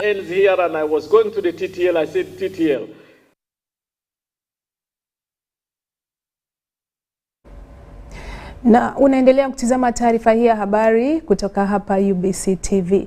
Wizara ya Afya imethibitisha kifo cha mtu mmoja kilichosababishwa na ugonjwa wa Ebola wa kirusi aina ya Sudan wilayani Mubende. Kabla ya kufariki, mtu huyo alikimbizwa katika hospitali ya mkoani Mubende ambako madaktari waligundua dalili za ugonjwa wa Ebola, na baada ya hapo sampuli za damu yake kutumwa katika taasisi ya utafiti wa virusi ambako ilithibitika kwamba alikuwa na ugonjwa wa Ebola. Ebola jana jioni. Katibu wa kudumu katika Wizara ya Afya, Dr. Diana Atwine, amethibitisha kwamba tayari kikosi cha kukabili ugonjwa wa Ebola kimefika wilayani Mubende kufuatilia kuhusu vifo vya watu wengine 6 vilivyotokea katika kaunti ya Kiruma wilayani humo wanaodaiwa kufariki kwa ugonjwa huo huo. Talking about strange illness and sudden deaths in the villages of Madudu and Chiruma sub-counties in Mubende district. The district went on ground and verified the deaths as follows.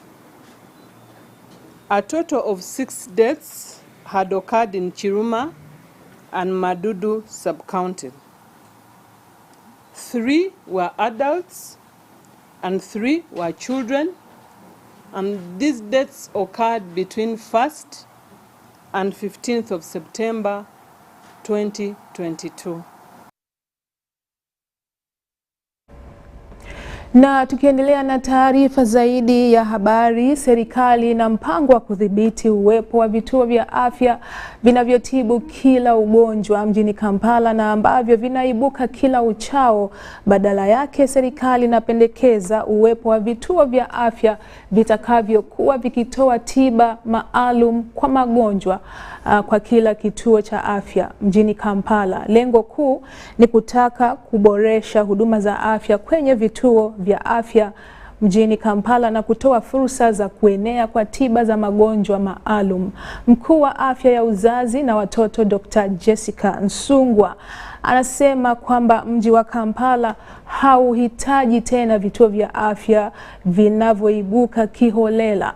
Dr. Nsungwa aliyasema haya wakati wa uzinduzi wa kitengo cha wagonjwa mahututi katika hospitali ya Case Hospital Kampala. Takwimu zilizopo zinaonyesha kwamba 47% ya huduma za afya hutolewa na sekta binafsi inayotoa ajira kwa 54% ya wahudumu wa afya. Inaaminika pia kwamba kitengo hicho kitatumika kuwatibu watoto wanaozaliwa kabla ya muda wao kufika. Kulingana na takwimu, takriban watoto milioni 15 huzaliwa kabla ya muda wao duniani kote, huku na takriban milioni 1 kufariki kutokana na kuzaliwa kabla ya muda.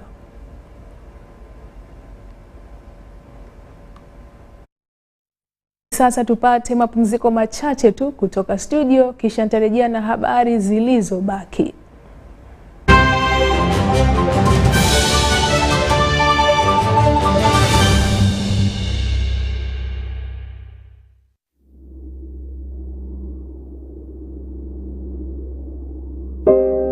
I remember the lockdown,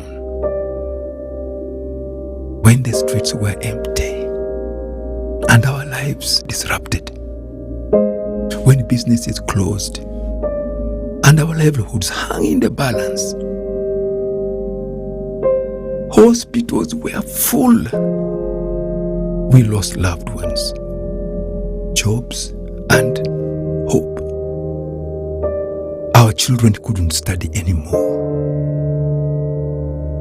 We cannot let this happen again.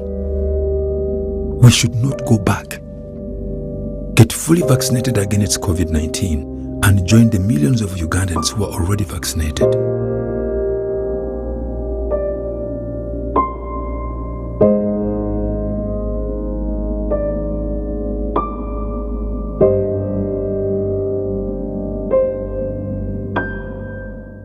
The Tales of Kasozi, brought to you by Uganda Communications Commission. Hello? Hello? This is Kasozi. How can I help you? Hey, Kasozi, my brother. Long time. We last met when we were at campus. It's been a while, but you are the person I'm looking for. Campus? Really? Hey, you don't remember me?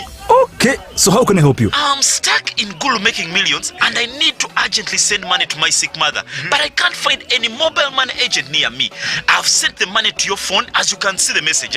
It might take a few minutes to come through, but I urgently need you to send the money to my mother. Let me send you her number, and you send it to her chap chap.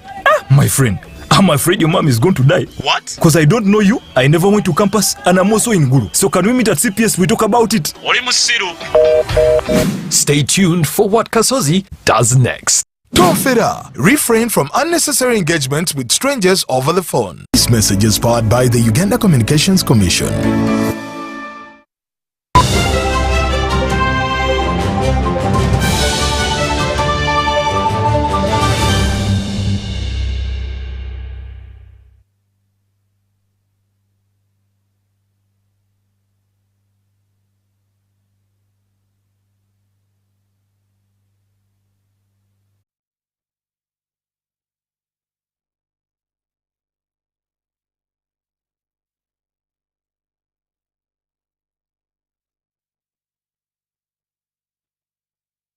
Pia zimewataka vijana walio katika umri wa kujifungua kuanza kutumia dawa za uzazi wa mpango kuepusha mimba zisizotakiwa. Ushauri huo umetolewa wakati ambapo mashirika ya masuala ya uzazi wa afya ya mpango wa uzazi yanasherehekea miaka 13 ya uwepo nchini. Takriban 25% ya wasichana hubeba ujauzito wangali wadogo kulingana na Wizara ya Afya. Vile vile wito wa hamasa umetolewa ili kubadili fikra potofu za vijana kuhusiana na dawa za uzazi wa mpango.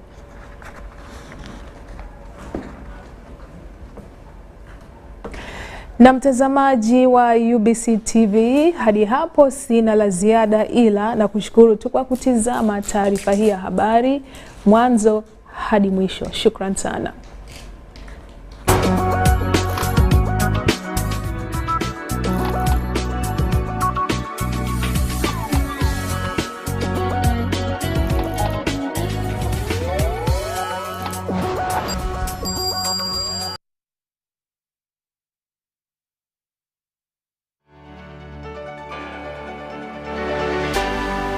UBC, inspiring Uganda.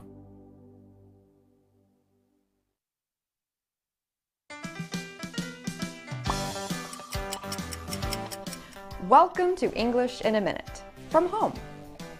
After a long day, it feels good to take off your shoes. Is that what this expression is describing? Oh no, stores may start running out of coffee. What's next? Chocolate? I have to go. Anna, where are you going? I'm not waiting for the other shoe to drop, Jonathan. I'm going to the store right now. Imagine you live below a really loud neighbor.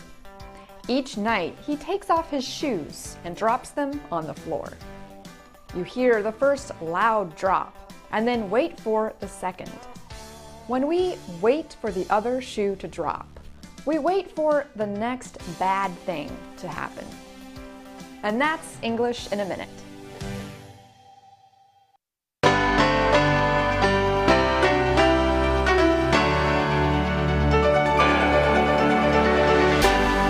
UBC, inspiring Uganda.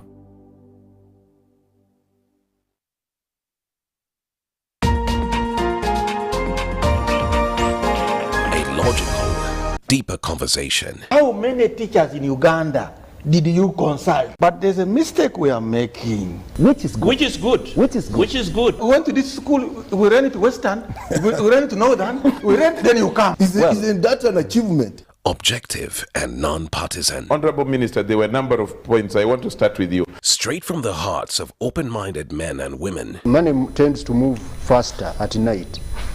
So when people are not counting, don't take it for granted. Candid and authentic. Because Uganda is not Thailand. That's not correct, and we should stop that kind of mentality. So what I'm saying that's is a trick question. Don't answer. I'm not getting into that. I'm not getting into that.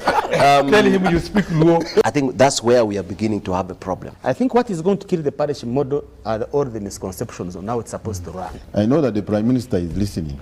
Behind the headlines. Charles, let us agree. We liberalized the economy. We are several nations put it together. Why don't you appreciate that? What if it fails? I'm happy and to he's a good lawyer because Amin is not in power. The Parish Development Committee is functional. It is there. that there is a parish chief that the beneficiary is doing. So we look at expenditure.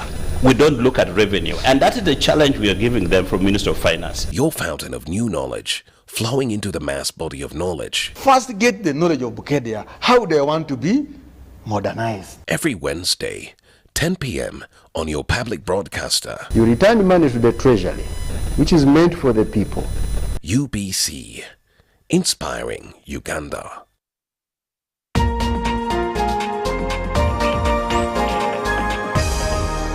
This week on UBC.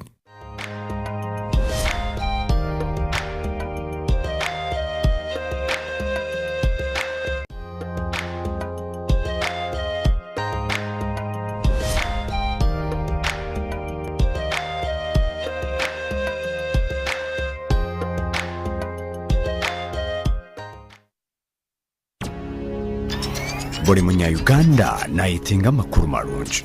UBC West erina amakuru marungi kandi agali kwesigwa. Leero za programu zaayo ziri omu Lunyakitara hamwe n'Olufumbira. UBC West eine tekinologiya ey'omulembe eri kugibaasisa kuhika omu bicweka byona omu ihanga nangu n'aheeru y'eihanga. Tukwatire aha frequencies zetu: Kisoro 97.7 Fama, Kabale 93.7 Fama, Hoima 99.1 Fama, Kampala 105.7 Fama, Mbarara 97.4 Fama, Futpoto 98.8 Fama, Masindi 5 Fama. Kurikiriza UBC West ohulire embagaliza. UBC West empika huna. It's that time of the year again when Rotary is changing power. In 1905, Paul Harris thought of this very exciting institution called Rotary. Presidents, incoming presidents, does your family know what you do in Rotary? Does the country, Uganda, the district understand what you're doing in the different communities you work in? The Rotary Moment is here to showcase what you have done throughout the year. Your projects, your installation, presidents-elects. Get in touch with the Rotary Moment so that we can showcase, show your installation, get to know what you're doing. Your host, Karo Chazeka Koza, waiting for your call. The Rotary Moments Show. We bring you and Rotary closer.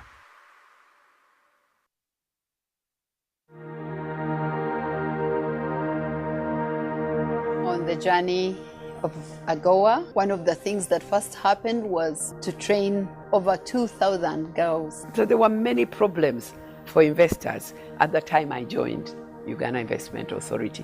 And our role was to identify them, go to government and say, you've got to change this. In 1986, we had about 2,000 kilometers of what you would have called paved road, but in very sorry state. I want to thank UBC that enables us to get these very important messages. Showcasing where we were and how far we have come. With the Kalanga Infrastructure Services Limited, we signed an implementation agreement where we are running 2 ferries, we're generating and distributing power to the entire Bugala Island, supplying clean piped water. Even Enterprise Uganda, we started with 5 people. Today we're all over the country. When you are approached by UBC, every week, please make time and offer us the benefit of knowing where you came from, what you are doing, where you are headed to, so that we can all appreciate that things can be done. On UBC, the program that helps you identify opportunities for investment, job creation, growing your entrepreneurial skills, wealth creation, and social transformation. We have a product that is ready for schools, supermarkets. Create wealth, transform livelihoods. Every week, we showcase opportunities for creating new products and enterprises.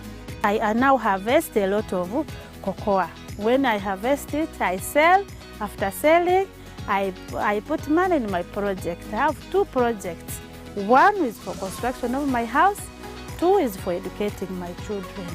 Excellence in innovation, the passion and drive to succeed, and the right mindset to grow your business.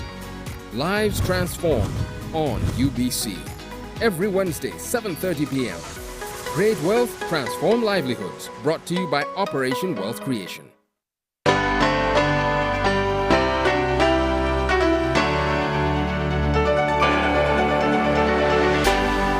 UBC, inspiring Uganda.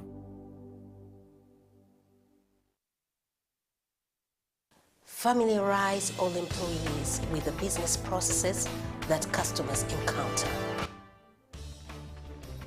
Bosses must familiarize themselves with all the organization's business processes, since one can never efficiently, effectively, and sustainably manage something which she or he does not know.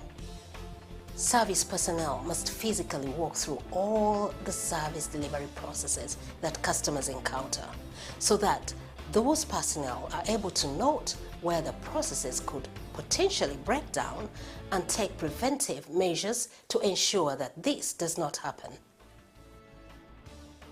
It is wrong to provide services to a customer which you have never experienced. Employees should walk through the processes as human beings and not as robots, so that they get first-hand information on how live human beings feel when experiencing that process and make adjustments where necessary. This is called empathy. The very reason why we design business processes in the first place is to ensure that the services are failure-proof. And in an ideal situation, a business process should not break down when you do not know the possibility of that happening. So, you must really know that this particular business